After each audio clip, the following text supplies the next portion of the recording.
सबों का हार्दिक स्वागत करता हूं। आपको और आइए मीटिंग शुरू करने के पहले हम लोग 1 मिनट का मौन साइलेंस प्रार्थना करेंगे। धन्यवाद। फिर से आप सबों का स्वागत है। आज के हमारे विशिष्ट मेहमान डॉक्टर प्रवीण कुमार सिंह हैं और मैं इनके विषय में थोड़ा सा आपको परिचय देना चाहूँगा। वैसे डॉक्टर प्रवीण कुमार सिंह पहले भी इस मंच पर आ चुके हैं और अपना कई एक बार आकर के अपना बहुत लेख अपने व्याख्यान को दिया है। डॉक्टर प्रवीण कुमार सिंह एक युवा प्रतिभाशाली व्यक्तित्व वाले हैं जो कि अभी वर्तमान में RPTS होम्योपैथिक मेडिकल कॉलेज में कार्यरत हैं। वर्तमान में homeopathic RPTS homeopathic medical college में व्याख्याता तथा PG कोऑर्डिनेटर के रूप में ये कार्यरत हैं। इन्होंने B.H.M.S और MD की पढ़ाई GD मेमोरियल होम्योपैथिक कॉलेज से किया। काफी रुचि रखने वाले हैं विज्ञान और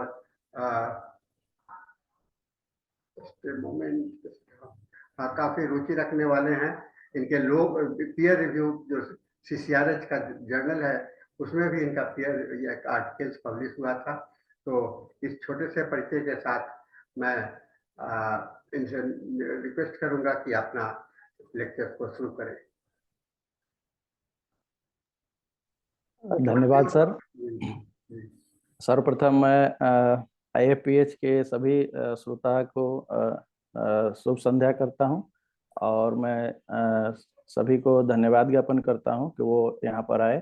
और सर आपको भी धन्यवाद जिसने आपने जो है हमें समय दिया कि हम अपने होम्योपैथी के जो है ज्ञान को यहाँ पर अपने सभी श्रोताओं के साथ साझा कर सकें।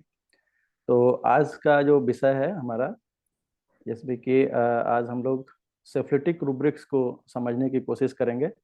सर स्क्रीन पे शो हो पा रहा है ये मेरा स्लाइड? हाँ, इसके विजिबल है। विजिबल है? Okay sir, thank you sir.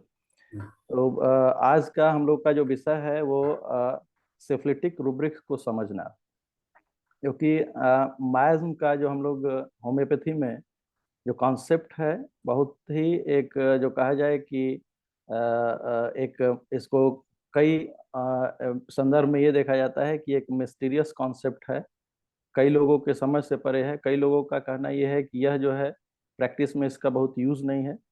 कई प्रैक्टिशनर का मानना है कि इसका बहुत ही यूज़ है। लेकिन जब हम डॉक्टर हैनीमैन की बात करते हैं तो हम देखते हैं कि डॉक्टर हैनीमैन ने जो इसके संदर्भ में बात कही है कि मायज्म के बिना होम्योपैथी जो साइंस है वो एक इनपरफेक्ट और डिफेक्टिव साइंस होगा। अगर आप मायज्मेटिक अंडरस्टैंडिंग के साथ अगर प्रैक्टिस को नहीं करते हैं तो आप देखेंगे कि क्रॉनिक केसेस में जो है आपको पूर्णतया एक जो कहा जाए कि सफलता मिल पाना एक दुर्लभ सी बात हो जाएगी। क्योंकि डॉक्टर हैनीमैन जिस होम्योपैथी की डिस्कवरी जिस थॉट के साथ शुरू किया, वहाँ पर उनको ये था कि हम कैसे रोगी को एक हार्मोनियस और ईजिएस्ट वे से स्वास्थ्य लाभ दे सकें। इस खोज में डॉक्टर हैनीमैन ने बहुत सारे प्रयास करने के बाद ये जो डिस्कवरी मायज्म की जो आई, जिसमें कि उन्होंने जनरली वही नक्स वोमिका, वही सल्फर, वही ब्रायनिया को फिर उन्होंने एक कॉन्सेप्ट के साथ प्रिस्क्रिप्शन शुरू किया। तो उन्होंने देखा कि डिजीज के जो रिलैप्सेस हैं वो धीरे धीरे जो है खत्म होने लगे और क्योर को उन्होंने इंश्योर किया। तो इसमें से हम लोग जो है आज जो बात करेंगे वो सोरा और सिफिलिस, सोरा और साइकोसिस नहीं, हम लोग उससे भी एडवांस जो स्टेज का मायज्म है वो सिफिलिटिक मायज्म की बात करेंगे, जिसमें कि हम लोग रेपर्टरी से सिफिलिटिक रूब्रिक की बात करेंगे, जिससे कि हमारा डेली डे टू डे जो प्रैक्टिस है वो आसान हो और हम जो है इसके विषय में समझ पाएँ कि कैसे हमको जो है सिफिलिटिक रूब्रिक्स को सर्च आउट करना है, कैसे हमको सिफिलिटिक रूब्रिक्स मिलेंगे और कैसे हम जो है केस में क्या हम जाने, क्या हम समझे, जिससे कि केस को हम जो है इजीली सॉल्व कर पाए। हमारा विषय आज का सिफिलिस ही क्यों है, एक ये भी बात आती है कि सिफिलिस ही क्यों। तो हमेशा हम लोग देखते हैं कि जब भी हम एग्रेशन को चेक करना चाहते हैं, जब एग्रेसिव एनिमल्स को चेक करने की बात करते हैं, एग्रेसिव किसी भी पॉइंट को चेक करना चाहते हैं, तो हम उसके टॉप को पकड़ना चाहते हैं। जैसे किसी भी, आप देखते हैं कि अगर आप स्नेक को मारना हो या फिर कुत्ता अगर आपके पास आए और उसकी पूंछ को पकड़ेंगे तो काट ही लेगा, स्नेक के पूंछ को पकड़ेंगे तो काट ही लेगा। तो हमेशा अटैकिंग एनिमल्स, अटैकिंग जो भी चीजें हैं, उनको आपको हमेशा जो है फ्रंट से ही उसको कंट्रोल करना होगा, उसके सरफेस से ही कंट्रोल करना होगा। जैसा कि हम लोग हैनिमैनियन थ्योरी में पढ़े हैं कि हमको सरफेस माइल्म को पहले डिटेक्ट करना है, और जब हम उसकी मेडिसिन को फाइंड आउट कर लेंगे तो हम देखेंगे कि केस ऑटोमेटिकली सॉल्व होना शुरू हो जाएगा। बेसिकली सरफेस माइल्म कहने का सेंस ये है कि हमको टॉप ऑफ माइल्म को समझना है, जहाँ पर कि ज़्यादातर डिटोरिएशन होने की चांसेस होती हैं। तो इस संदर्भ में आज का हमारा विषय है। तो सबसे पहले हम लोग डॉक्टर हिनमैन के को भी इसके लिए धन्यवाद देंगे, इन्होंने ऐसी ब्यूटीफुल साइंस को इन्होंने दिया, जिसके चलते हम लोग आज यहाँ पर हैं और हम लोग एक दूसरे से अपने ज्ञान को साझा कर रहे हैं, और ह्यूमन काइंड को हम लोग एक सफरिंग ह्यूमैनिटी को कुछ ऐड और सॉल्यूशन दे पा रहे हैं। तो क्योर के लिए हमने यहाँ पर देखते हैं हम लोग as a practitioner, as a learner, आप देखेंगे कि 4 चीजें बहुत ही मुख्यतः हैं क्योर तक पहुंचने के लिए। We try to understand the patient and his problem by the comprehensive case taking. Case taking का बहुत बड़ा रोल है। केस टेकिंग अगर आपका सही है, जैसा कि हमारे इंसेंटर्स, हमारे जो बेसिकली हमारे जो स्टॉलवर्ड्स हैं, उन्होंने भी कहा है कि well taken case means half cure. अगर आपने अच्छी तरीके से केस टेकिंग किया है तो इसका मतलब है कि आपने 50% केस को जो है सॉल्व किया है। तो without a good case taking, अच्छे केस टेकिंग के बिना ये पॉसिबल नहीं है कि आप होम्योपैथी की प्रैक्टिस को जो है अच्छे से कर पाएंगे। दूसरा जो पॉइंट है वो है we try to understand organ and materia medica, drug picture and repertory. और ये चारों ही चीजें बहुत ही इंपॉर्टेंट रोल प्ले करेंगी, और इसके साथ साथ एलाइड साइंसेस की भी नॉलेज बहुत जरूरी है। लेकिन ये 4 जो चीजें हैं, ऑर्गेनन को समझना, मटेरिया मेडिका को समझना, और मेडिसिन के ड्रग पिक्चर को समझना, और अल्टीमेटली सिमिलिमम तक फाइंड आउट करने पहुंचने के लिए आपको रेपर्टरी को भी समझना जरूरी होगा। तीसरा जो पॉइंट है, we try to apply the materia medica drug picture to the patient picture, that is similimum. Similimum तक पहुंचने के लिए हमको ड्रग पिक्चर, मटेरिया मेडिका की नॉलेज और पेशेंट की जो पिक्चर है उसको हम लोग को दोनों को एक मैचिंग के स्टेज पे लाना होगा। और ये 3 स्टेप के बाद अगर ये तीनों ही सक्सेसफुली हम लोग अगर अचीव करते हैं तो देखेंगे कि क्योर जो है एक बहुत ही इजीएस्ट वे से और हार्मलेस वे से हम क्योर को इंश्योर कर पाएंगे, क्योर को हम प्राप्त कर पाएंगे। इसी के संदर्भ में जब हम बात करते हैं कि क्या पूछें, क्या जाने, एक्यूट में क्या समझेंगे, क्रॉनिक में क्या समझेंगे, डॉक्टर हिनमैन ने इसको क्लैरिफाई किया है एफोरिज्म 5 में कि आपको अगर एक्यूट केस आपके सामने आता है तो आपको बेसिकली किन चीजों पर फोकस होना चाहिए। एक्यूट के लिए डॉक्टर हिनमैन ने बहुत ही क्लियरली यहाँ पर दिया है कि most probable exciting cause with in 24 hours, क्या उसके साथ हुआ है, मेंटल लेवल पर या फिजिकल लेवल पर या इन्वायरमेंटल लेवल पर, कहाँ पे इसकी जो है सेंसिटिविटी को जो है हार्म पहुंचा है, जिससे कि डिजीज ने एंट्री किया है। नेक्स्ट जो है, जिसमें इसी 5 एफोरिज्म में डॉक्टर हिनमैन ने बात करी है क्रॉनिक डिजीज की। यहाँ पर कि फर्स्ट लाइन में उन्होंने कहा कि क्रॉनिक केसेस के लिए फंडामेंटल कॉज का होना जानना बहुत ही जरूरी है, और फंडामेंटल कॉज मीन्स माइल्म को समझना बहुत ही इंपॉर्टेंट हो जाता है। क्योंकि डॉक्टर हिनमैन इस डिस्कवरी से पहले होम्योपैथी को जो उन्होंने अपने क्रॉनिक डिजीज के प्रीफेस में भी उन्होंने लिखा है, before the discovery of miasm, doctor Hahnemann की जो प्रैक्टिस थी वो प्रैक्टिस सिमिलर की थी, बट जहां पर कि सिम्टम्स से और रोगी के सिम्टम और दवा के सिम्टम्स की वो सिमिलैरिटी को देखते थे। लेकिन आफ्टर मायमेटिक डिस्कवरी डॉक्टर हिनमैन कहा क्या चीजें डिफरेंसेस ला पाए, वो डिफरेंसेस थे उसकी डेप्थनेस को, nature of the chronic diseases को समझा उन्होंने, और इस संदर्भ में उन्होंने क्या बताया, इस बीच की लिंक, मिसिंग लिंक को उन्होंने फाइंड आउट करने की कोशिश की, और उनको ये चीजें प्राप्त हुई, जिसमें कि उन्होंने डिजीज और मेडिसिन दोनों के डेप्थनेस की भी बात की कि डेप्थ भी होना चाहिए, पेस भी मैचिंग होना चाहिए, और सिम्टम्स की भी सिमिलैरिटी होनी चाहिए। तो ये तीनों चीजें जब मिलेंगी कि मेडिसिन और डिजीज का डेप्थ, मेडिसिन और डिजीज का पेस और लक्षणों का जब सिमिलैरिटी आएगी, तो इस के अकॉर्डिंगली ये सिमिलिमम का स्टेट होगा जहां पर कि हम इजीएस्ट वे से क्योर को इंश्योर कर पाएंगे।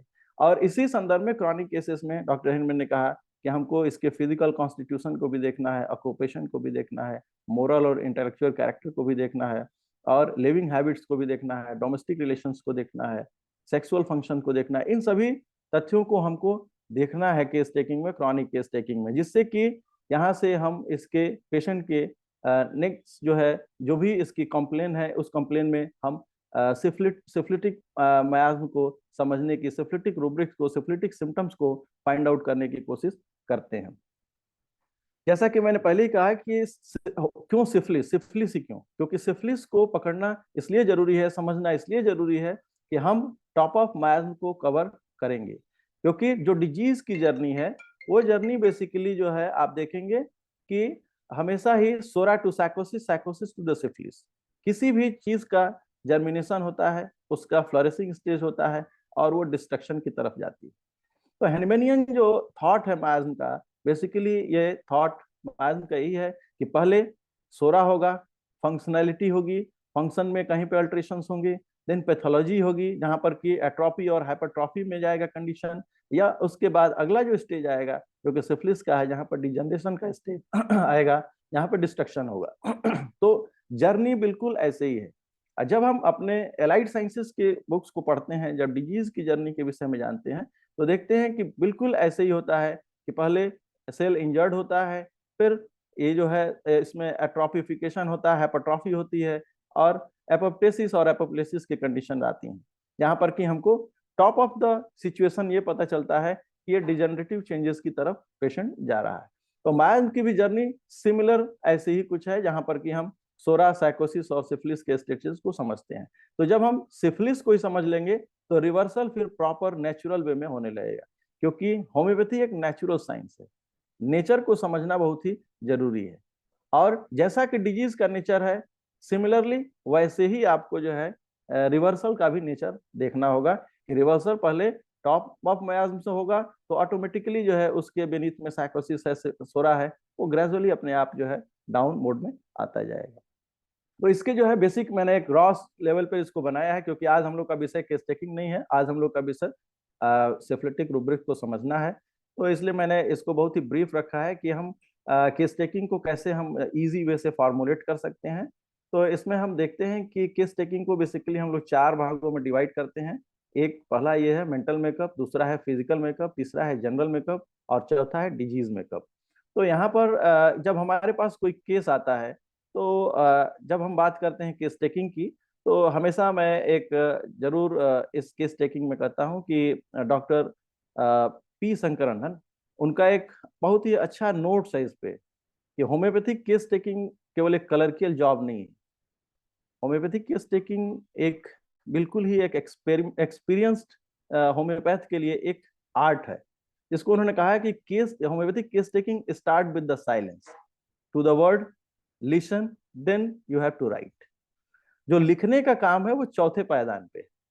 तो पहला जो बात है कि हमको इसको जब हमारे सामने पेशेंट आता है, तो वो साइलेंस के मोड में ही बहुत सारी चीजें बोलता है, उसकी बॉडी लैंग्वेज बोलती है, उसके जो है बैठने और चलने के एक्ट से हमको पता चलता है, और उसके बाद वो कुछ कहना चाहता है कि उसको है क्या, उसके बोली से बातचीत करने से भी हमको पता चलता है कि इसका वॉइस क्वालिटी क्या है, किन मुद्दों पे बात करता है, उसके बैठने उठने, ये सारी चीजें बहुत ही मायने रखती हैं। आपके लिखने से पहले इन सारे एक्ट को आप समझते हैं। तो डॉक्टर हेनमैन ने भी इसमें कहा है कि फिजिशियन मस्ट बी ए कीन ऑब्जर्वर। तो ये जो चौथे पैदान तक आते आते आपको इस 3 चीजों तक भी पहुंचने में बहुत सारा क्लैरिटी आ जाती है। ये जो सामने जो बैठा व्यक्ति है, ये किस तरह का कॉन्स्टिट्यूशन है, कौन सी मेडिसिन से बिलोंगिंग है, इसके हाव भाव कैसे हैं। तो जनरली इस मेंटल मेकअप में जो पहला जो हम लोग का जो सेक्शन है, इस सेक्शन में हम देखते हैं कि introvert, extrovert, will, intellect, moral, nature, disposition, sensitivity, emotional reaction, attachment, conscience, है ना। तो ये मेंटल मेकअप में ग्रॉस चीजें हैं कि बहुत सारे कॉन्स्टिट्यूशन को आप देखते हैं कि वो कम बोलने वाले हैं, बहुत सारे कॉन्स्टिट्यूशन आपके सामने पेशेंट आएंगे जो कि बहुत बोलने वाले होंगे, बहुत सारे पेशेंट होंगे जिनका कि विल बहुत ही स्ट्रांग है, जिनका इंटेलेक्ट बहुत ही अच्छा है, किसी का इंटेलेक्ट बहुत ही पुअर है, कैरेक्टर बहुत ही अच्छा है, किसी का कैरेक्टर बहुत ही ये है। तो ये सभी चीजें काउंट करेंगी कि ये केस में हमारे सामने जो पेशेंट है उसकी किस तरह से जो है प्रेजेंटेशन हो रही है, और इसी में हम फिर खोजने की कोशिश करेंगे कि इसमें अब सिफिलिस कहाँ पे है। तो नेक्स्ट जो है इसका फिजिकल मेकअप, जहां पर कि हेयर स्टाइल कैसा है उसका, या फिर जो है फेस टाइप कैसी है, इसकी हाइट कितनी है, क्योंकि हमारे मेडिकल में बहुत सारी मेडिसिन को देखते हैं कि वो बहुत ही जिनमें हम देखते हैं कि वो हाइट है, किसी में बहुत ही शॉर्ट हाइटेड है, किसी में जो है हम मसल में देखते हैं कि रिजिड मस्कुलर फाइबर है, किसी में बहुत ही सॉफ्ट है। बिल्ड को देखते हैं, पोस्चर को देखते हैं, जैसे कि sulphur phosphorus stoop soldier patient है ना, साइलिसिया में काइफोसिस है, ये सभी चीजें हम लोग जो है पेशेंट के उस प्रेजेंटेशन से without asking a single question हम जो है ये समझ पाते हैं कि सामने जो बैठा पेशेंट है ये प्रोबेबली कौन सी मेडिसिन से हो सकता है। और कुछ क्वेश्चनर, कुछ जो है केस लेते समय में आपको रैपर्ट इस्टेब्लिश होते होते में आप एक कंक्लूजन तक आते हैं कि ये मोस्ट प्रोबेबली इस मेडिसिन से जो है, और फाइनली इस मेडिसिन का ये पेशेंट हमारे सामने बैठा हुआ। तीसरा जो पॉइंट है हमारा जनरल मेकअप, जहां पर कि हम स्पीड की बात करते हैं। पहला स्पीड और एक्टिविटी, जिसको कि जनरली अगर आप एक लर्नर हैं तो हो सकता है कि इन चीजों पर जो है आप फोकस नहीं करते होंगे, लेकिन इस प्रेजेंटेशन के बाद आप इन चीजों पर जब फोकस करेंगे तो आपको पता चलेगा कि इससे बहुत सारी मेडिसिन जो है और बहुत सारे केसेस में जो है आपको हेल्प मिलेगा क्योर तक पहुंचने में।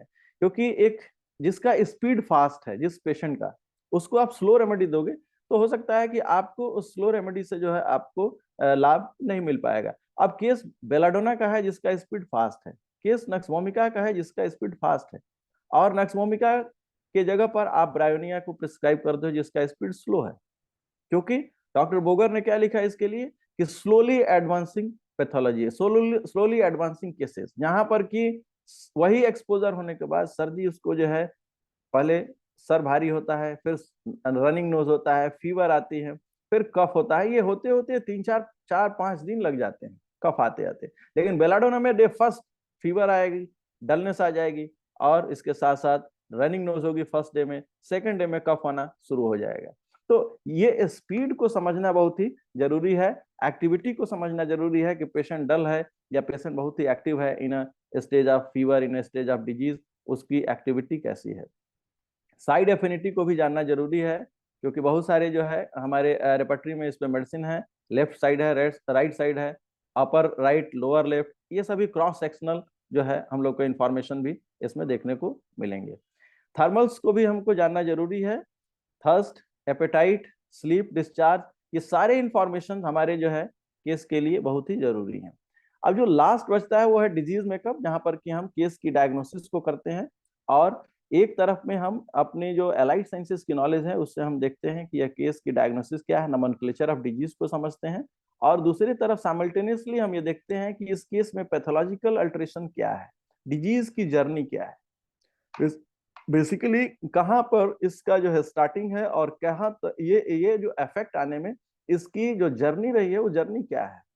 इसमें हम फाइंड आउट करने की कोशिश करते हैं कि आइदर ये जो केस है ये अभी सोरिक स्टेट तक ही है, साइकोटिक स्टेट तक है, या सिफिलिटिक स्टेट तक आ चुका है जिसमें कि तीनों मार्ग का इन्वॉल्वमेंट हो चुका है, या फिर डायरेक्ट जो है सोरा से सिफिलिस की तरफ चला गया, या फिर इसमें सोरोसाइकोटिक तक ही रहा, या फिर इसमें सोरोसाइकोटिक सिफिलिटिक तीनों कंडीशन जो है इसमें मिक्स स्टेट इसमें देखने को मिलते हैं।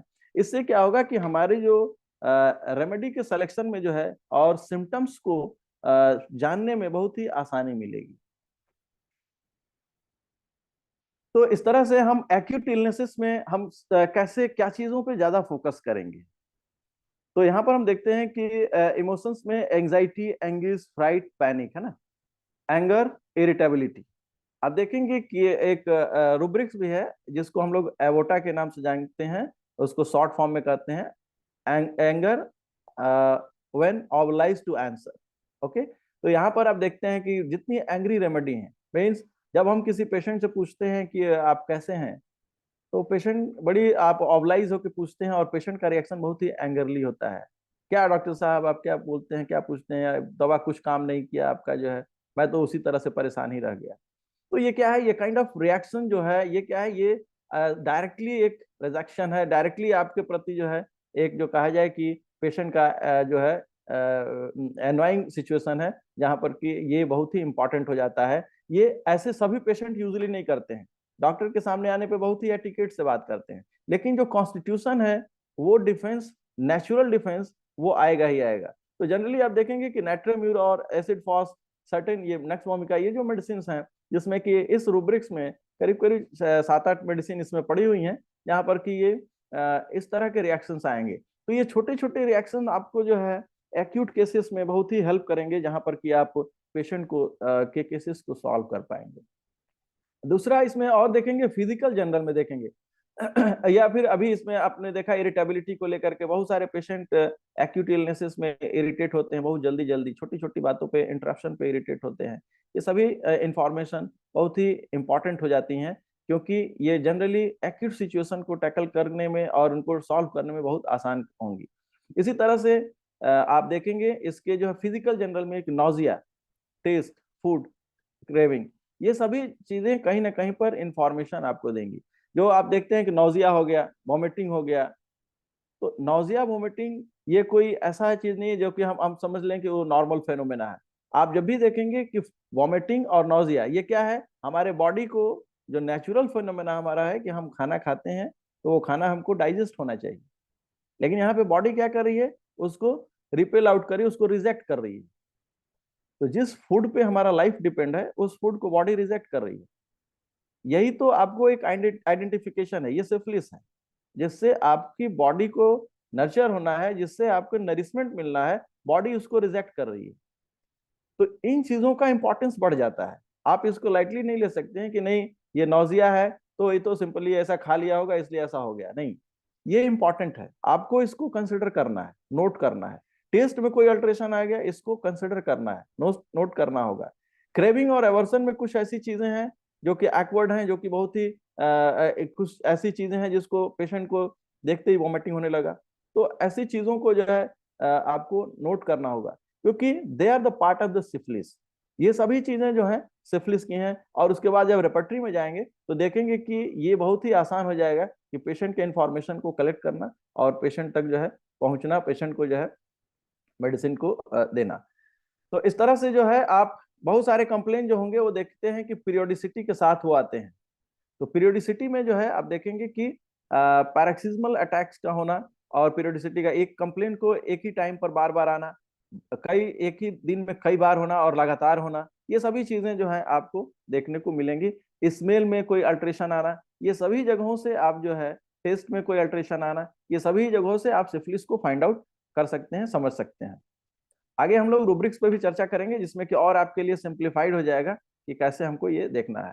तो identified the syphilitic rubrics in acute cases, proving for the syphilitic rubrics in senses touch, hearing, sight, smell और taste, general desire and aversion, heat distribution, sweat type and distribution, appetite, stool, urine, emotions, intellect, moral activity, speed and reaction. ये सभी ये जो points हैं जहां से कि हम सिफिलिटिक रूब्रिक्स तक एंट्री कर सकते हैं, इसमें हम लोग इसको समझ सकते हैं। तो हम ये सिफिलिस की जो बात करते हैं हम लोग, तो हम लोग देखते हैं कि डार्विन्स की जो थ्योरी है उसमें हम लोगों ने पढ़ा है कि एग्जिस्टेंस और life is the dearest to all in keeping with Darwin theory, है ना। हम सभी जानते हैं कि हम सभी अपने जीवन से लगाव रखते हैं और सभी के लिए जो है हमारा जीवन बहुत ही बहुमूल्य है और हम सभी अपने लाइफ से बहुत ही प्रेम करते हैं। तो जब तक लाइफ से प्रेम है, जब तक आप जो है जिंदा दिल हैं, आप जी रहे हैं, तब तक आप जो है कहते हैं ना कि मैं बिल्कुल किसी भी ऑब्स्ट्रक्शन में नहीं हूं, मैं लाइफ को एंजॉय कर रहा हूँ। That is a part of the psora, जहां पर कि आपको कोई डर नहीं है, कोई आपको भय नहीं है, कोई ऐसा चीज नहीं आ रहा, आप लाइफ को एंजॉय कर रहे हो। लेकिन जिस दिन फियर फॉर लाइफ हो जाएगा, ये क्या है, पार्ट ऑफ साइकोसिस है। किसी चीज से डर लगने लगना है कि मैं अब मर जाऊंगा या मुझे ऐसी बीमारी हो गई, अब लगता है मेरी सफरिंग हो जाएगी, मुझे ऐसा नहीं होगा, क्योंकि यहाँ पर फियर प्रिडोमिनेंट कर रहा है। एंजॉयमेंट से क्या हुआ, फियर तक आप पहुंचे। लेकिन थर्ड में क्या होगा, लॉस्ट फॉर लाइफ, है ना।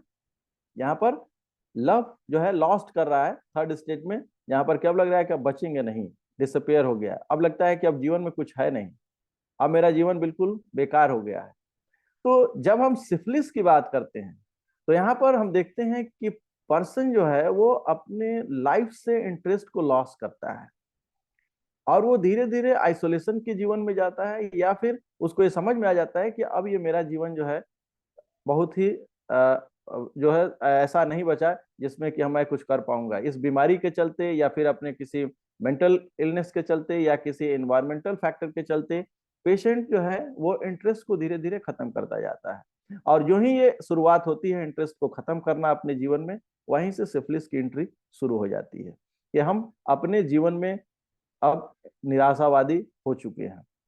जैसा कि आप देखते हैं कि नेचर ने कितना अच्छी आपके बॉडी के साथ प्रोग्रामिंग किया हुआ है कि चाहे व्यक्ति कैसा भी हो, वो गोरा हो, सांवला हो, मोटा हो, काला हो, छोटा हो, लेकिन जब वो सुबह निकलता है अपने काम के लिए तो वो जरूर ऐनक एक बार देखता है, शीशा देखता है और अपने आप को बिल्कुल फिट एंड फाइन पाता है।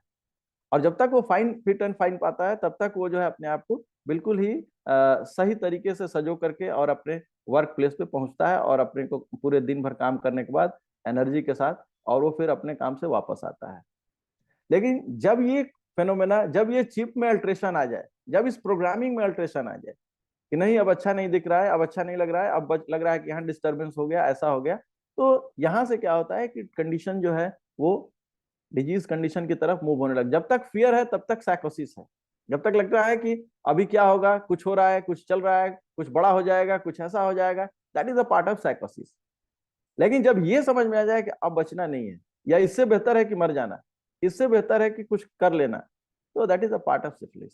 क्योंकि यहाँ पर लाइफ से इंटरेस्ट खत्म हो गया, अब वो सिचुएशन बॉर्डम सिचुएशन हो गया, एक वेरीनेस की फीलिंग आ गई, डिसअपेयर की फीलिंग आ गई, लाइफ से लॉस, इंटरेस्ट लॉस होता जा रहा है। तो इसलिए हम लोग देखते हैं कि सिफिलिस जो है बहुत ही एक इम्पॉर्टेंट मायज्म है, जिससे कि हम पेशेंट के लाइफ में जो केस टेकिंग के दौरान हम समझते हैं। और अगर हम सिफिलिटिक रूब्रिक्स को केस में फाइंड आउट करना समझ लिए, देख लिए, तो डेफिनेटली हम केस के बेसिक एलिमेंट तक पहुंच चुके हैं और वह केस जरूर क्योर होगा, ठीक होगा। Why syphilis is important? When body reflects psoriatic or psychotic symptoms, we search for syphilis every case, as syphilis is the most destructive miasm. Though the disease symptoms at physical plan are in a lower miasmatic manifestation, mind has already shifted to the gear towards syphilitic manifestation itself in generals and in minute peculiar particulars. हम जब देखते हैं कि हमने शुरू में ही कहा कि जर्नी जो होती है वो नेक्स्ट नेक्स्ट नेक्स्ट चलती रहती है। तो जब स्टार्ट होता है कोई भी डिजीज तो सोरा से शुरू होता है, साइकोसिस हुआ और सिफिलिस हुआ। जब कोई भी सीड जर्मिनेट होता है तो वो आगे भी बढ़ता है, फिर उसका एक समय में रीपेज में जाता है, वो उसका डिस्ट्रक्शन भी होता है। तो ये जर्नी जो है हमेशा क्या होता है कि जब तक हम देखते हैं कि बॉडी का जो है कंडीशन फिजिकल लेवल पर है, बॉडी जो है जब फिजिकल लेवल पर सोरा का कंडीशन आ रहा है, तब तक अगर वो डिजीज प्रोग्रेसिव है तो हम देखते हैं कि माइंड पे कहीं ना कहीं पर साइकोसिस की एंट्री हो चुकी है। या फिर जब बॉडी साइकोसिस के स्टेट में है तो हमको एक नेक्स्ट मायाजम के सिम्टम्स को फाइंड आउट करना है, आइदर फिजिकल पे आइदर मेंटल पे, क्योंकि सिफिलिटिक रूब्रिक्स या सिफिलिटिक सिम्टम्स आपके होने चाहिए, तब जाकर के आप केस को क्योर कर सकते हैं। तो हमेशा आपको एक स्टेप आगे चल करके केसेस में सिम्टम्स को फाइंड आउट करने की कोशिश करनी होगी। Psychosis being the most decisive miasm covers up the syphilis, so when we miss to find the syphilis, we tend to suppress or even miss the case itself. Psychosis जो है बहुत ही deceiving miasm है, जिसपे कि हम rely नहीं कर सकते हैं। जब हमारे पेशेंट जब आते हैं तो जब उनके विषय में पूछेंगे कि आपका बिहेवियर, आपका विचार, आपका व्यवहार कैसा है, या फिर आप किस तरह के व्यक्ति हैं, अपने विषय में कुछ बताइए, तो मैं समझता हूं कि 99% लोगों की मैं बात करूंगा कि वो अपने पॉजिटिव एस्पेक्ट को ही डिस्कस करेंगे कि मैं ऐसा हूँ, मैं बहुत लोगों की सेवा करता हूँ, मैं माता जी की सेवा करता हूँ, मैं ऐसा करता हूँ, मैं समाज में बहुत अपना जो इन्वेस्टमेंट किया हुआ हूँ, समय देता हूँ। लेकिन सत्यता कुछ और होती है, क्योंकि कोई भी अपने बुरे पार्ट को डिस्कस करना नहीं चाहता है।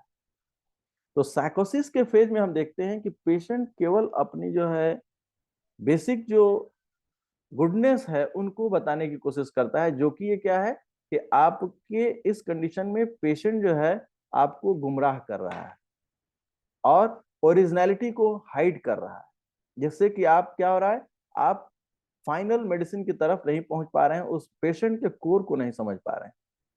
तो जनरली ये बहुत ही प्रोविजन है कि आप प्रोविड करिए कि आप साइकोटिक सिम्टम्स पे डायरेक्टली जो है प्रिस्क्रिप्शन को ज्यादा लैंड नहीं करिए। सिफिलिस को फाइंड आउट करना जरूरी हो जाएगा, जरूरी है। अगर एक भी सिफिलिटिक रूब्रिक्स मिल गए तो आप देखेंगे कि केस में आपको जो है बहुत ही इजीएस्ट वे से क्योर मिलेगा जो है। तो अब हम लोग बात करेंगे इंपॉर्टेंट सिफिलिटिक रूब्रिक्स की, जहां पर कि हम लोग देखेंगे कि वो कौन कौन से इंपॉर्टेंट सिफिलिटिक रूब्रिक्स हैं। ऐसे तो पूरे रेपर्टरी में बहुत सारे हैं, लेकिन मैंने कुछ रूब्रिक्स को इसमें जो है कंपाइल किया है, जिसके से कि आपको एक आइडियोलॉजी डेवलप होगी कि कैसे हम सिफिलिटिक रूब्रिक्स को सर्च करें, कैसे कैसे समझें कि ये सिफिलिस है या सिफिलिटिक रूब्रिक्स है। तो इस पर हम लोग आगे बात करेंगे। जैसे पहला जो रूब्रिक्स है वो जो कि बहुत ही ग्रॉस जो कहा जाए, ये रूब्रिक्स है डेथ डिजायर, जिसको हम लोगों ने लिखा कि ऑटोइम्यून ये रूब्रिक्स है।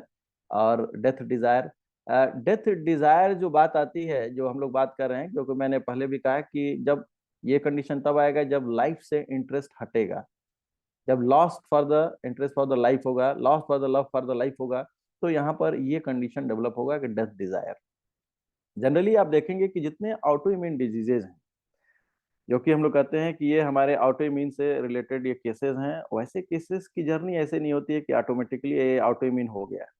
उस पेशेंट के लाइफ सिचुएशंस के साथ जब आप केस की स्टोरी को समझेंगे तो आप देखेंगे कि उसने अपने आप को ही टारगेट किया हुआ है।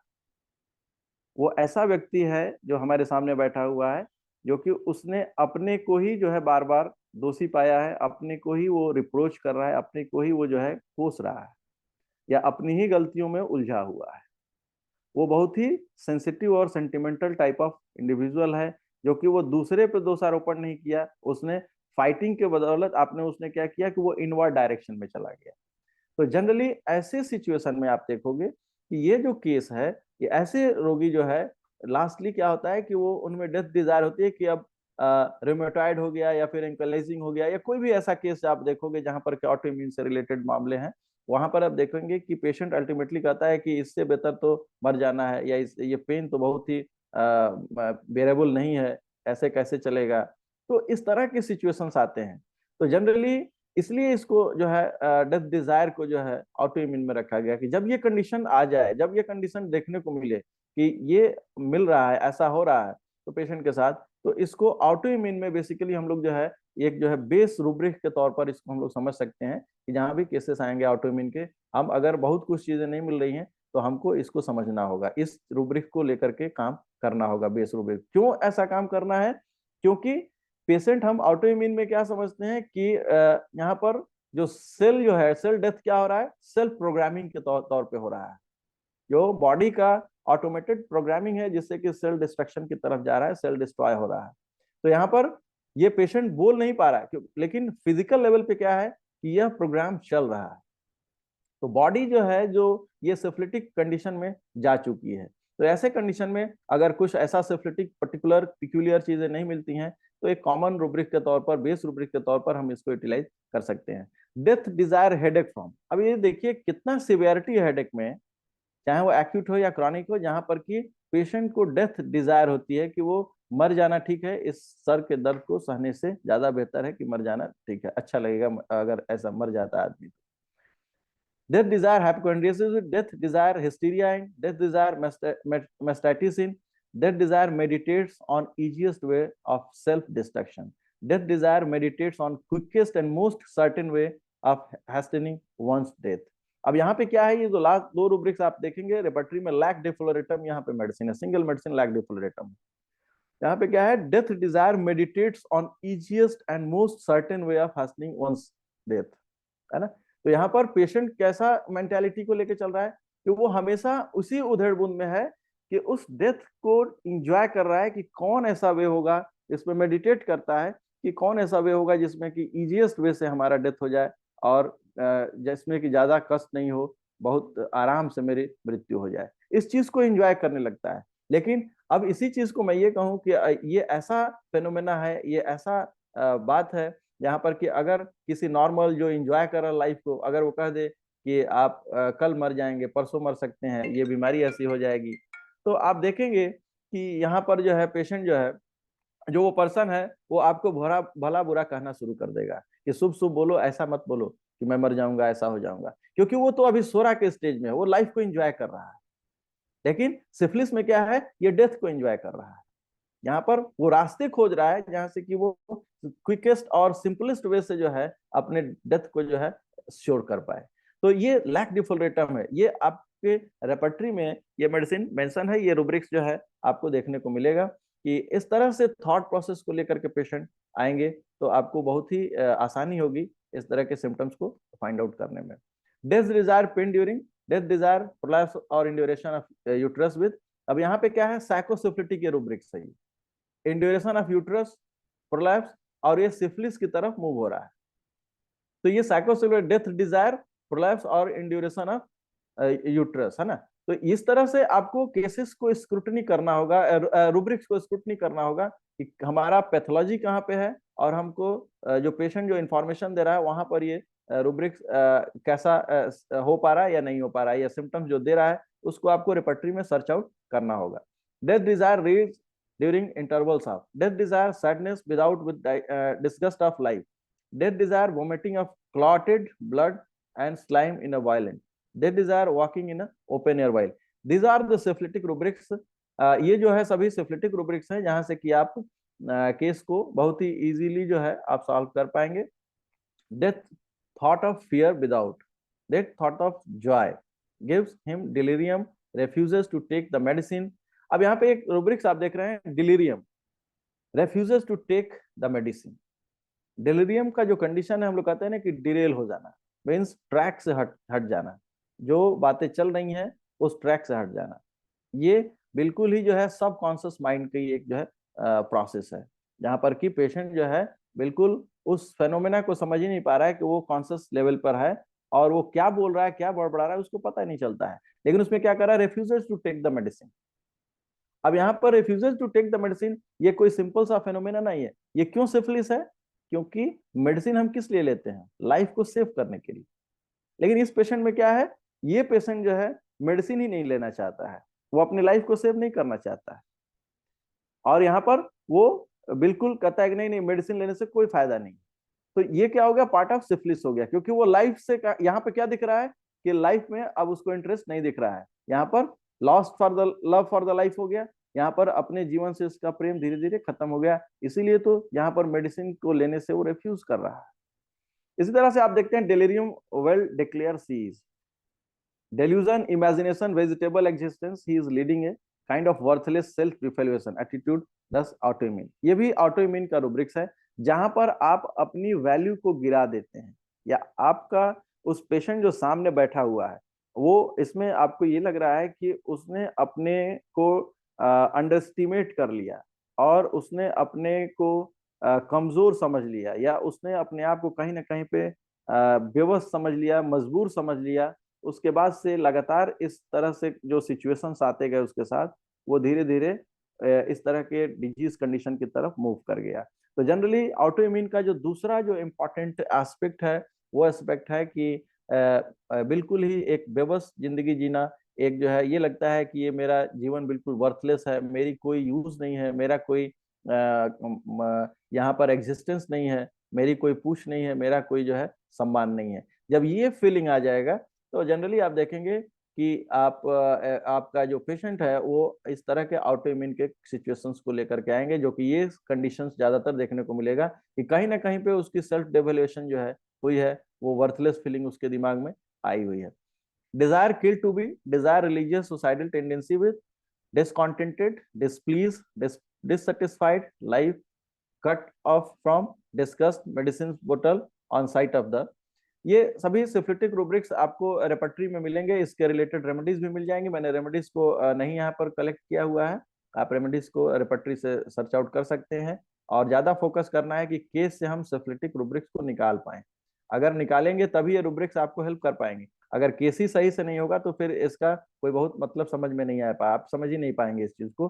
तो इसलिए सबसे जरूरी है कि एक कॉम्प्रिहेंसिव केस टेकिंग करना, एक वेल केस लेना बहुत ही जो है इसमें जरूरी हो जाता है।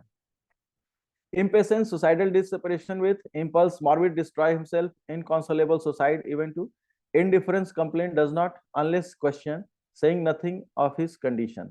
Indifference recovery about his. अब उसको कोई मतलब ही नहीं है कि मेरी बीमारी ठीक हो रही है नहीं हो रही है, क्या होगा। Indifference apathy health as to his, अपने स्वास्थ्य के प्रति वो निरस्ता है कि स्वास्थ्य ठीक होगा नहीं होगा कोई मतलब नहीं है, जैसा है वैसा चलने दो। Indifference apathy life to affairs of, जीवन में क्या चल रहा है उससे कोई मतलब नहीं है, कोई इंटरेस्ट ही नहीं है। इंडिफरेंस अपैथी लाइफ टू, तो आप देख इसमें इसमें आप ये भी देखते हैं कि इस तरह से जो निराशावादी होते जाना, ये भी क्या है कि ग्रेजुअली एक सिफिलिस की एंट्री है ये, जहां से कि हम जो हमारे सामने पेशेंट आते हैं उनमें ये देखते हैं कि ये कैसे अपने आप को पेशेंट धीरे धीरे अपने उस एंजॉयमेंट वाली लाइफ से, जहाँ पे उसने बहुत लाइफ को एंजॉय किया है, लाइफ में बहुत सारी चीजों को अर्जित किया है, अर्न किया है, और इसके बाद से एक धीरे धीरे कोई ऐसा इंसिडेंस हुआ जिसके बाद से उसने आइसोलेशन की लाइफ को जीना शुरू किया। इस तरह के लाइफ में उस अफेयर्स को, उस हेल्थ से, उस हेल्थ की रिकवरी से, इन सभी चीजों से धीरे धीरे वो बिल्कुल निराशावादी होता जा रहा है, इंटरेस्ट को खत्म करते जा रहा है। लास्ट जो रूब्रिक्स है इसमें देखते हैं insanity eating refuses to it. अब एक जगह पे हम लोगों ने देखा कि refuses to take the medicine, और हम अपने रेपर्टरी में फिर देखते हैं refuses to take refuses to eat, है ना। तो ये रेफ्यूजेस टू ईट यहाँ पर क्या है, वो खाना ही नहीं खाना चाहता है। अब खाना नहीं खाना चाहता है तो ये भी हमारे क्या है, हमारा फूड किस लिए है, फूड हमारे लाइफ के लिए जरूरी है, क्योंकि लाइफ के एग्जिस्टेंस के लिए हम लोगों ने बहुत अर्ली स्टडी में हम लोगों ने देखा कि यहाँ पर वाटर, एयर एंड फूड, ये तीन चीजों की बेसिक नीड है किसी भी सेलुलर एग्जिस्टेंस को बने रहने के लिए। हम लोगों ने बहुत अर्ली फेज में इस चीज को समझा कि जीवन को रहने के लिए वाटर, एयर और फूड का होना बहुत ही जरूरी है। और यहाँ पे पेशेंट को क्या कर रहा है, वो खाना ही रिफ्यूज कर रहा है। इसका मतलब क्या हुआ, वो खाना रिफ्यूज कर रहा है। जहां भी ये टेंडेंसी समझ में आती है कि ऐसा व्यक्ति, अटेंडेंट बोलते हैं कि सर जब गुस्साते हैं तो खाना ही छोड़ देते हैं, तो ये क्या है, ये अपने आप को टॉर्चर देता कर रहा है ये पेशेंट, और इसको अपने जीवन से, इसका मतलब है कि कहीं ना कहीं पर बहुत ही एनवायंस है, ये अपने जीवन से जो लव है, वो जो प्रेम है, उसको लॉस्ट कर रहा है। This is a part of syphilis, ये भी सिफिलिस है। इसलिए इन सभी सिफिलिस रूब्रिक्स में आप जो देख रहे हैं, ये रूब्रिक्स जो है वहां पर ये सिफिलिटिक रूब्रिक्स है। कहीं ना कहीं पर जो है आपको आपके पेशेंट में जरूर ऐसे रूब्रिक्स जो है, ऐसे सिम्टम्स देखने को मिलेंगे जो कि आपके केसेस के लिए बहुत ही हेल्पफुल होंगे। तो हमेशा जो है इन चीजों का ध्यान रखना है कि जो चीजें हमारे लाइफ के लिए जरूरी हैं और उसको पेशेंट अवॉइड कर रहा है, उसको पेशेंट रिजेक्ट कर रहा है, that is the part of syphilis. वहां से अब उस चीज को फाइंड आउट करना है, उस चीज को समझना है कि हमारे रेपर्टरी में कहाँ है ये सिम्टम, हमारे मटेरिया मेडिका में ये सिम्टम्स कौन सी मेडिसिन में है, जो कि पेशेंट इन चीजों को नरेट कर रहा है, जो कि आपके केस के को सॉल्व करने में बहुत ही हेल्पफुल होगा। Joy death when thinking of, अब यहाँ पे देख रहे हैं Joy death when thinking of, जब वो मृत्यु के विषय में सोचता है तो उसको वो इंजॉय करता है, उसको वो अच्छा लगता है, अच्छा महसूस करता है। ये क्या है कि अब वो जीवन में नहीं, उसकी उसका जो एंजॉयमेंट है, उसका एंजॉयमेंट अब मृत्यु में है। तो ये क्या है, ये स्ट्रॉन्गेस्ट सिफिलिटिक जो है कंडीशन है, जहां पर कि ऐसे सिचुएशन को देखने को हम लोग को मिलता है। Kill desire to sudden impulse to herself, life satiety of loathing life of restrain herself must to prevent doing herself injury, loathing of life of kill desire to sudden impulse to herself, kill desire to love ones, love on sex with on of her homosexuality, tribadism, men, love on sex with on her homosexuality, tribadism, woman। अब ये दो last जो rubrics आप देख रहे हैं, क्योंकि किल Dzire, loathing ये सभी हम लोग बहुत बार पढ़ते हैं, लेकिन ये दो लास्ट जो रूब्रिक्स देखते हैं, love on sex with one of her homosexuality, ट्राइबेडिज्म।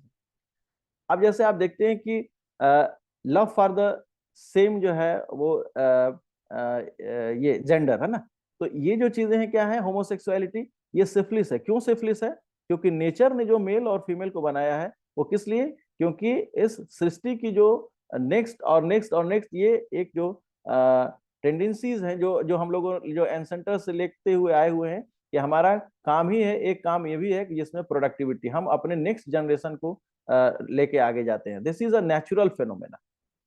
तो यहाँ पर होमोसेक्सुअलिटी जो है या सेम जेंडर से लगा होना, ये क्या है, यहाँ पर प्रोडक्शन नहीं है, प्रोडक्टिविटी नहीं है। That's why this is a part of syphilis. ये सिफिलिटिक कंडीशन है। अगर ऐसा सिचुएशन मिलता है तो आपको इसमें इन चीजों को सोचना है, इन चीजों को समझना है।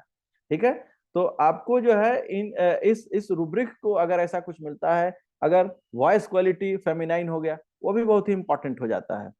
तो फीमेल में वॉइस क्वालिटी मैस्कुलिन हो गया, वो भी बहुत ही इंपॉर्टेंट है, क्योंकि उसने वो जेनेटिक्स उसकी ऐसी है कि इस तरह से वो अपने आप को प्रेजेंट कर रहा है।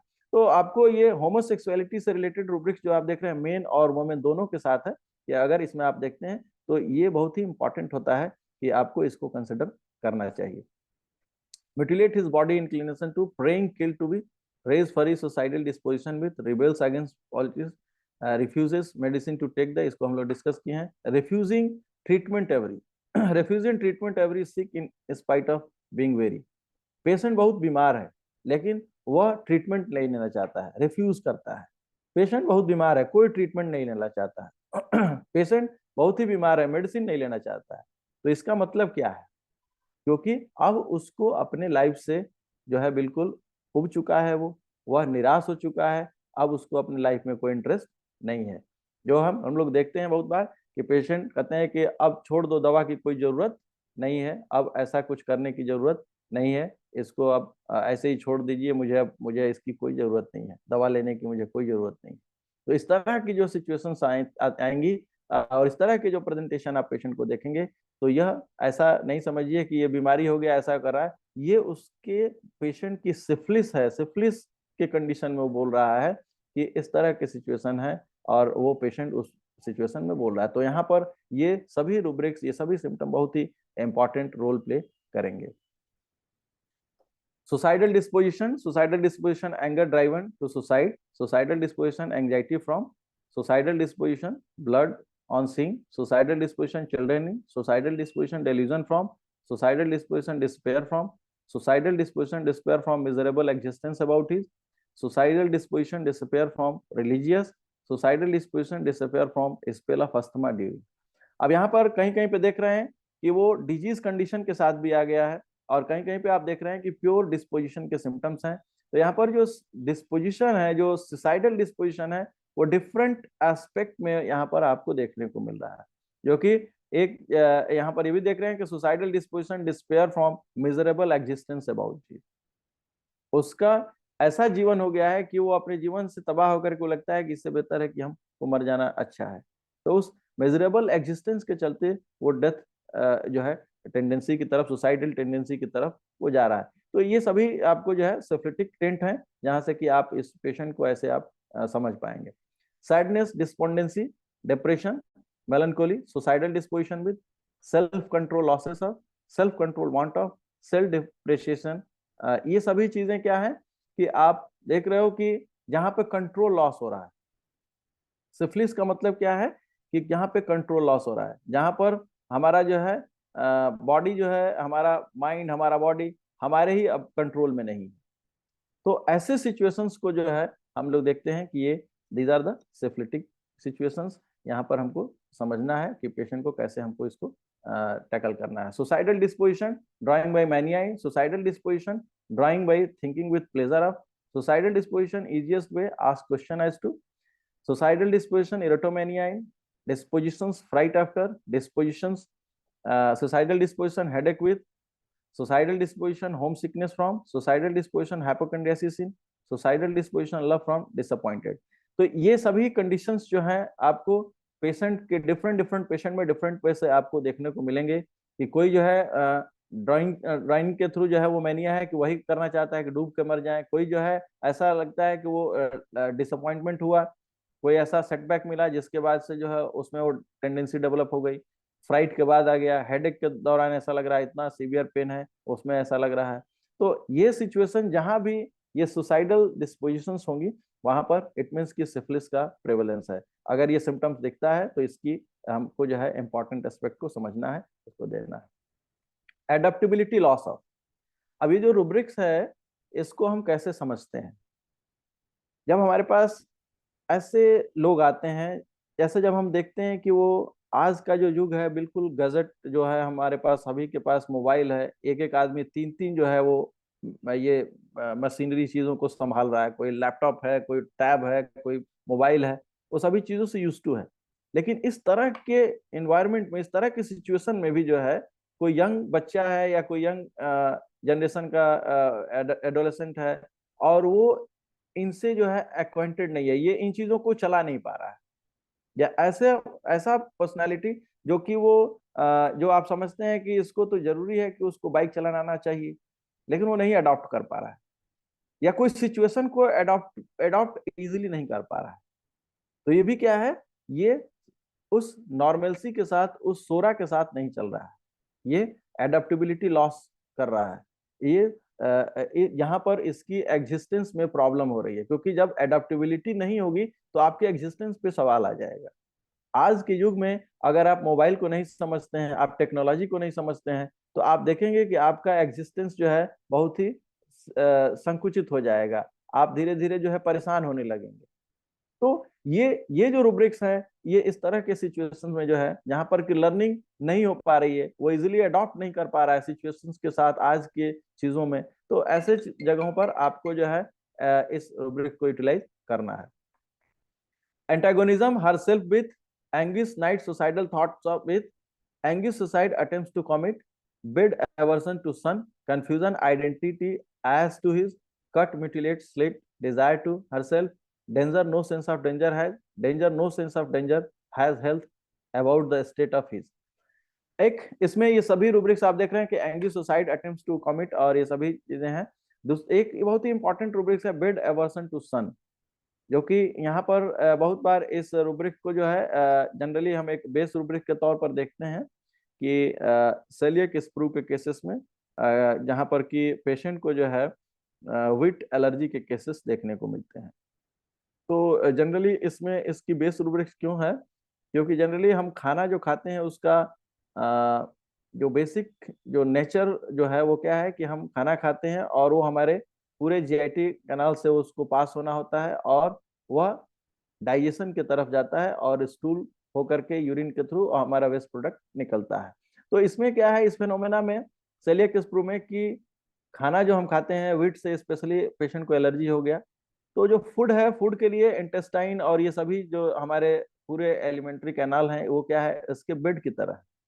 लेकिन पेशेंट को इस बेड से ही एवर्सन हो गया, उस फूड को उस बेड से ही एवर्सन हो गया, वो लेना ही नहीं चाहता है, वो उसके रिएक्शन होती हैं, वो उल्टी करने लगता है, वोमिटिंग होने जाता है, पेशेंट को स्टूल होने लगा, डायरिया होने लगा। तो ये क्या है, ये काइंड ऑफ एवर्सन है, बेड एवर्सन टू सन। तो यहाँ पर इस रूब्रिक को बेस में लेकर के देख सकते हैं, आपको केसेस में बहुत ही अच्छा इंप्रूवमेंट देखने को मिलेगा। Self torture social function aggravate striking generals himself tear himself throws herself floor or torment himself well says he is why very when very sick amusement averse to generous too much for strangers। अब यहाँ पर दो rubrics बहुत ही important हैं, जो ऐसे सभी इंपॉर्टेंट हैं, लेकिन दो बहुत ही कॉमनली देखने में, well says he is very when very sick. Patient बहुत बीमार है फिर भी कहता नहीं है मैं ठीक हूँ, मैं अच्छा हूँ, कोई मेरे चिंता करने की बात नहीं, मैं बिल्कुल ठीक हूँ। लेकिन पेशेंट आप देख रहे हो कि इसकी बहुत ही सीरियस कंडीशन है, तो यह भी एक सिफिलिटिक जो है कंडीशन होगा। Generous too much for strangers, अभी क्या है कि अपने लिए कुछ नहीं है या घर के लोगों के लिए नहीं है, अपने डिपेंडेंट लोगों के लिए नहीं है, लेकिन बाहरी लोगों पर पूरा जो है वो खर्च हो रहे हैं, बाहरी लोगों को ज्यादा जो है उन पे खर्च किए जा रहे हैं। तो ये भी सिफिलिस है, क्योंकि आप अपनी लाइफ को नहीं सेव कर पा रहे हैं और दूसरे के लिए जो है वो ज्यादा आप लुटा रहे हैं या खर्च कर रहे हैं। तो ये भी एक सिफिलिटिक कंडीशन है, जिसमें कि आपको ये इस तरह के कंडीशन में हम लोग को मेडिसिन को देखना चाहिए। अब इसमें हम लोग कैसे समझेंगे कि ये lesser to the more important rubrics की तरह हम इसमें जाएंगे। हम देखते हैं कि जैसे इस तरह के सिफिलिस की एंट्री कैसे होती है। डेथ डिजायर कोई ऐसे थोड़े कर लेगा। जब हम पेशेंट के केस टेकिंग में जाते हैं तो देखते हैं कि डेथ डिजायर तो लास्ट कंडीशन है, क्योंकि हमने कहा ना कि सबको अपने लाइफ से प्रेम है, डार्विनवाद है कि आपके एग्जिस्टेंस में आपके लाइफ से अपना प्रेम होना बहुत ही जरूरी है।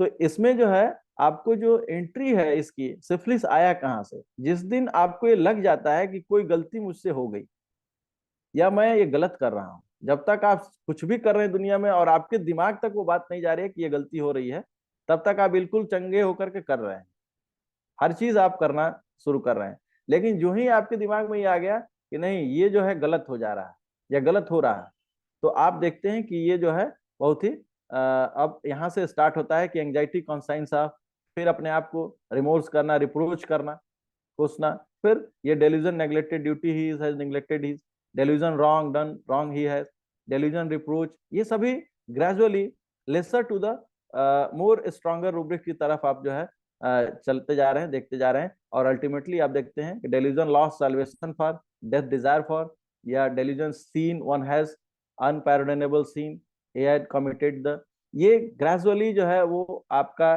जो कहा जाता है ना कि लैडर है, जिसमें कि पेशेंट इस तरह के फीलिंग के साथ गुजरने लगता है, इस तरह के फीलिंग के साथ जाने लगता है। तो ऐसे आप रूब्रिक को समझ सकते हैं कि कैसे जो है ये सिफिलिटिक एलिमेंट से और उस सिफिलिटिक डिस्पोजिशन तक पेशेंट जो है पहुंचता है।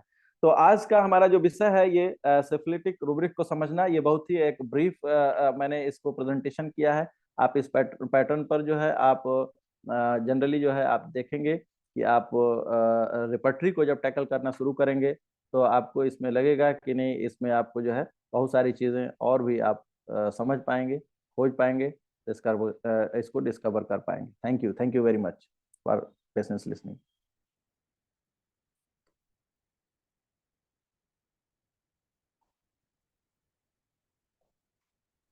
हाँ डॉक्टर, हाँ प्रवीण जी, ये बहुत टाइम पर आपने खत्म किया है, बहुत जी बहुत धन्यवाद। एक क्वेश्चन आपको आया हुआ है, जी rapist and syphilis smile, rapid, rapist and syphilis smile. हाँ रैपिस्ट ये क्या है, ये मोरल कैरेक्टर से लेकर के ये मामले होते हैं, जैसे कि मोरली पेशेंट कैसा है।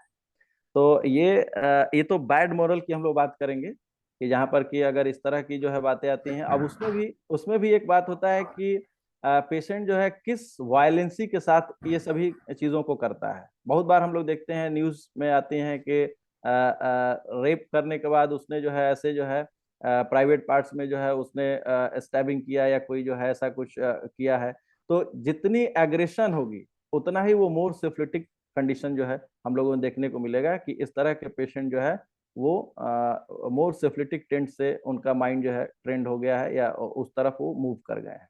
तो जनरली ऐसे केसेस में ये मोरल कैरेक्टर की बात है। तो अगर ऐसे केसेस में अगर ऐसी पर्सनालिटी को होम्योपैथिक मेडिसिन से अगर ट्रीटमेंट दिया जाए तो उनकी इस डिस्पोजिशन को, इस टेंडेंसीज को हम लोग जरूर सॉल्व कर पाएंगे, क्योंकि ये एक एक्वायर्ड फेनोमेना हो सकता है, होता ही है जनरली। तो वो धीरे धीरे उसकी जो है टेंडेंसीज बढ़ रही हैं, तो उसको हम उस नॉर्मलसी की तरफ ला सकते हैं अगर हम लोग केसेस को ठीक से अप्रोच करें।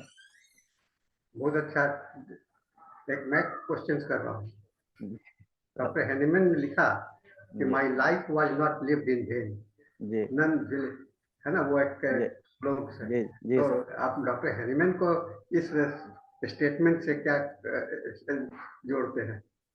सर डॉक्टर हनीमैन सर ने जो है ये जो I have not lived in vain, जी नन इन इनोटिलस विक्स। जी, तो इसमें बहुत ही उन्होंने अपने लाइफ की जो जर्नी को देखा और उन्होंने जो लिखा है ये ऐसे ही नहीं लिखा, एक एक्सपीरियंस और एक एक्सपेरिमेंट और एक ह्यूमन सफरिंग मैनकाइंड को एक ऐड देने के बाद उन्होंने ये देखा कि होम्योपैथी जैसे साइंस को, जो कि अल्ट्रा डायनामिक और अल्ट्रा जो कहा जाए कि एडवांस साइंस है, जहाँ पर कि हम बहुत ही टीनी ग्लोबुल से हम केसेस को सॉल्व कर पा रहे हैं इजी और कॉम्प्रिहेंसिबल प्रिंसिपल के साथ, जो कि उनकी देन है, जिससे कि वो अपने लाइफ से सेटिस्फाइड रहे कि मैंने जो किया है अपने जीवन में यह बहुत ही एक सुखदायी चीजें हैं जो कि मैंने अपने जीवन को व्यर्थ नहीं जाने दिया है। तो एक होम्योपैथी के साथ जीना, होम्योपैथी के साथ रहना एक बहुत ही सुकून की चीज है कि जो हम कर पा रहे हैं वो बहुत ही अच्छा है और आगे और भी अच्छा करेंगे डॉक्टर हैनमैन के इंस्पिरेशन के साथ। बस थैंक बहुत अच्छा प्रेजेंटेशन था। आपने सिफिलिस को बहुत अच्छा से एक्सप्लेन किया है और हम लोगों का समय भी समाप्त हो चुका है और कोई क्वेश्चंस भी नहीं है, तो आप फिर आइए हम लोग के एक सेमिनार में। और थैंक यू सर, बिल्कुल सर। अगर अंग्रेजी सेशन में भी आना चाहेंगे तो हम लोग आपका वेलकम करते हैं। और इसके साथ में चूंकि समय नहीं है तो हम लोग इस मीटिंग को क्लोज करते हैं और हमारे next speaker doctor Neha Kakkar ji join कर चुकी हैं और हमारे होस्ट जो हैं तो डॉक्टर धनेश भी आ चुके हैं। हम लोग माइक हैंड ओवर करते हैं डॉक्टर धनेश को to take over. So welcome to Dr. Dhanesh and Dr. Neha Kakkar for the Hindi English session. So I hand over to you, Dr. Dhanesh. Thank you, Sahani sir. Good evening, good afternoon, and good morning. This is the 1277th day of continuous webinar conducted by International Forum for Promoting Homeopathy. Today, our guest is Dr. Neha Kakkar from Uttar Pradesh. Let us begin the session with 1 minute silent prayer.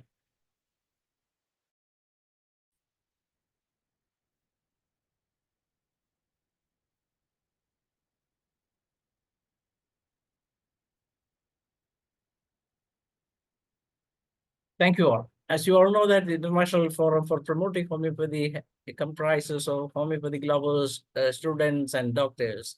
And we are conducting regular sessions from 7 to 8, our Hindi session, 8 to 9, our international session in English, and 9 to 10, we have a local language session in Malayalam. Today, our guest is Dr. Neha Kakkar from Uttar Pradesh, and she has completed her B.H.M.S. and from Delhi, and now practicing at her own clinic named Homoeopathy and Care Clinic, Meerut, and she is a member of Meerut Homeopathic Medical Association as well as Red Cross Society, Meerut, South Delhi Homeopathic Association, and she has presented paper on a topic on cancer, its homeopathic etiology and management at All India Homeopathic Congress held at Hyatt, New Delhi some 3 months back, that is on December 2023. That means that she is an international figure by herself. And she has written published some articles, and she has published the same in the 360 website. One is Homeopathy, a Nanoscience, and the other second article is A Case of Blackish Discoloration of Skin along with the Erythematous Patches Cured with Natrum Muriaticum. And today, Dr. Neha will be discussing about the role of homeopathy in genetic disorders. As you all know that homeopathy is a very good system for this genetic disorders, but only very few people know that this is a good thing for all those kind of diseases. So let us see what Dr. Neha Kakkar has to say about this subject and what she has to she has her experience in this field. Welcome, Dr. Neha. Please unmute. Thank you, Dr. Dinesh sir, for this wonderful introduction. First of all, I want to convey my heartfelt gratitude to International Forum for Promoting Homeopathy for providing me a distinguished platform to present my presentation. And I want to convey my special thanks to Dr. Dinesh Jesiman sir for introducing me into the forum. It all started up with he calling me for just giving a vote of thanks to all the presenters. And one day he called me up and asked me whether I can give a presentation also. So I agreed to it, and I'm here. And I hope I can do justice to the topic what I'm trying to explain today. And I also want to thank all the doctors present here in advance who will be lending a patient here to my presentation. I hope that will be fruitful for all of you. So moving on to the presentation.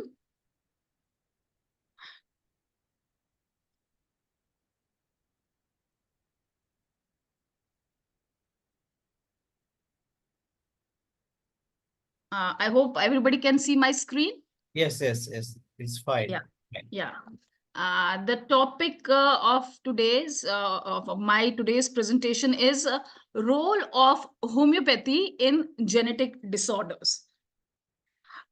To understand this topic of genetic disorders, we need to first understand that what structures are present behind the genetic disorders and what are the changes are occurring in these structures which bring about the development of genetic disorders in individuals. So the basic structures we need to know before going on to the genetic disorders is that we should know that what exactly are genes. Now, genes are the basic and the smallest submolecular, that is nano or micro. They are the smallest submolecular physical and functional unit of a cell or an organism. Genes are present inside the chromosomes, which are present inside the nucleus of every cell and which are inherited from our parents or ancestors. Genes are responsible for the physical and structural makeup of a cell and also of an organism. They control the most essential functions of the body. So now to understand this concept of genes, we need to go back to our biology classes or the physiology classes that we took in our B.H.M.S courses. We need to go back to that. As you can see in the diagram, we have studied about the microscopic structure of the cell, whether a unicellular organism or a multicellular organism. This is the microscopic structure of the cell, which is there. So here you can see the cell has a cell membrane, that is the outer covering of the cell. And we have some important components inside the cells like the mitochondrion, Golgi bodies, endoplasmic reticulum, lysosomes, etc. And we also have the core of the cell, that is the basic powerhouse of the cell, that is the nucleus. Now, in the second diagram, as you can see, this is the detailed diagram of a nucleus. The nucleus is the main structure inside the cell, which is controlling all the functions of the cell. And this nucleus, in turn, contains the chromatin fibers. The chromatin fibers contains the chromosomes, which we inherit from our parents or ancestors. And inside the chromosomes are present the basic genetic material or the genetic information, which has information about whole of the physical and the mental traits a person or an individual is going to have in future. Now, in this diagram, we can see all the 23 chromosomes which we inherit from our parents. These are responsible for different physical characteristics like the color of the hair, the color of the eyes, the color of the skin, or other, behavioral characteristics like a person's way of speaking or behaving in a certain manner, and a lot of other things. They are determined by the chromosomes. And here we have the 23rd chromosome, that is the double X or XY chromosome. This is responsible for the sex of a person, whether the person is a male or a female. So this chromosome, 23rd chromosome, is responsible for that. Double X chromosome means a female chromosome and XY chromosome means a male chromosome. So these chromosomes contains the basic genetic material inside them. Now, what is these genetic material, the genes, exactly further made up of? They are further made up of DNA, that is deoxyribonucleic acid, a self-replicative polymer or molecule. This is a chemistry molecule, which we all have studied previously also. And it is further made up of nucleotides, which are namely adenine, thymine, guanine, and cytosine. So these are the 4 basic nucleotides. Nucleotides are further made up of these molecule. This is the basic molecule, as you can see in the diagram. This is the basic molecule of a nucleotide, which is consisting of a nitrogenous base. Nitrogenous base means it's based mainly containing the nitrogen molecules or atoms. And along with it, there is a pentose sugar molecule and also a phosphate molecule. So this is the component of a basic nucleotide, and we have 4 types of basic nucleotides that are namely adenine and thymine and guanine and cytosine. So here we can see these 4 nucleotides have different molecular structures. This adenine is having 2 molecules of hydrogen. Here we have 3 molecules of hydrogen. Here the alignment is different in cytosine. So these are the basic 4 nucleotides which are forming up the DNA. And now in this diagram, you can see how these molecules of nucleotides are arranged.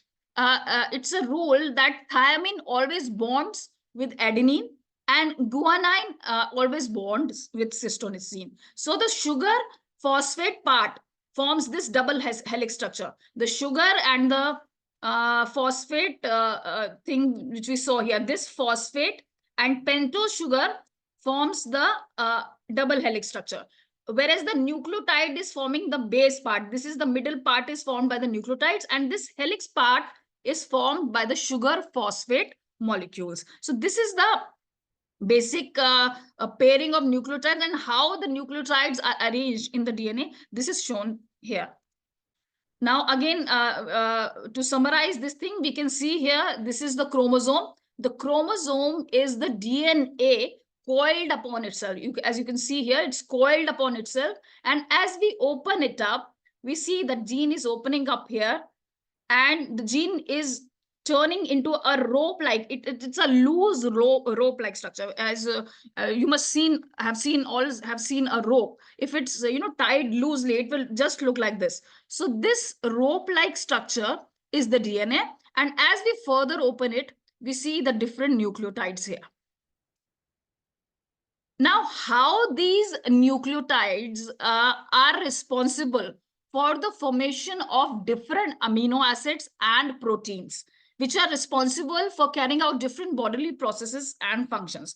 Now, every enzyme and hormone that is present in the body is mainly made up of protein. If you open up the hormones and if you open up the enzymes, they are basically containing polypeptides and proteins. So the protein is the basic structure which is responsible for many functions in the body. So these nucleotide bases group up in three. They group up together in 3 parts, like they group up of 3 nucleotides, and they form a codon. Codon meaning they form a particular code which contains the information to form a particular amino acid. And further, the sequence of amino acids form a specific protein in the human body, which is responsible for various functions. This is being explained again in this diagram in detail. As you can see here, this is the cell structure, and we have the nucleus inside. The DNA is containing the nucleotides, and the nucleotides are transcripting or transferring this information to a messenger RNA. Now, RNA is a smaller molecule than DNA, but it is similar to DNA. It is very similar to DNA, but it is a bit small, and there is 1 or 2 components different from DNA. So what is DNA doing? DNA is transcribing this information into mRNA about what kind of amino acid it needs to manufacture, and then mRNA is traveling outside the nucleus of the cell into the cell cytoplasm here, and it is again translating this information to a ribosome. Now, ribosome are also protein-like structures which are responsible for formation of big proteins or amino acids. So DNA is transferred to mRNA to ribosome, ribosome, and the ribosome is again forming the amino acid. Now, as we can see, it's all written here. I will just read out from here. The bases from DNA to proteins. The bases on a single strand of DNA acts as a code. The letters form 3-letter codons, which code for amino acids, the building blocks of proteins. The amino acids are the building blocks of proteins. An enzyme, RNA polymerase, transcribes DNA into mRNA. It splits apart the 2 strands that form the double helix, then reads a strand and copies the sequence of nucleotides. The RNA is copying a single strand from the DNA. As you can see in the picture here, it's the nucleotides are lined up here, and the mRNA is just copying. Now the only difference here is that RNA is containing uracil. This is a different type of nucleotide which is different from the DNA. Now, instead of thiamine, it is copying uracil, and the rest, that is the cytosine, guanine, and adenine, they are copied as it is. But the thiamine is being converted to uracil. It's written here, the only difference between the RNA and original DNA is that in place of thiamine, another base with a similar structure is used, which is uracil. In multicellular organism, the mRNA carries genetic code out of the cell nucleus to the cytoplasm. Here, protein synthesis takes place. Translation is the process of turning the mRNA's code into proteins. Molecules called ribosomes carry out this process, building up proteins from the amino acids coded for. So the DNA is transferring the information to mRNA, then to the ribosome, then to the formation of amino acid, and then the protein. I hope I'm clear on this. And these are the different type of amino acids, as we can see here: alanine, asparagine, glutamine. These are the 20 basic types of amino acids. And we have the different, codons here. These are the codons. Now, this codon is carrying the, uracil, and uracil, cytosine. This is forming phenylalanine. And similarly, you can see the other amino acids also, they have different codes here. So there is a specific code for every amino acid, and then this amino acid is further forming the proteins. Now, what is a human genome? Genome is the entire set of DNA instructions found in a living organism. That means every organism is having a total amount of genes. Any organism, whether it's a virus or a bird or an animal or a human being, every living organism is having a fixed amount of genes in their DNA, which are carrying out different functions in their bodies. The full human genome was coded in the year 2003, after which, as a science, developed very fast and opened new vistas in the modern medical field. Humans have approximately 20,000 to 25,000 set of genes, which are responsible for physical and mental traits. They are responsible for carrying out the most important functions like growth and metabolism of an organism, and are also responsible for development of various diseases. Now, here also you can see the various functions of human genes. You can see the different varieties of function the genes are providing, and they include mostly, very important functions like cell adhesion, carrier proteins, viral proteins, and we have this immunoglobulins. It is also forming, the proteins are also forming our immunological system, and this calcium binders and structural protein of muscle. So they are carrying out various functions, and this amount of molecular function is still unknown. But still we know a lot than before due to the discovery of this human genome. The genetic studies have researched very much, they have developed very much fast in the last 2 decades. So this is the basic information we have till date.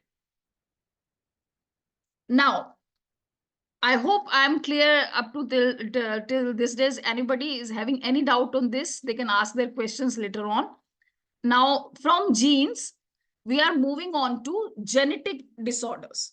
What exactly are genetic disorders? Genetic disorders are mutation or alteration in the nucleotide sequence forming the base amino acids.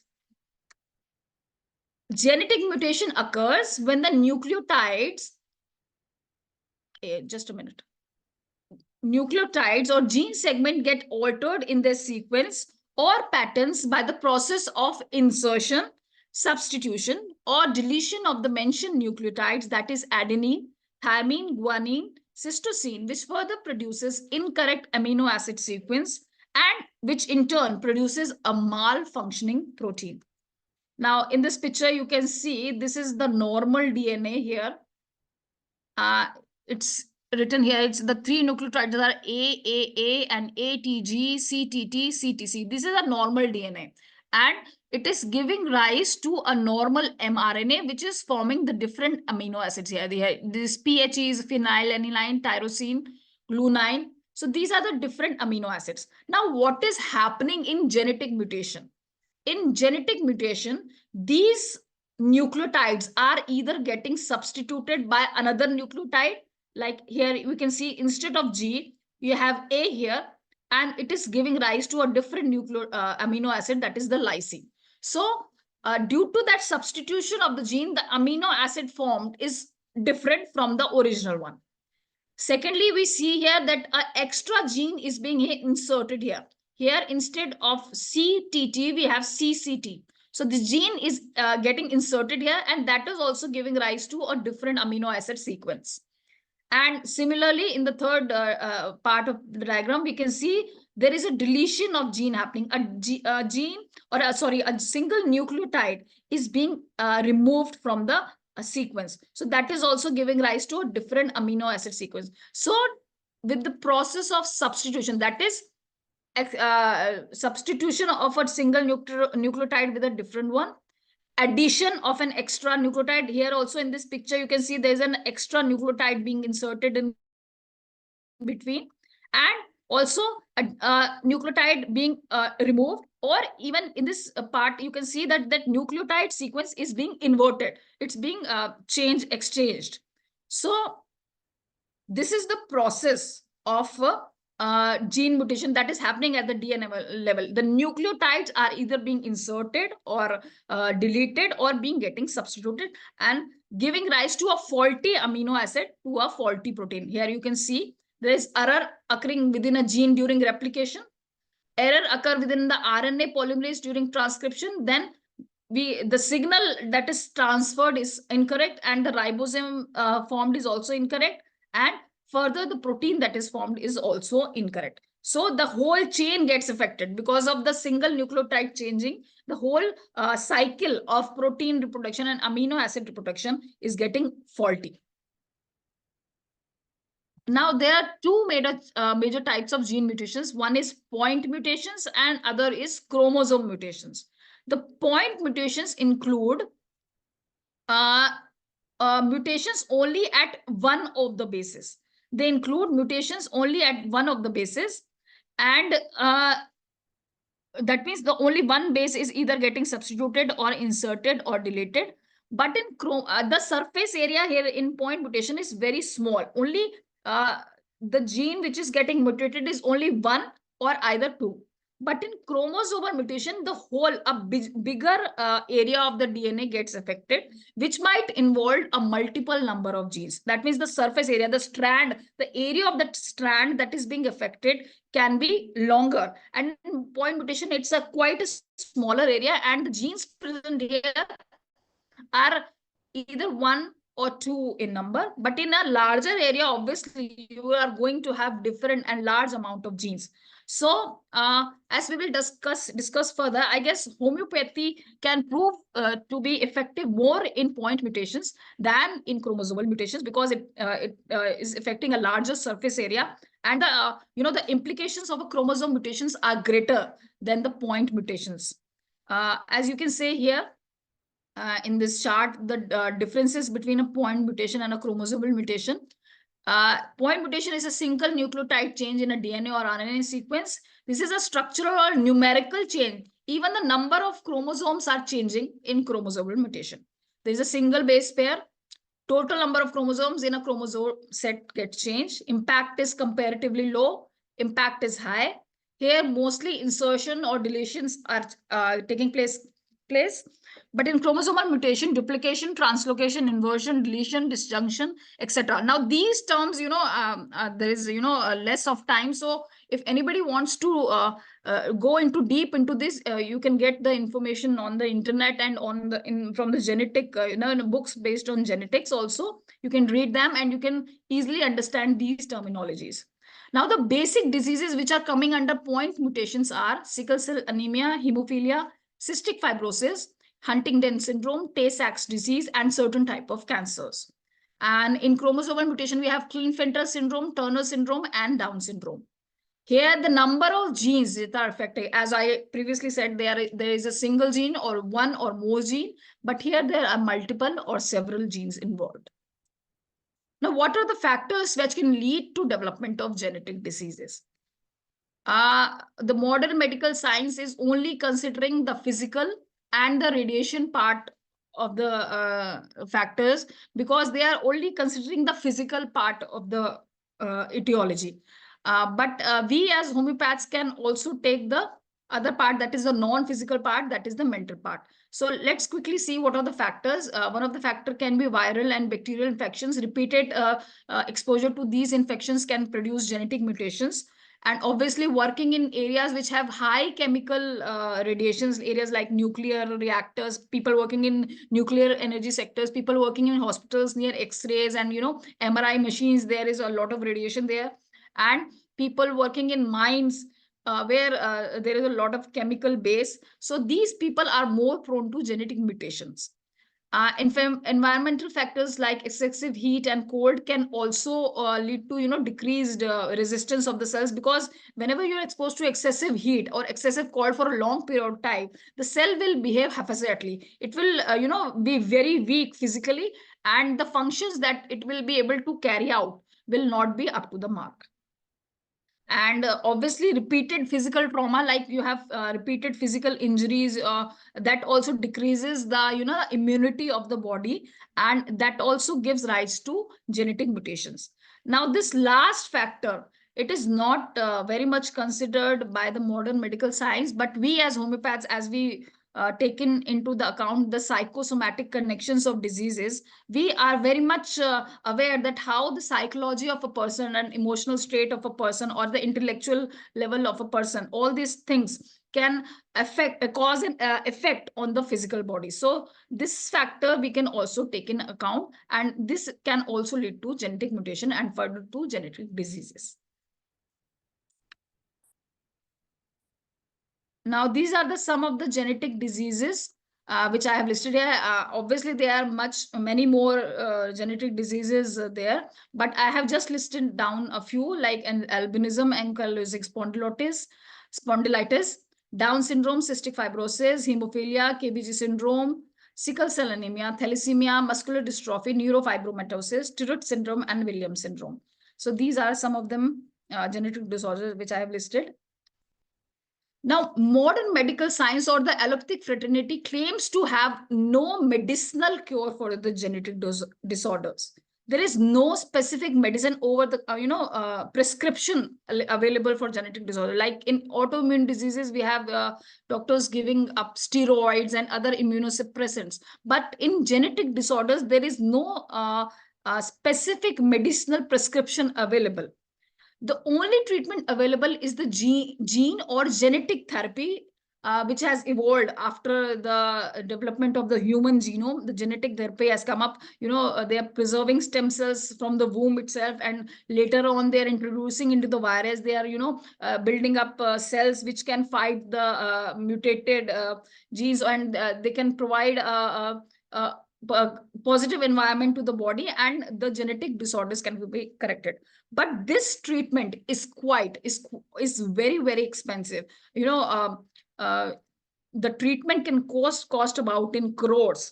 And in a country like India, where middle class and lower middle class is just struggling to make ends meet, and they are just struggling financially to make the things available for them and for the children, it's very difficult to afford this kind of treatment if a person gets diagnosed with a genetic disorder. And this treatment is obviously not easily accessible to all. First of all, there is not so much awareness about it, and it is very expensive, and also it's not widespread, so not everybody can access to it.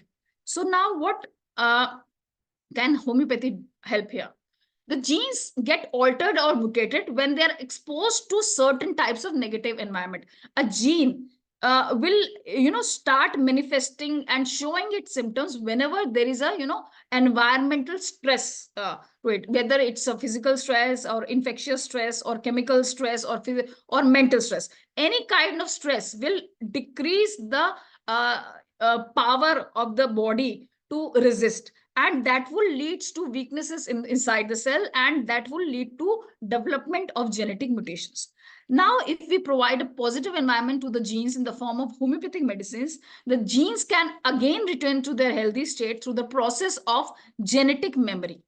Now, what is genetic memory exactly? I mean, there was a experiment done by a Japanese doctor on water, that water molecule also contains memory. Every molecule, every living molecule in this universe is having a memory. Memory means it has the ability to feel things and to remember that what kind of experiences it went through. So this German doctor, I don't exactly remember his name, and I have not so much search about it, but I just put up this concept just to explain the concept of genetic memory, that when a water molecule is exposed to a negative environment, like you can see in the picture, it is forming it's a distorted molecule. But and in this case of evil, or in negative, very negative environment, it's forming this kind of molecule. But if it's given positive environment of love and affection and care, it is forming this beautiful crystal here. So similarly, our genes also are getting affected by the negative environment, and they can be similarly can be treated with the positive environment, because the gene will have its previous memory of its own healthy state, and it can easily revert back to its healthy state if we provide the positive environment of the homeopathic remedy. The homeopathic remedy takes into the account the causa morbi, that is the causation from the point where the genes might have started getting altering or changing when exposed to certain factors. The homeopathic subject of repertory, this repertory is a gem for us, because it takes into account of causation modalities like ailments from injuries, ailments from grief, ailments from anger, vexation, reserve, displeasure, ailments from bad effects of vaccination, ailments from excessive exposure to heat and cold, ailments from exposure to radiations, exposure to chemicals, ailments from excessive exposure to narcotics, allopathic drugs. Now, in the last few years, many new repertories have come up, apart from the traditional repertories of Kent and Bogar Boni Hassan and Dr. Bogar. So apart from these conventional repertories, and after the coming of the softwares and different repertories, recently I have recently means 2-3 years back, I've started reading the repertory of Dr. Robin Murphy, and this repertory includes a lot of modern day nomenclature, because now in today's times we are having bad effects of a lot of we are having toxicity of allopathic drugs, and we have toxicity of the vaccinations, we have toxicity from the negative mental load that is coming on from generations. So these all accounts are being taken care of on these kind of repertories. So it's my suggestion that everybody should read Dr. Robin's Murphy repertory of homeopathic medical repertory. That is the 3rd edition, and it contains a separate chapter on children and on toxicity, vaccinations, food, etc. And they have a wide range of rubrics. So these repertories help us to gain more knowledge about what the disease in today's times are. When we select the medicines based on these symptoms, which also acts as factors or environment for development of genetic diseases, and select mostly higher potencies like 1M, 10M, or even the LM potencies, we are providing a very positive environment to the genes. Genes here are nanostructure which are functioning at a subcellular level, after which only energy exists. Homeopathic medicine acts on this energy level and thus start bringing change on the genetic level, which is closest to the energy level. Now, let me connect our homeopathy with our Vedic texts. Our Vedic texts mention the concept of Atma, and Dr. Henneman has mentioned the concept of vital force. In my understanding, these two nomenclatures might be different, but they are serving the same purpose. Vital force is the basic force which is, maintaining the physical body. And similarly, it is mentioned that Atma is the basic energy which is, maintaining the physical body and making us alive. So these two terms are synonymous. And closest to this energy body or the Atma or the vital force is the Sukshma Sharir. The Sukshma Sharir is our mind, our intellect, our feelings, our thoughts. We cannot see our thoughts, we cannot feel our feelings, but we know that they are very much there. We are all, in every day, we are thinking multiple and thousands of thoughts. We cannot see them, but we can feel them. And the feelings which are closest to us are the feeling of sadness, happiness, and we feel them all the time. We cannot see them, but they are forming our Sukshma Sharir. So this Sukshma Sharir is our mind, intellect, and which is, the place at which the disease is getting introduced according to the concept of, disease as mentioned by Dr. Henneman. And the Sthul Sharir is our physical body, the physical body that we are seeing. So this Atma, Sukshma Sharir, Sthul Sharir is synonymous to vital force, the mind, and the physical body. So when we are providing energy to the vital force through our medicines, we are making an effect on the mind and ultimately on the physical body. This helps them to revert to the normal structure of amino acids and thus production of healthy and properly functioning proteins. Homeopathy as a medicinal system can provide the necessary breakthrough in the genetic field, providing relief in the symptoms of the patients suffering from genetic disorders and also improving their quality of life. Now, I have one case which I started seeing only 3 months back, and it was, a gift from Almighty. I considered as a gift from God, because this case came. Obviously, the case was of a 7-year-old male child who was suffering from this KBG syndrome. This is a very rare syndrome, which we'll discuss further in the slides, and learning disability. And this obviously the child had seen many allopathic doctors, and obviously he was diagnosed as not treatable because it was a genetic disorder.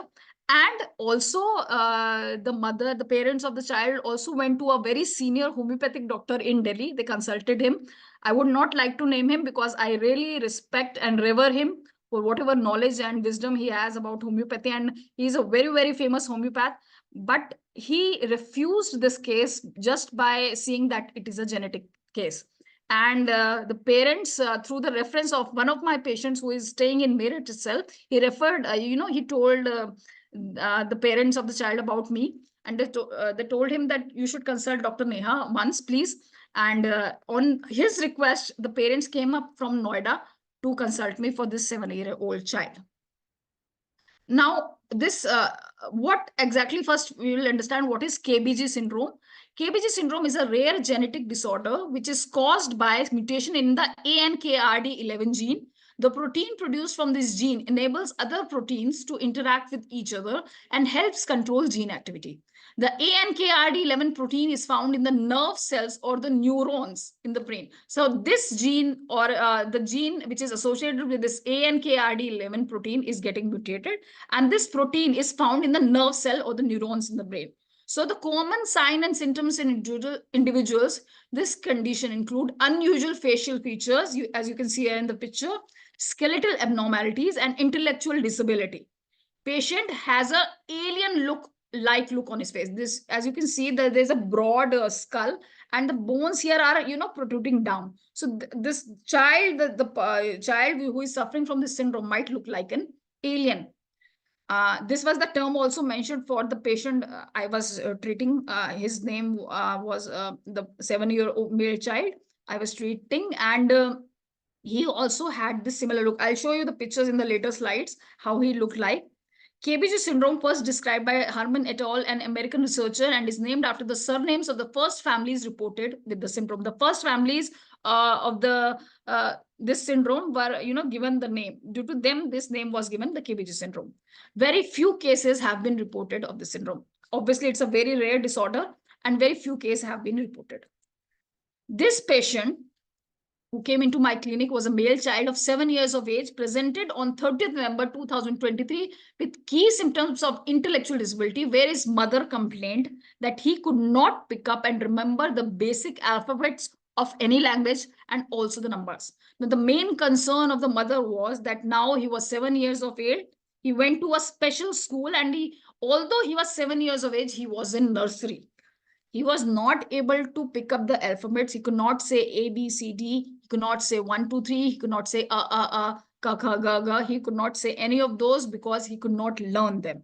And his concentration while studying was very low. He used to shriek and shout and refuse to study whenever his mother told him to do so. He would not sit to study because he would refuse, and he would run away, and he will say, I will not study, and he will just go and watch the mobile. He was so much into mobile watching that even while he was there in my clinic, I was talking to his mother, and he was watching the mobile and playing games on it all the time. His mother was majorly concerned with his academic performance and how the child will fare scholastically and academically as his age was increasing, but not his intellectual brain. The child could not drink milk from the glass or tumbler. He also could not sip from the straw and also could not gargle. Now, the gargle here means वो कुल्ला नहीं कर सकता था. उसको कुल्ली करनी नहीं आती थी और वो सिप भी नहीं कर सकता था, दूध नहीं पी सकता था. उसकी मम्मी उसको कटोरी चम्मच से दूध पिलाती थी. On taking the past history, it was found that the child had delayed milestones. His dentition was also late. He also started walking at a later age. At 2 years of age, he started walking. That is quite later than the normal walking age of the child, that is 1 or 1.5 years. Also, he could not speak and articulate words till 5 years of age. This was his, he could not speak till 5 years of age. He was like mumbling, just mumbling. This is the all the things that mother told. At 3 years of age, he had an episode of high fever along with cyanosis of the face, along with first episode of seizure. He had high fever at 3 years of age, along with blue face. His face went blue, and there was episode of seizure. He was admitted in NICU and was given injection of allopathic drug called Frisium and was nebulized for the cyanosis. He was fine after this. But 1 year later, he again had an attack of seizure along with vacant look and unresponsive behavior for a few minutes as described by his mother. He went blank. He was not looking. He was not answering to, he was, calling his name. His name was Saharsh, and the mother and father both were calling him, but he was not responding at the time of the second seizure that happened. After this episode, the patient consulted 2 or 3 specialists for this condition. Several neurological doctors were consulted, where several neurological tests were conducted to find out the cause of the seizures. But his brain MRI was found normal. No pathology was found inside the brain.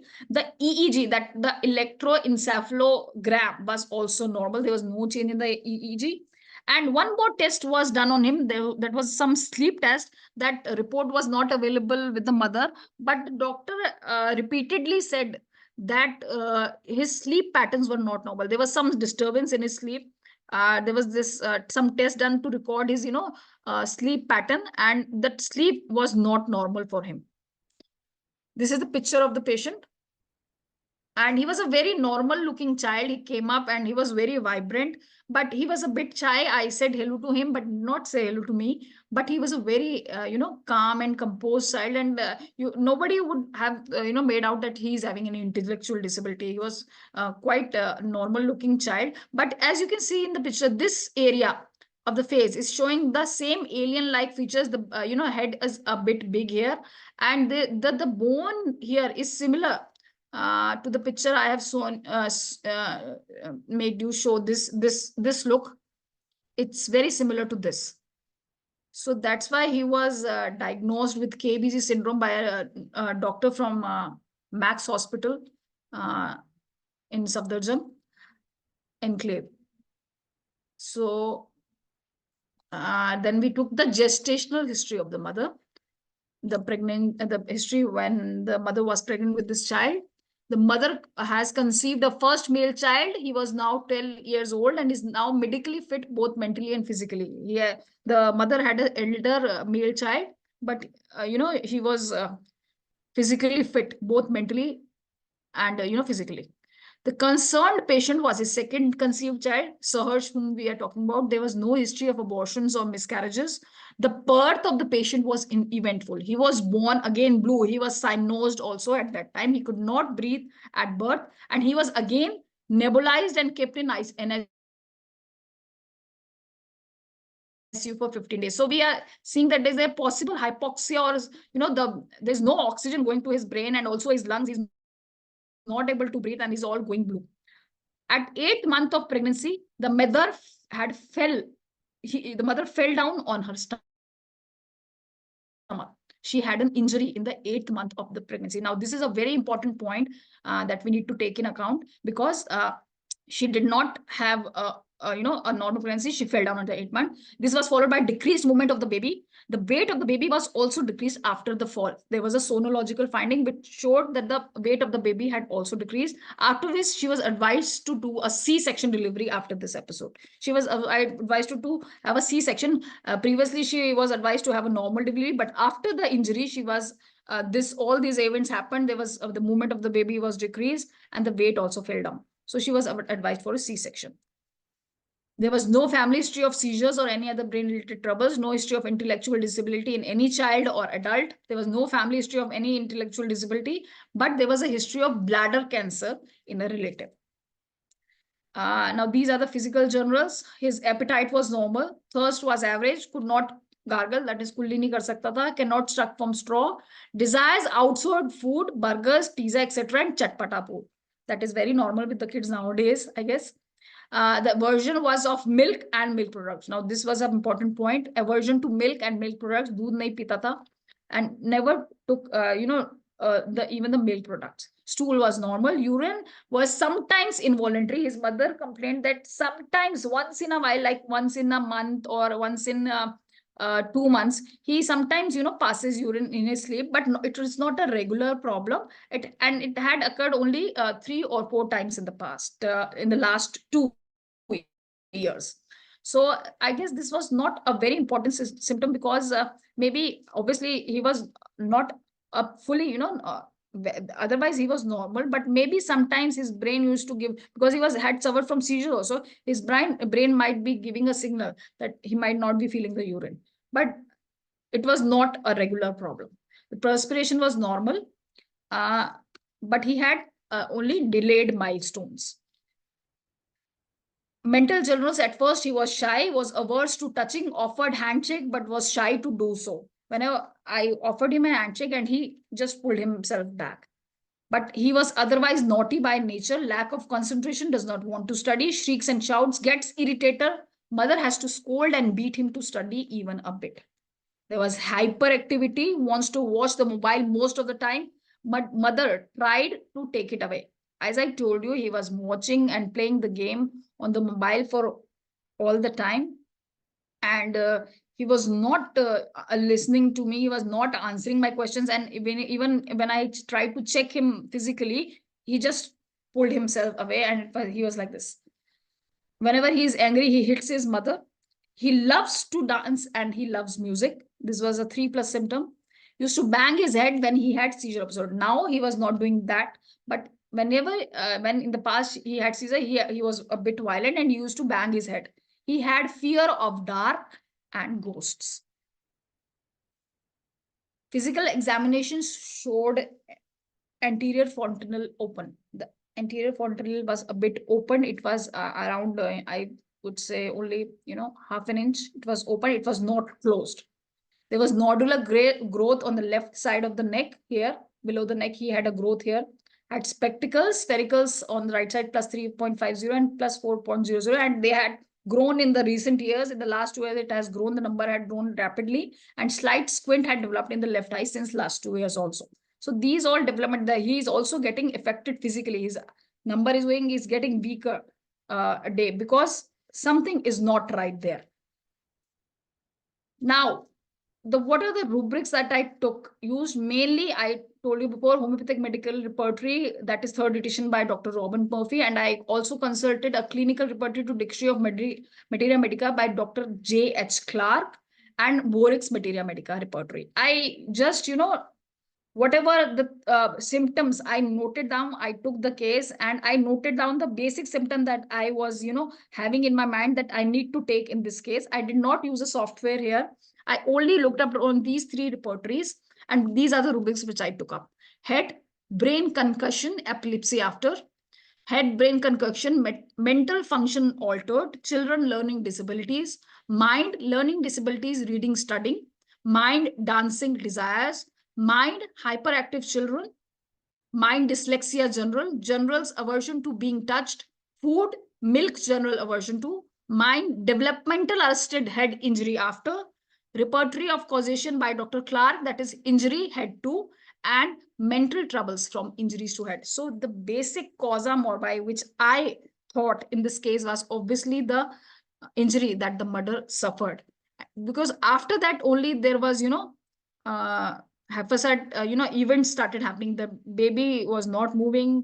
Obviously, he suffered a shock inside the mother's womb, and something hit him there, and it started manifesting when his brain's size started growing, when the neurons started developing. The effect started coming after that, and obviously he was not, talking till 5 years of age, and also his milestones were delayed. But that is a, very this things can happen with any other child also. But after 3 years of age, when his brain started growing, he started having seizures, and his neural development was not up to the mark. He did not speak, and obviously the learning disability started showing up. Now my first prescription was made on 30th November. I studied, the parents were there in my clinic for 1.5 hours. I studied the whole case for 1.5 or 1 hour 45 minutes. And they patiently waited. I said them, I'll prescribe you the medicine today itself. You'll not go without the medicine. And I studied the case for 1.5, 1 hour 45 minutes. And this is what I gave. Natrium sulfuricum 30-40 drops OD in the morning along with Saclac in the evening for 15 days. Used to remove the effect of injury on the child brain. As you know, natrium sulf is very much used for bad effects of head injuries. It's very much evident in the repertories and in the materia medica. Then after 15 days, after the 15-day dose, I prescribed him Calcarea Phos 1M, which was coming as the constitutional remedy because of the delayed milestones and disability, and the inability to grow mentally and also physically. All these symptoms were pointing towards Calcarea phosphoricum. So I gave him natrium sulfuricum 30 for the first 16 days, and then Calcarea Phos 1M, followed by Saclac in the evening for the next 15 days. That was the medicine for 1 month. After 1 month, there was no change, no improvement reported by the mother. He came back to me in December. Next prescription was made on 31st December. Calcarea Phos was, when I was again prescribed, OD 5 drops for 1 week.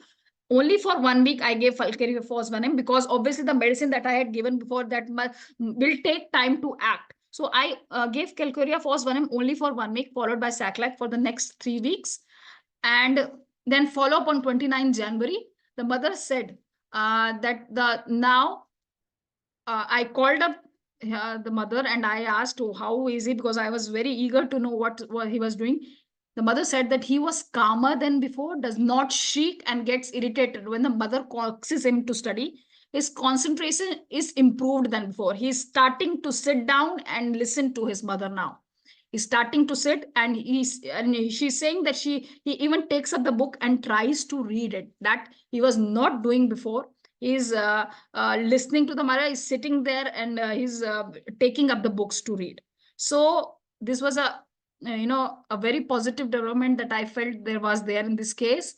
And after I again studied up the case, because I was looking for some anti-miasmatic drug also for in this case, so that I can cover up the symptom, and the whole of the symptoms were coming as carcinosin. So followed by Saclac for 3 weeks. So now I'm waiting that I get more inputs in this case. I am not having many more cases, but this was a case I felt worth mentioning for. So that's why I mentioned this case. So with this, I can conclude that homeopathy can prove to be a game changer in the treatment of genetic diseases, especially involving point mutations. The treatment should be strictly constitutional, as it will yield results. The great philosophy and guidance of Dr. Samuel Hahnemann will guide us into this uncharted territory. So this was all about genetic disorders. I hope I be able to give some inputs and insights into it. Thank you very much. Thank you, Dr. NEHA KAKKAR. It's really a wonderful session, an excellent session, a scientific session. And you have once again proved that homeopathy is a scientific system which works at all time, whether it be whether the condition is as a normal thing or an abnormal thing, whatever be, whether it is a hereditary disease or non-hereditary disease or genetic disorder, whatever may be, homeopathic medicine can work. This is what Dr. Hahnemann mentioned some 250 years back. And you really studied all those things in detail, and you are able to collect the real picture of the patient and then apply the science in its beauty by utilizing the repertory, and you got the right remedy, even though there was a little bit of struggle to whether to go with the first remedy or whether to go to the second remedy, or then you have to shift to the third remedy, the carcinosin. And actually, there was a typical picture of carcinosin in all in all, and there was tarantula was also there, but you never thought of arnica for the Yes, sir. I thought about arnica also. There was a battle between me inside me to give arnica or natrum sulph, but I chose natrum sulph because the brain area and that, because I thought that inside the womb, whenever the mother fall, the head would have suffered the most. Yes, so that's exactly. Yes, Exactly. That's what I was about to mention. But yes, instead of going with the arnica, you just went to the main remedy, the chronic arnica, that is natrum sulph also. That works in a beautiful way in these conditions. Anyway, congratulations. I hope that you can make some more presentation in the coming days, coming months, and congrats again. It's the time for discussion, only a few minutes remaining. I think I am inviting Dr. Ram Parisa to begin the session. Thank you, everyone. Dr. Dhaneji, and congratulations, Dr. Neha KAKKAR. Thank you, sir. Very nice presentation. Excellent session. Thank you, sir. Genetic disease, power of heart, nucleus, and mitochondria, also mitochondria. Very nice skills. Yes, sir. Soul, mind. Yes, sir. Soul, mind, and physical body. Yes, sir. Very, very nice. Okay. Thank you. Just like class physiology. Thank you, sir. Select remedy, carcinosin, or I am agree, Dr. Dhanesh, natrum sulph, arnica, and natrum sulph, then natrum phos. There is.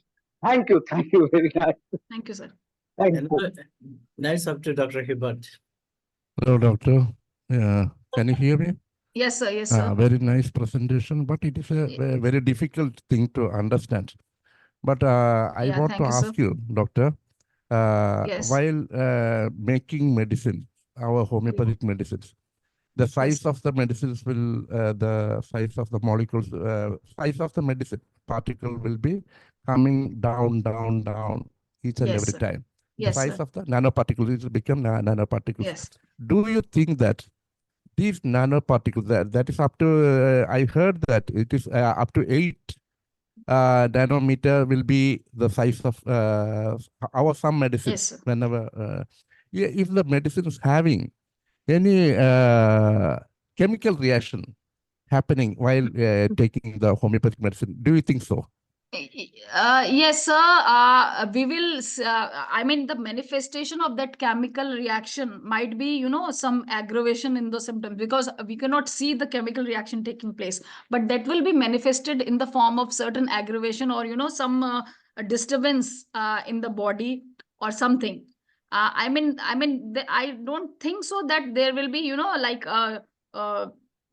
sulfuric acid or certain kind of situation like that. I hope not so that happens. I'm not very much involved into the chemistry, but I am just providing background of how things can be introduced, because the homeopathy is working on the energy level, and it's working on the genetic, it can work on the genetic level also. I'm not a very much experienced person in chemistry, but I can always, we can make sure that we can try and see what can be the results out of our prescriptions. Okay, yes. Now I invite Dr. Savi to say some few comments on the same, and you can say what are thanks to this session also, Dr. Savi. Thank you so much. And we read that from Kant. Kant says the homeopathy is a big science, and at the same time, the other side of the big art. And all of homeopaths learn art side and must be learn the scientific science. And thank you, Dr. KAKKAR. Your scientific science is side is very important. Thank you so much. And your case is very good. Maybe firstly, I think that some little time, maybe stramonium is a need your children. Do you think about that? Sorry, pardon, please, can you repeat the question? Do you think about stramonium a little time giving to your child, your patients? Whether do I give some time to the patient? You're asking that? No, whether you tried stramonium, stramonium. Whether you felt that the stramonium was the remedy for that patient? No, exactly, because stramonium patient, it is quite violent, and I did not see any violent streak in that child. I mean, if you have seen that child physically, he was looking like a very intelligent child to me, because he was watching the mobile and he was quite observant. He was looking very carefully at me and listening to all the conversation, but he was engrossed in his mobile. He was not violent that time. He was violent only at the time when he was having seizures previously. Now he was only shrieking and not doing whenever his mother was only coaxing him to sit. So stramonium child is a violent, is more violent, I think, than this. That's why I did not think of giving. I thought of giving him tarantula also, because there was love for dancing and all those things. But stramonium did not cross my mind. Mostly it was battle between tarantula and calcarea phos and belladonna also. Belladonna. Okay. Yes. Okay, thank you. Yes. Dr. Savi, you can say what are thanks to Dr. NEHA also. Yes, thank you. NEHA, your presentation very excellent and very scientific, and your patients good well now. I'm very happy for you. Thank you so much. Thank you everyone for listening me, and I hope I can give many more presentations in the future. Thank you so much. Yes, tomorrow we will have a session from Dr. Mukthinder Singh, and he will be talking about decoding rubric anxiety salvation, its homeopathic application in materia medica with the cases. So he has presented a part some days back, and tomorrow we will have the second part. And with that, we come to the end of the day 1277. It is over to Dr. Mariamma John to moderate the Malayalam session. Thank you all. Good night. നന്ദി ധനേഷ് ഡോക്ടറെ. എല്ലാവർക്കും നമസ്കാരം. IFPHന്റെ 1277 പ്രതിദിന zoom വെബിനാറിൽ പങ്കെടുക്കുന്ന എല്ലാവരെയും സന്തോഷപൂർവ്വം സ്വാഗതം ചെയ്തുകൊള്ളുന്നു. ഇന്ന് 2024 ഫെബ്രുവരി 29 വ്യാഴാഴ്ച, IFPH ആരംഭിച്ചതിന് ശേഷം ആദ്യമായി ലഭിച്ച അധിക ദിനം. ഇനി നമുക്ക് 4 വർഷം കാത്തിരുന്നാൽ മാത്രം ലഭിക്കുന്ന ദിനം.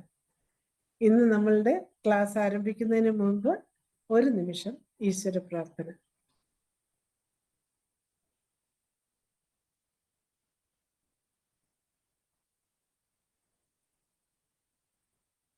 നന്ദി.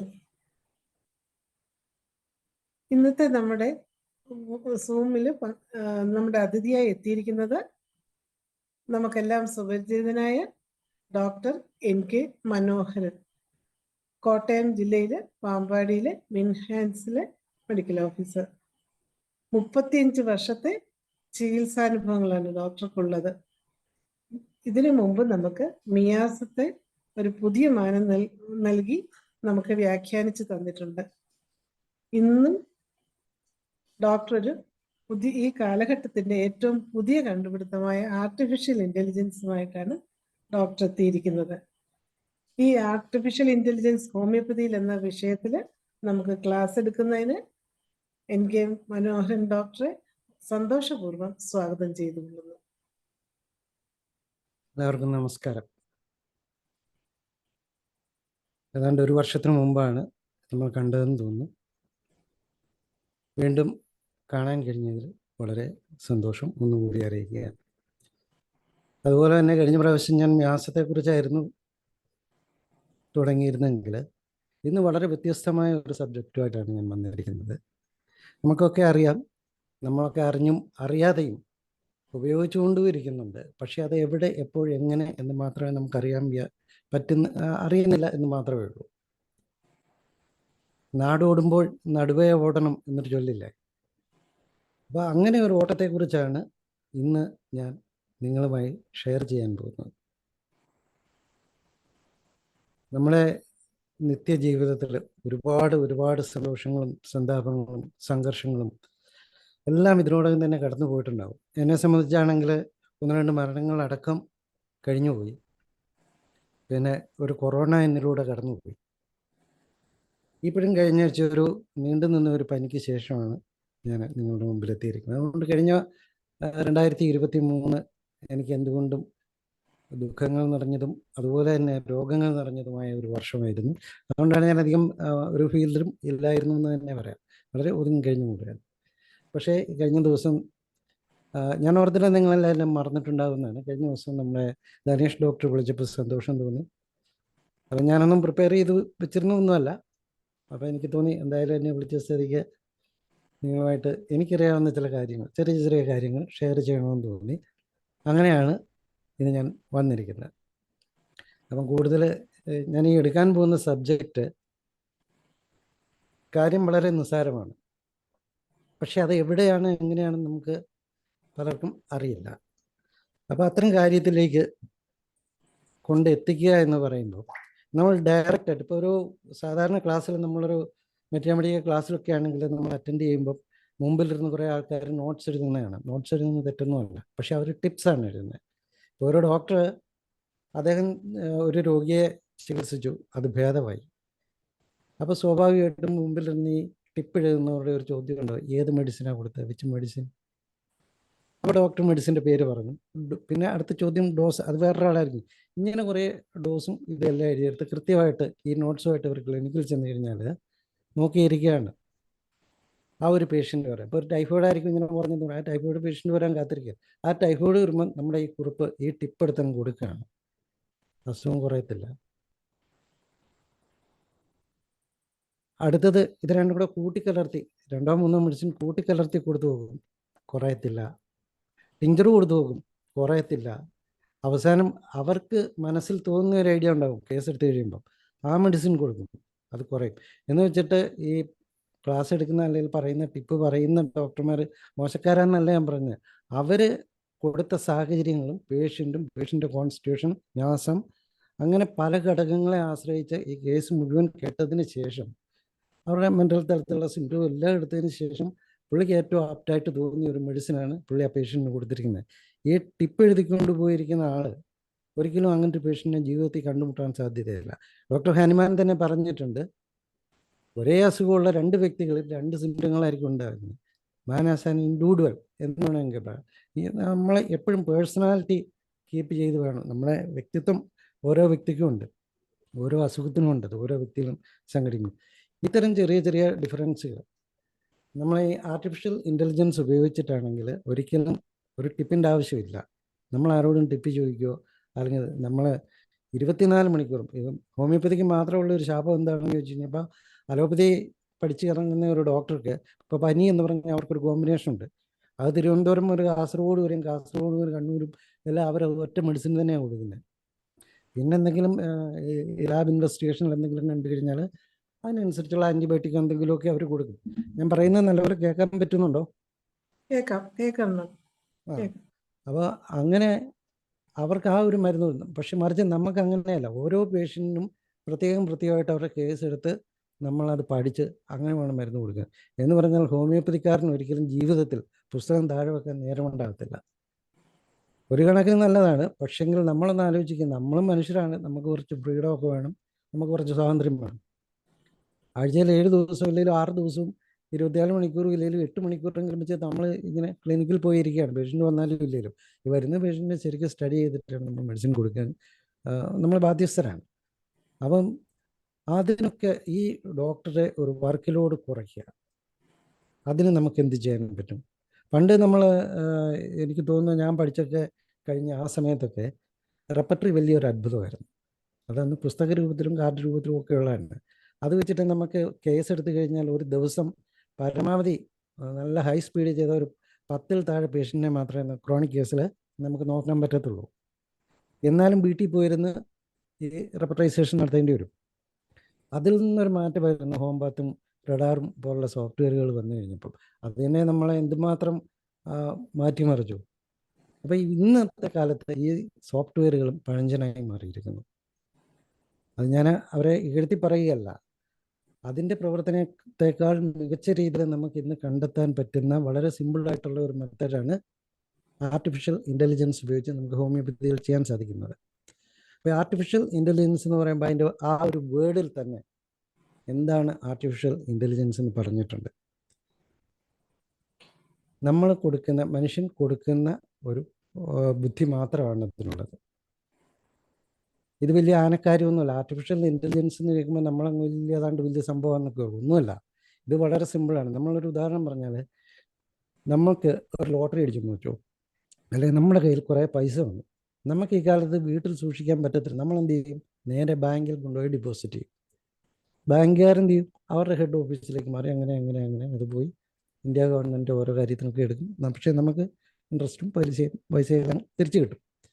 നമ്മൾ പക്ഷേ ഈ പൈസ ഡെപ്പോസിറ്റ് ചെയ്തതിന് ശേഷം നമുക്ക് ആവശ്യമുള്ളപ്പം പോയി അവിടുത്തെ ഒരു ക്ലർക്കിനെ കണ്ട്, അല്ലെങ്കിൽ ഒരു ചെക്ക് കൊടുത്ത്, അല്ലെങ്കിൽ ഒരു ചെല്ലാൻ മേടിച്ച് പൂരിപ്പിച്ച് കൊടുത്ത്, അവിടുന്ന് അയാൾ രജിസ്റ്ററിലെല്ലാം എഴുതി ഒരു കൂപ്പൺ തരും, അല്ലെങ്കിൽ ഒരു ടോക്കൺ തരും. നമ്മൾ ക്യാഷ് കൗണ്ടറിൻ്റെ അടുത്ത് പോയിരിക്കുന്നു, അവിടെ വിളിക്കുമ്പോൾ നമ്മൾ പോയി പൈസ മേടിക്കുന്നു. ഇത്രയേ ഉള്ളൂ ആർട്ടിഫിഷ്യൽ ഇൻ്റലിജൻസ് എന്ന് പറയുന്ന സംഭവം. ഇത് ഇത്രയേ ഉള്ളൂ. അതായത് നമ്മൾ കുറേ ഡാറ്റകൾ, അല്ലെങ്കിൽ ഞാനിപ്പോൾ ഇത്രയും സംസാരിച്ചതിൽ കുറേ കീ വേർഡുകളുണ്ട്. ഞാൻ പറഞ്ഞൊരു 1000 കീവേഡ് ഉണ്ടെന്ന് വെച്ചു.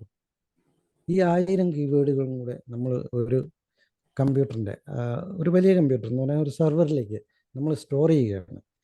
അങ്ങനെ പല ഭാഷകളുള്ള ലക്ഷക്കണക്കിന് വാക്കുകളായിരിക്കും നമ്മൾ ഓരോരുത്തരും സംസാരിക്കുന്ന, ചുമ്മാതെ പറയുന്ന കാര്യങ്ങളിൽ പോലും അത് കമ്പ്യൂട്ടറിൻ്റെ ഭാഷയിൽ വരുമ്പോൾ കീവേഡുകളാണ്. സൗണ്ട് കിട്ടുന്നില്ല അല്ലേ? സൗണ്ട് ഉണ്ട്, പക്ഷേ ഇച്ചിരി പച്ചത്തിലാണേ കൊള്ളാം. ശരി. എന്താ ഞാൻ ആദ്യം ചോദിച്ചത്, മൈക്കിൻ്റെ ഇച്ചിരി പ്രശ്നമാണ്.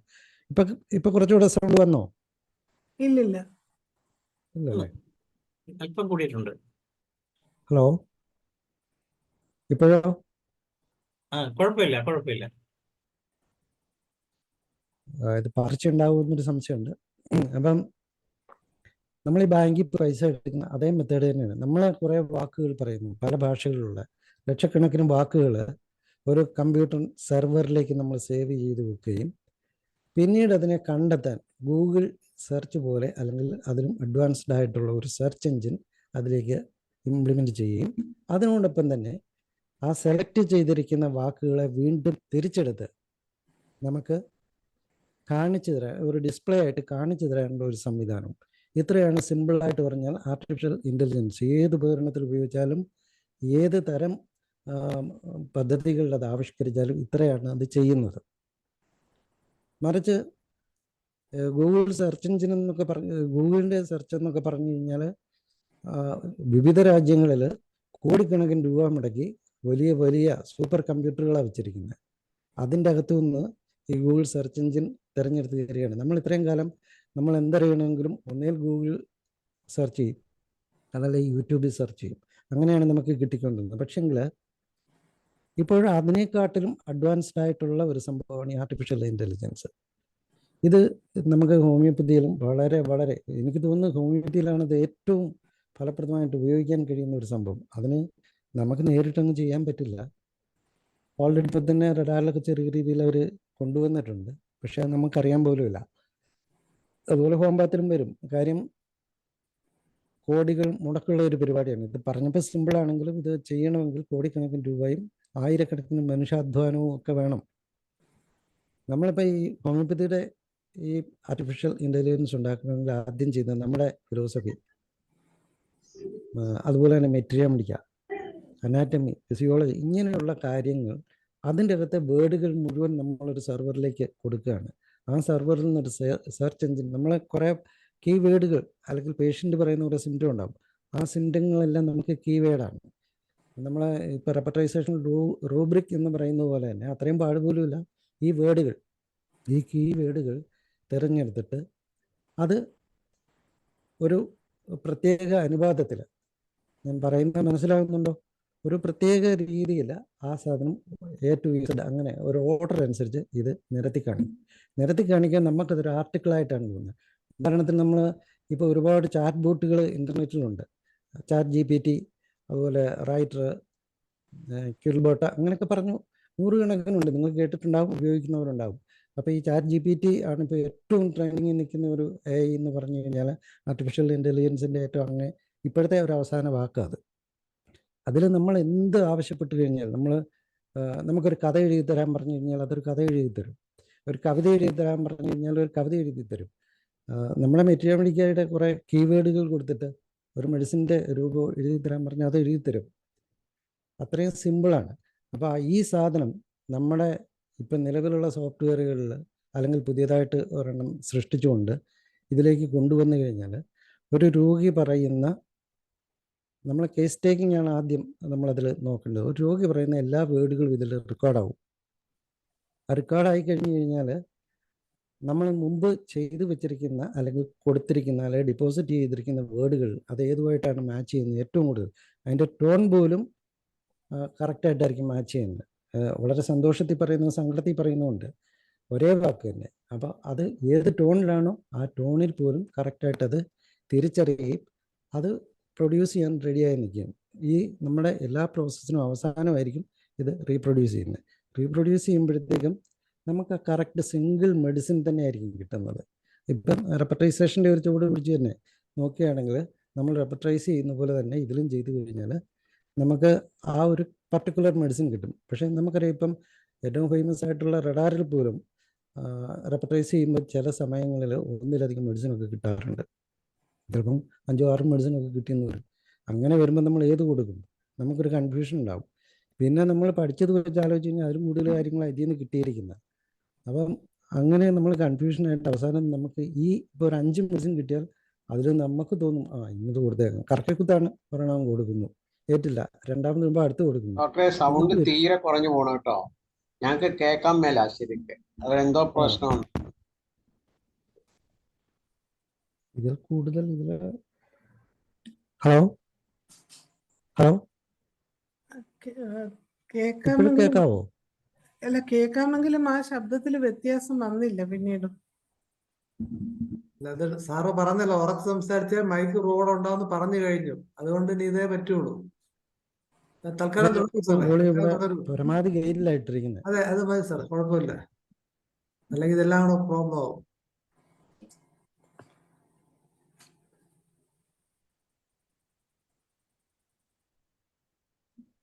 ഹലോ, പറഞ്ഞോളൂ സാർ, പറഞ്ഞോളൂ.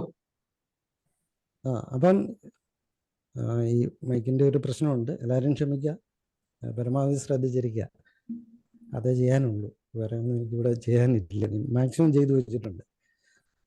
അപ്പം നമുക്ക് റെപ്പറ്റൈസ് ചെയ്യുന്ന സെയിം മെത്തേഡിൽ തന്നെ ഒരു മെഡിസിൻ സിംഗിൾ റെമഡിയിലേക്ക് നമുക്ക് വളരെ പെട്ടെന്ന് എത്താൻ പറ്റും. അത് ഇപ്പോൾ റെപ്പറ്റൈസേഷനിലാണെങ്കിൽ നമ്മൾ കൊടുക്കുന്ന റൂബ്രിക്സിൻ്റെ അടിസ്ഥാനത്തിൽ മാത്രമാണ്. മറിച്ച് ഈ AI വെച്ചിട്ടാണെങ്കിൽ കോടിക്കണക്കിന് വേർഡുകളിൽ നിന്ന് ഈ രോഗികൾ പറയാറുള്ള സകല രോഗികളും പറയാറുള്ള വേർഡുകളിൽ നിന്ന് ഒരെണ്ണം ക്രോഡീകരിച്ചെടുത്തിട്ട് അതിനെ മാച്ച് ചെയ്യുന്ന ഏറ്റവും അനുയോജ്യമായ ഒരു മെഡിസിൻ ആയിരിക്കും പറയുന്നത്. ആ മെഡിസിൻ മാത്രമല്ല പറയുന്നത്, മെഡിസിൻ്റെ ഡോസ് പറയും, മെഡിസിൻ്റെ പൊട്ടൻസി പറയും, അതുപോലെ കഴിക്കേണ്ട സമയം, കഴിക്കേണ്ടുന്ന ഭക്ഷണങ്ങൾ, കഴിക്കരുതാത്ത ഭക്ഷണങ്ങൾ, അവരുടെ സ്വഭാവത്തിലുള്ള വ്യത്യാസം, ഫുഡ്, ഇതെല്ലാം കൃത്യമായിട്ടുള്ള കാര്യങ്ങളായിരിക്കും ഇതിൽ പറയുന്നത്. പിന്നെ ഇങ്ങനെയൊക്കെ വരുമ്പോഴത്തേക്കും എല്ലാവർക്കും ഉള്ള ഒരു ഭയം എന്താണെന്ന് ചോദിച്ചു കഴിഞ്ഞാൽ, ഈ നിർമ്മിത ബുദ്ധി വന്നു കഴിഞ്ഞാൽ നമ്മൾ മനുഷ്യന് ജോലി ഇല്ലാതാകും, ഡോക്ടർമാരുടെ പണി പോകും എന്നൊരു തോന്നൽ നമുക്കുണ്ടാകാം. അങ്ങനെ പലർക്കും ഭയമുണ്ട്. പക്ഷേങ്കിൽ പണ്ട് നമ്മളെ ഈ കേരളത്തിലേക്ക് കമ്പ്യൂട്ടർ വന്നു കഴിഞ്ഞപ്പോൾ, ഞാൻ ഇപ്പോൾ ഒരു രാഷ്ട്രീയ കക്ഷിയും കുറ്റപ്പെടുത്തുകയല്ല, ചില രാഷ്ട്രീയ കക്ഷികളന്ന് വളരെയധികം അതിനെതിരെ ശക്തമായിട്ട് പ്രതികരിച്ചവരുണ്ട്. ഇന്ന് അവരാണ് ഏറ്റവും കൂടുതൽ കമ്പ്യൂട്ടർ ഉപയോഗിക്കുന്നത്. ഈ കമ്പ്യൂട്ടർ ഉപയോഗിക്കാതെ ഇന്ന് എത്ര പേര്, നമ്മളൊരു 100 പേരെ എടുത്താൽ അതിൽ 2-3 പേരെ കൂടുതൽ കമ്പ്യൂട്ടറോ അല്ലെങ്കിൽ മൊബൈലോ ഉപയോഗിക്കാത്തവരില്ല. അപ്പോൾ അതുപോലെ തന്നെ ഈ ഡോക്ടർമാരുടെ പണി പോകുക എന്നുള്ളൊരു തോന്നലുണ്ട്. പക്ഷേ ഇവിടെ ഒരു കാര്യമുണ്ട്, നിർമ്മിത ബുദ്ധി എന്ന് പറയുമ്പോൾ അല്ലെങ്കിൽ ആർട്ടിഫിഷ്യൽ ഇൻ്റലിജൻസ് എന്ന് പറയുമ്പോൾ, ആർട്ടിഫിഷ്യൽ അല്ലെങ്കിൽ നിർമ്മിത ബുദ്ധി എന്ന് പറയുന്ന വേർഡിൽ തന്നെ അതിൻ്റെ അർത്ഥം അടങ്ങിയിട്ടുണ്ട്. നമ്മൾ മനുഷ്യർ കൊടുക്കുന്ന ആ ഒരു ബുദ്ധി മാത്രമാണ് ഇത് ഉപയോഗിക്കുന്നത്. പക്ഷേ ഇതിൻ്റെ അകത്തൊരു അപകടമുണ്ട്.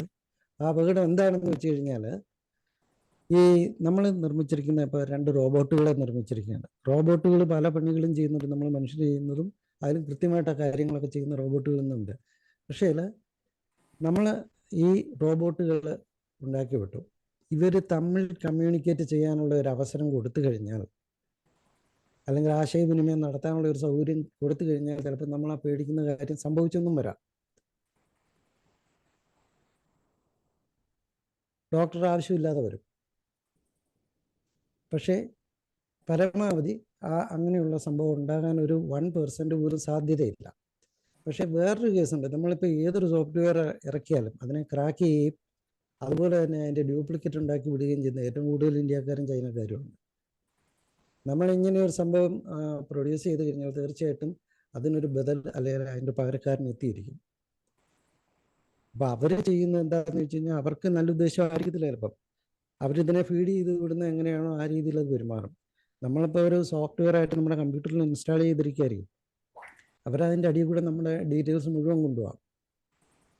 എന്നിട്ട് നമ്മുടെ ജനറ്റിക് രഹസ്യങ്ങൾ വരെ ചോർത്തിയെടുക്കാൻ ശേഷിയുള്ള കമ്പ്യൂട്ടറുകളുണ്ടെന്ന്. മനോഹരൻ ഡോക്ടർ, മൈക്കിനോട് അല്പം കൂടെ ചേർന്ന് സംസാരിക്കാമോ? മൈക്കിനോട് അല്പം കൂടെ ചേർന്നിരിക്കൂ. ഹലോ, മൈക്കിനോട് ചേർന്ന് സംസാരിച്ചാൽ ഓക്കെ. ഡോക്ടർ മുഖം മൈക്കിൽ നിന്ന് മാറാതിരുന്നാൽ മതി. സോറി, ഇത് കൂടുതൽ അത് എനിക്ക് ഭയങ്കര ഡിസ്റ്റർബൻസ് ആണ്.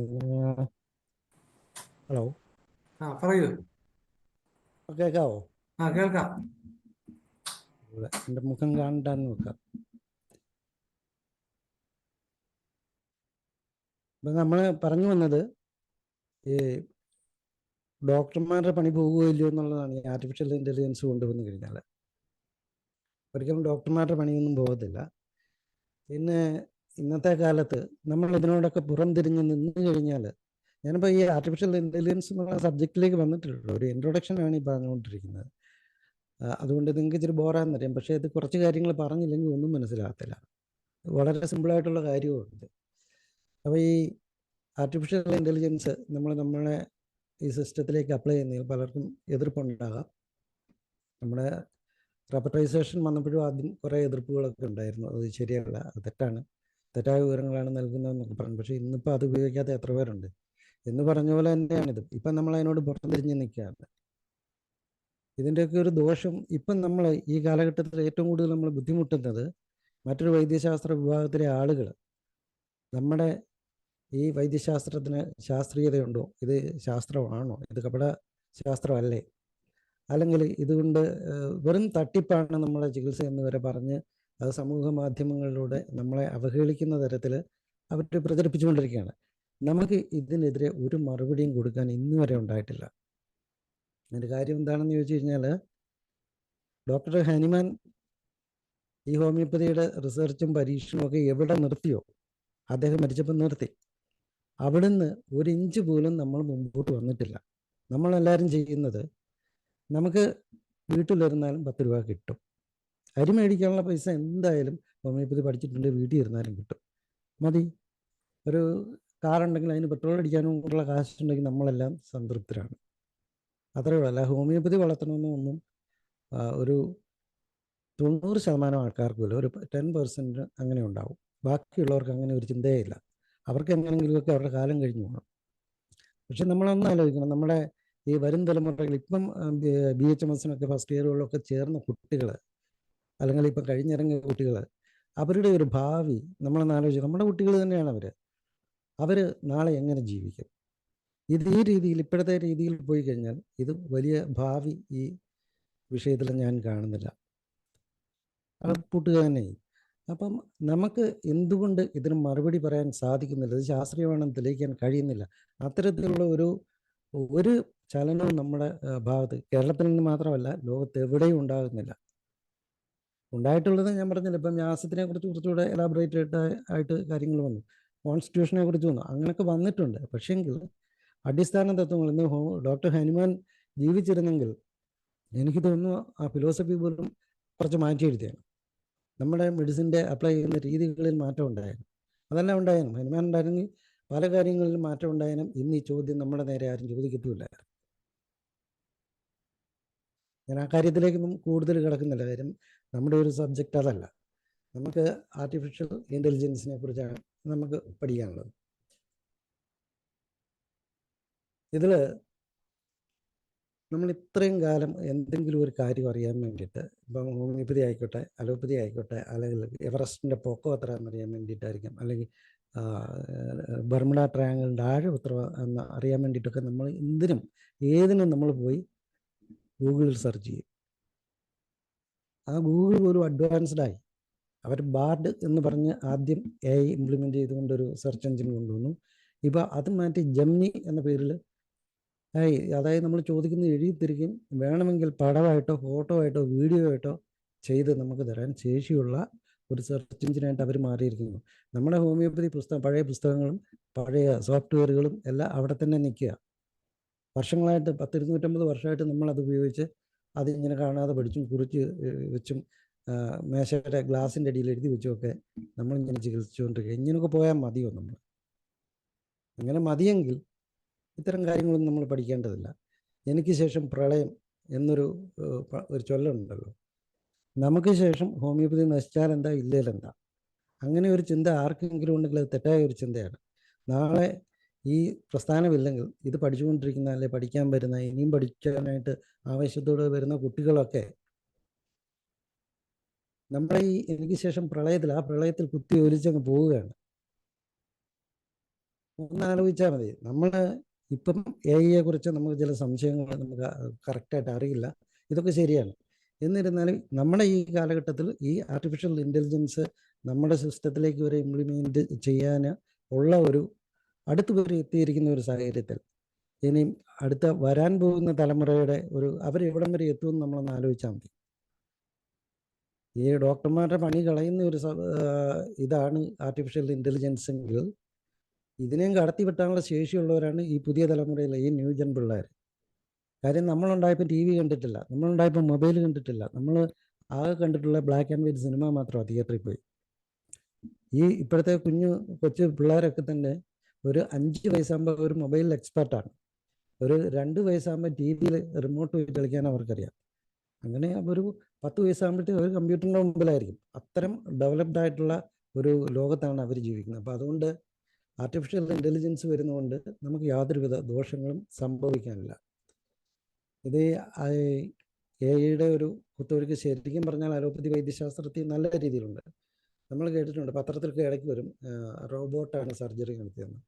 അവരുടെ ഏറ്റവും പ്രശ്നമുള്ള എല്ലാ സർജറികളും നടത്തുന്നത് റോബോട്ടുകളാണ്. ഈ റോബോട്ടുകൾക്ക് മനുഷ്യൻ കൊടുത്തിരിക്കുന്ന ബുദ്ധി ഉപയോഗിച്ചിട്ടാണ് അത് ചെയ്യുന്നത്, അല്ലെ നമ്മൾ കാണിച്ചു കൊടുക്കുന്ന വഴിയിലൂടെയാണ് അത് ചെയ്യുന്നത്. മനുഷ്യൻ ചെയ്യുന്നതിലും കൃത്യമായിട്ട് അത് ചെയ്യുകയും ചെയ്യും. അപ്പോൾ ഇത്തരം സാങ്കേതിക മുന്നേറ്റങ്ങൾ നമ്മുടെ ഈ വിദ്യാഭ്യാസ മേഖലയിൽ, നമ്മുടെ പ്രാക്ടീസ് ലൈഫിലും, നമ്മുടെ ക്ലിനിക്കിലും, നമ്മുടെ കമ്പ്യൂട്ടറുകളിലും ഒപ്പം നമ്മുടെ മനസ്സിലും കൊണ്ടുവരേണ്ട ഒരു കാര്യമാണ്. ഇതിൻ്റെ അകത്ത് മറ്റൊരു ദുഃഖകരമായ ഒരു സത്യം ഞാൻ മുമ്പ് പറഞ്ഞു, ഡോക്ടർ ഹനുമാൻ എവിടെയാണോ അവസാനിപ്പിച്ചത് അവിടുന്ന് ഒരിഞ്ച് പോലും മുന്നോട്ട് വരാനായിട്ടോ അല്ലെങ്കിൽ ഈ വൈദ്യശാസ്ത്രത്തെ മുന്നോട്ട് കൊണ്ടുപോകാനായിട്ടോ പുതിയൊരു ഹനുമാൻ ഉണ്ടായി വന്നിട്ടില്ല ഇതുവരെ. അത് നമ്മുടെ ഒരു വലിയ ദുഃഖം തന്നെയാണ്. കാര്യം നമുക്ക് എല്ലാവർക്കും ഹനുമാനാകാൻ പറ്റത്തില്ല, അല്ലെങ്കിൽ വലിയൊരു സയൻറ്റിസ്റ്റ് ആകാൻ പറ്റത്തില്ല. ഇതിൽ ഐക്യ കൂടുതലുള്ളവർക്ക് അത് സാധിക്കും, പക്ഷേ അവരുടെ ചിന്ത മറ്റൊന്നാണ്. പണ്ട് ഞാൻ കേട്ടിട്ടുണ്ട്, ഒരു ആയുർവേദ ഡോക്ടർ, ഇന്ത്യക്കാരനായ ഒരു ആയുർവേദ ഡോക്ടർ ക്യാൻസറിന് മരുന്ന് കണ്ടുപിടിച്ചിരുന്നു. അയാൾ കുറേ രോഗികളെ ചികിത്സിച്ചിരുന്നു, ഭേദമാക്കിയിരുന്നു. പക്ഷേ അയാളുടെ സ്വന്തം ഡിസേബിൾ ശിഷ്യന്മാർക്ക് പോലും അത് പറഞ്ഞു കൊടുക്കുകയോ എവിടെയെങ്കിലും എഴുതി വെക്കുകയോ ചെയ്തില്ല. അയാൾ മരിച്ചു, ആ ചികിത്സ അതോടെ പോയി. ഇന്നത് ഉണ്ടായിരുന്നെങ്കിൽ ലക്ഷക്കണക്കിന് ആൾക്കാർ രക്ഷപ്പെടുമായിരുന്നു. എന്ന് പറഞ്ഞതുപോലെ തന്നെ നമ്മൾ ആ പഴയ മാമൂലും കൊണ്ടിരുന്നിട്ട് ഇപ്പം നല്ല രീതിയിൽ പ്രാക്ടീസ് ചെയ്യുന്ന ആൾക്കാരുണ്ട്. അവർ ടിപ്പ് പറഞ്ഞിട്ട് കാര്യമല്ല, ടിപ്പ് പറഞ്ഞു കൊടുക്കുന്നത് തെറ്റാണ്. എൻ്റെ അഭിപ്രായം അതാണ്. ടിപ്പ് പറഞ്ഞു കൊടുത്തു കഴിഞ്ഞാൽ അവർ പിന്നെ വേറെ പുസ്തകം നോക്കുന്നില്ല, ഈ ടിപ്പും വെച്ചുകൊണ്ടിരിക്കും. അതേസമയം അവരെങ്ങനെയാണത് കണ്ടുപിടിച്ചത്? നിങ്ങൾ കോൺസ്റ്റിറ്റ്യൂഷൻ നോക്കുക, പഠിക്കുക, നിങ്ങൾ ന്യാസം പഠിക്കുക, നിങ്ങൾ അങ്ങനെയുള്ള കാര്യങ്ങൾ മെറ്റീരിയൽ ഇന്നതിന് റെഫറൻസ് കൊടുക്കുക. എന്നിട്ട് അവർ സ്വയം അത് ചെയ്യണം. എങ്കിൽ മാത്രമേ ഈ പ്രസ്ഥാനം മുന്നോട്ട് പോകത്തുള്ളൂ. അപ്പോൾ ഇതിനൊക്കെ ഒരു എളുപ്പ വഴി എന്നുള്ള നിലയിലാണ് ആർട്ടിഫിഷ്യൽ ഇൻ്റലിജൻസ് നമ്മുടെ വൈദ്യശാസ്ത്രത്തിലും വേണം, അല്ലെങ്കിൽ ഒരു പരിധി വരെയൊക്കെ അത് എത്തിയിട്ടുണ്ട്. എന്നാലും അത് പൂർണ്ണ തോതിൽ വരണമെന്ന് നമ്മൾ ആഗ്രഹിക്കേണ്ടത്. തീർച്ചയായിട്ടും അങ്ങനെ വലിയ താമസമില്ലാതെ നമ്മുടെ പ്രധാനപ്പെട്ട സോഫ്റ്റ്വെയറുകളിലെല്ലാം AI-യുടെ ഉപയോഗം ഉണ്ടാകും. പിന്നെ ഇപ്പോഴത്തെ നിലവിലുള്ള സോഫ്റ്റ്വെയറുകളെ സംബന്ധിച്ച് ഇപ്പോൾ റഡാർ നമ്പർ 1 സ്ഥാനത്ത് നിൽക്കുന്നു, 2ാം സ്ഥാനത്ത് ഹോംബാത്ത് നിൽക്കുന്നു. പിന്നെ ഉണ്ട് കുറേ ചെറിയ ചെറിയ സോഫ്റ്റ്വെയറുകൾ വേറെയുണ്ട്. ഇവരെല്ലാം ചെയ്യുന്നത് പല മൊഡ്യൂളുകളും അതിൽ നിന്ന് മാറ്റിയിട്ട് പുതിയ പുതിയ മൊഡ്യൂളുകൾ അപ്ലൈ ചെയ്യുന്നുണ്ട്. പക്ഷേ ഒരു കാര്യവുമില്ല. അതുകൊണ്ട് പണ്ടുണ്ടായിരുന്നതും വളരെ വ്യത്യസ്തമായിട്ടൊന്നും അതിൽ കാണാൻ കഴിയുന്നില്ല. അത് മാത്രമല്ല, ഇവർ ഇതിൻ്റെ അകത്ത് കൊടുക്കുന്ന കണ്ടൻറ്റുകൾ, അതുപോലെ ഞാൻ മുമ്പ് പറഞ്ഞ പോലെ കീവേഡുകൾ കണ്ടമാനം കയറ്റിവിട്ടിരിക്കണം. അപ്പോൾ അതുകൊണ്ടാണ് നമ്മൾ എത്ര കറക്റ്റായിട്ട് റെപ്പർട്ടൈസ് ചെയ്താലും 2, 3, 5, 6 മെഡിസിനൊക്കെ വരുന്നതിൻ്റെ ഒരു കാര്യം അതാണ്. അനാവശ്യമായിട്ട് കുറേ സാധനങ്ങളുണ്ട്. പ്രത്യേകിച്ച് PDF ആയിട്ടും പുസ്തകങ്ങൾ കുഴപ്പമില്ല, നമുക്ക് വായിക്കാൻ പറ്റുന്നതാണ്. പക്ഷേ ഇതിൻ്റെ എല്ലാം ഒരു പുസ്തകം കൊടുക്കുമ്പോൾ അതിൻ്റെ ഡാറ്റ ഇതിൻ്റെയും കൂടെ ബാങ്കിലേക്ക് പോവാണ്. അപ്പോൾ അത് കൂടുതൽ സങ്കീർണമാക്കുകയാണ് പരിപാടി. ഇത് സിമ്പിളായിട്ട് ഇങ്ങനെയുള്ള കാര്യങ്ങൾ ചെയ്തെടുക്കുകയാണെങ്കിൽ അത് എല്ലാവർക്കും പ്രയോജനപ്പെടും. പിന്നെ ഈ മറ്റൊരു കാര്യം പറയാനുള്ളത്, നമ്മുടെ ഇപ്പോൾ ഈ അലോപ്പതി മെഡിക്കൽ IMA ആണല്ലോ നമുക്കെതിരെ ഏറ്റവും ശക്തമായിട്ട് ഇരിക്കുന്നത്. അലോപ്പതി മുഴുവൻ എന്ന് ഞാൻ പറയുന്ന കാര്യം, എൻ്റെ കുടുംബത്തിലും ഇഷ്ടംപോലെ അലോപ്പതി ഡോക്ടർമാരുണ്ട്. അതുകൊണ്ട് അവർ മൊത്തമാണെന്ന് എനിക്ക് അഭിപ്രായമില്ല. എങ്കിൽ അതിൽ ചില വ്യക്തികൾ വളരെ മോശമായിട്ട് നമ്മളെക്കുറിച്ച് പറയുന്നുണ്ട്. അപ്പോൾ ഇതിനൊക്കെ മറുപടി കൊടുക്കാൻ നമുക്കിതുവരെ സാധിച്ചിട്ടില്ല. ഇനിയെങ്കിലും അത്തരത്തിൽ ചിന്തിക്കാൻ കഴിയുന്നവരും പ്രവർത്തിക്കാൻ കഴിയുന്നവരും ഒക്കെ ഉണ്ടെങ്കിൽ തീർച്ചയായിട്ടും അത്തരം റിസർച്ച്, അല്ലെങ്കിൽ അതിന് വേണ്ട റിസർച്ച് ചെയ്യാൻ കഴിവില്ലെങ്കിൽ വേണ്ട, അതിനുള്ള വഴി പറഞ്ഞു കൊടുക്കാനുള്ള കഴിവുള്ളവരുണ്ടാവും, തീർച്ചയായിട്ടും ഉണ്ടാവും. ഇപ്പോഴത്തെ ഈ പഠിച്ച് വരുന്ന നമ്മളൊക്കെ പ്രായമായവരാണ്, പിള്ളേർ സെറ്റുണ്ട്, ന്യൂജൻ പിള്ളേരുണ്ട്. അവരെയൊക്കെ സംഘടിപ്പിച്ചിട്ട് കോളേജ് തലത്തിൽ അതിനുള്ള നടപടികൾ സ്വീകരിക്കണം. അതുപോലെ തന്നെ നമ്മുടെ സിലബസ്, അത് ഞാൻ പണ്ട് മുതലേ എവിടെയും പോയിട്ടുള്ളപ്പോഴും ചർച്ചയിലൊക്കെ ഞാൻ ആവശ്യപ്പെടുന്ന ഒരു കാര്യമുണ്ട്. നമ്മളെ സിസ്റ്റം അനുസരിച്ച് നമുക്ക് പാത്തോളജി വലിയ വിലയൊന്നുമില്ല, പുല്ലുവിലയാണ് പതോളജി. അതിൻ്റെ കുഴപ്പം എന്താണെന്ന് ചോദിച്ചാൽ, നമുക്കൊരു കേസ് ഡയഗ്നോസ് ചെയ്യാൻ ഇന്നും പലർക്കും അറിയത്തില്ല. പതോളജിയുടെ അഭാവമാണത്. പതോളജിയും ഫിസിയോളജിയും ഒക്കെ നല്ലപോലെ പഠിക്കാത്ത കൊണ്ട് വരുന്ന ഒരു കുഴപ്പമാണ്. കാര്യം അത് പഠിക്കാത്തത് നമ്മുടെ കുഴപ്പമല്ല, നമ്മളെ പഠിപ്പിച്ചിട്ടില്ല. പതോളജി എന്താ പഠിപ്പിച്ചിട്ടുള്ളത്? ഇവിടുന്ന് ഒരു 2, 3 അധ്യായത്തിൽ ഏതാനും ചില വാക്കുകൾ നമ്മളെ പഠിപ്പിച്ചിട്ടുള്ളത്, അതാണ് പതോളജി. അപ്പം പിന്നെ മറ്റുള്ളവർ നമ്മളെ കളിയാക്കുന്നതിൽ എന്താ അർത്ഥമുള്ളത്? ഇപ്പോൾ ഒരു ഉദാഹരണത്തിന്, ഒരു പേഷ്യൻ്റ് വന്നിട്ട് ഒരു കൊച്ചിനെയും കൂടെ ഒരു അമ്മയും അച്ഛനും കൂടെ വന്നിട്ട് ചോദിക്കുക, ഡോക്ടറെ എൻ്റെ കൊച്ചിന് എന്താ അസുഖം? അത് സോറേ, അവർക്കൊന്നും മനസ്സിലാകത്തില്ല. സൈക്കോസിസ് കേട്ടിട്ടുണ്ട്. ബട്ട് അവരങ്ങനെയാണ് ചിന്തിക്കുക. ഇപ്പോൾ സിഫിലിസ്, എൻ്റെ കൊച്ച് 5 വയസ്സ് പോലും ആയില്ല, അതിനിപ്പോൾ സിഫിലിസ് ആണോ എന്ന് ചോദിച്ചിട്ട് ഡോക്ടറെ ഇപ്പോൾ കൈകാര്യം ചെയ്തെന്ന് ചോദിച്ചാൽ നമുക്കൊന്നും പറയാൻ പറ്റത്തില്ല, നമുക്കതേ പറയാനുള്ളൂ. അപ്പോൾ അത്തരത്തിലേക്ക് ഡയഗ്നോസിങ് തരത്തിലേക്കും എല്ലാം ഈ AI-യെ കൊണ്ടെത്തിക്കാനല്ല, AI അതിനും പര്യാപ്തമായ ഒരു സോഫ്റ്റ്വെയറാണ്. ഡയഗ്നോസിങ്, അതുപോലെ medicine selection, repertorisation, clinical management, financial management, ഇങ്ങനെയുള്ള സകല കാര്യങ്ങളും ഒരു ഡോക്ടർക്ക് എന്തൊക്കെ പണിയാണോ ഒരു ക്ലിനിക്കിനെ സംബന്ധിച്ചുള്ളത്, ആ മുഴുവൻ പണിയും. ഇപ്പം തൂത്തുവാരാൻ പോലും ഇത്തരം സാധനങ്ങൾ നിലവിലുണ്ട്. 10-20,000 രൂപ എടുത്തു കഴിഞ്ഞാൽ വീട് തൂത്ത് തരുന്ന അല്ലെങ്കിൽ ക്ലിനിക്ക് തൂത്ത് തരുന്ന സാധനമുണ്ട്. അതിനുള്ള മെഷീനുണ്ട് നമുക്ക്. അത് റോബോട്ട് തന്നെയാണ്. അതെല്ലാം ആർട്ടിഫിഷ്യൽ ഇൻ്റലിജൻസിൻ്റെ കൊണ്ട് പ്രവർത്തിക്കുന്ന. അപ്പോൾ അങ്ങനെ എല്ലാ കാര്യങ്ങളും ചെയ്തു തരാൻ സംവിധാനങ്ങളുണ്ട്. അതിൽ നല്ല വശങ്ങൾ എടുത്തുകൊണ്ട് നമ്മൾ ആ ഒരു തലത്തിലേക്ക് ഇനിയെങ്കിലും മാറേണ്ട സമയം അതിക്രമിച്ചിട്ടുണ്ട്. പിന്നെ നമ്മൾ പറയുകയാണെങ്കിൽ ഇപ്പം കേസ് ടേക്കിങ് ഒന്നെടുത്തു, നമുക്ക് മെഡിസിൻ കിട്ടിയില്ല, രണ്ടാമതും എടുത്തു. ഇങ്ങനെ വരുമ്പോൾ കുറേ ഡാറ്റകൾ ഉണ്ടാവും, നമുക്ക് വലിയൊരു ഡാറ്റ ശേഖരം ഉണ്ടാവും. ഇത് മുഴുവൻ നമ്മൾ അനലൈസ് ചെയ്യുകയും ഓർത്തിരിക്കുകയൊക്കെ ചെയ്യാൻ വളരെ ബുദ്ധിമുട്ടുള്ള കാര്യമാണ്.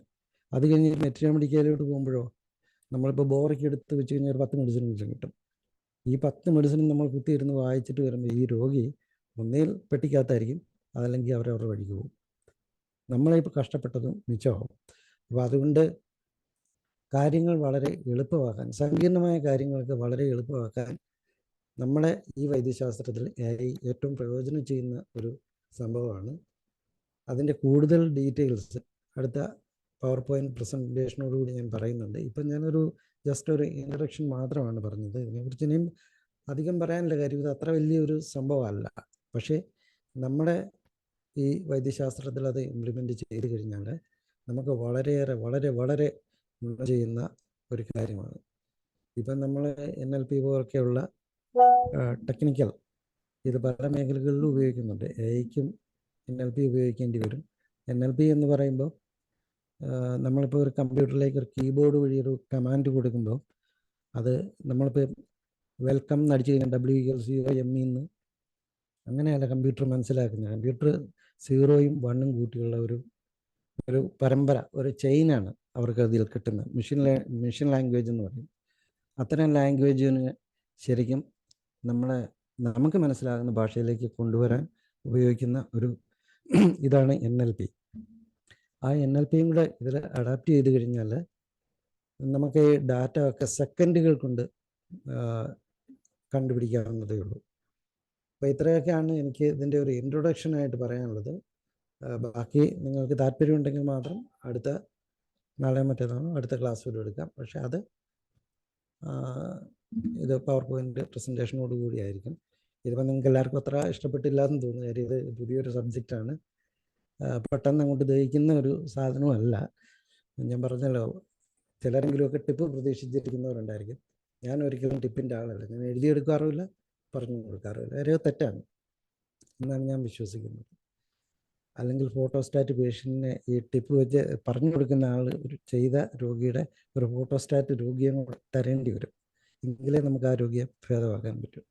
അല്ലെങ്കിൽ നിങ്ങൾ ആലോചിച്ച് ചിലപ്പം വല്ലപ്പോഴും ഒക്കെ പൊട്ടക്കണ്ണൻ്റെ മാവേലി ഒരു 1-2 ഒക്കെ ക്യൂർ ആയിട്ടുണ്ടെന്നും പറയാം കേട്ടോ.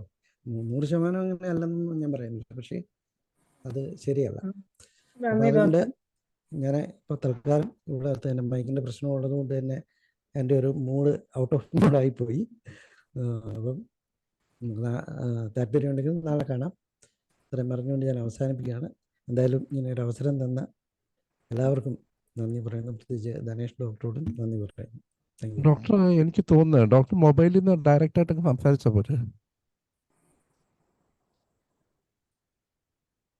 അതാകുമ്പോൾ നല്ല ക്ലിയർ ആയിട്ട് കേൾക്കുന്നുണ്ട്. എല്ലാവരും അങ്ങനെയാണല്ലോ ഉപയോഗിക്കുന്നത്. നോക്കട്ടെ.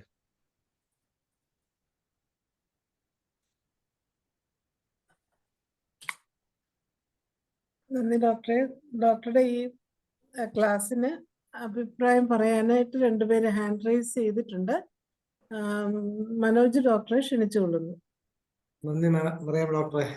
ഈ ഒരു വിഷയം ഏതാണ്ട് 1 വർഷം മുമ്പ് അവതരിപ്പിച്ചാൽ കൊള്ളാമെന്ന ആഗ്രഹത്തോട് ഞാൻ പലരെ സമീപിച്ചിരുന്നു.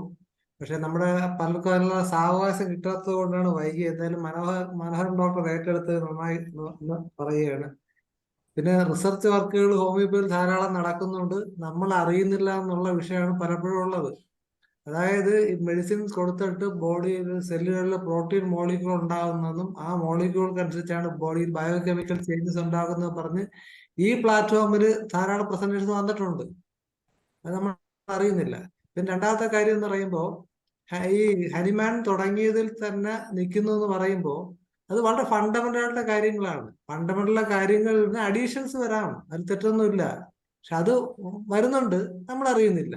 അതുപോലെ തന്നെ റിസർച്ച് വർക്കുകൾ, ഇപ്പം കഴിഞ്ഞ ദിവസം ഒരാളോട് ചോദിച്ചെന്നൊക്കെ ഇപ്പൊ കെന്റിന്റെ മെറ്റീരിയൽ റെപ്പർട്ട് നോക്കുക, റെപ്പർട്ട് എഴുതി കഴിഞ്ഞ് ഇപ്പൊ അത് കഴിഞ്ഞ് വർഷം കഴിഞ്ഞ് മർഫി റെപ്പർട്ട് ചെയ്തിട്ട് എന്തുമാത്രം അഡീഷൻസ് ആ വന്നത്. ഇത് എവിടുന്നാ വന്നത്? ആരും പടച്ചുണ്ടാക്കിയതല്ല, വളരെ എഫേർട്ട് എടുത്ത് കഷ്ടപ്പെട്ട് ഉണ്ടാക്കിയത് ഇത് തന്നെയാണത്. പക്ഷെ നമ്മളെല്ലാവരും പ്രാക്ടീസിന്റെ ബഹളത്തിലായത് നമ്മൾ അറിയുന്നില്ല.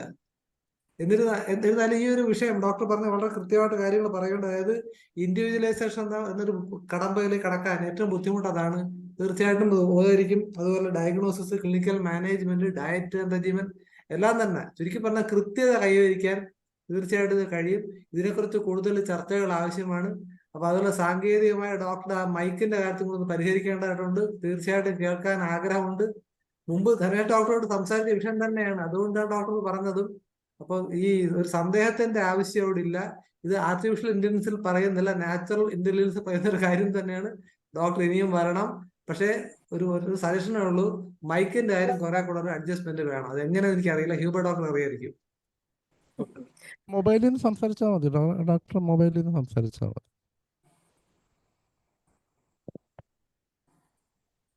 ഇനി നമുക്ക് അടുത്തത് നമുക്ക് ശ്രീധരക്കുപ്പ് സാർ എത്തിയിട്ടുണ്ട്. സാറിന് സംസാരിക്കാം.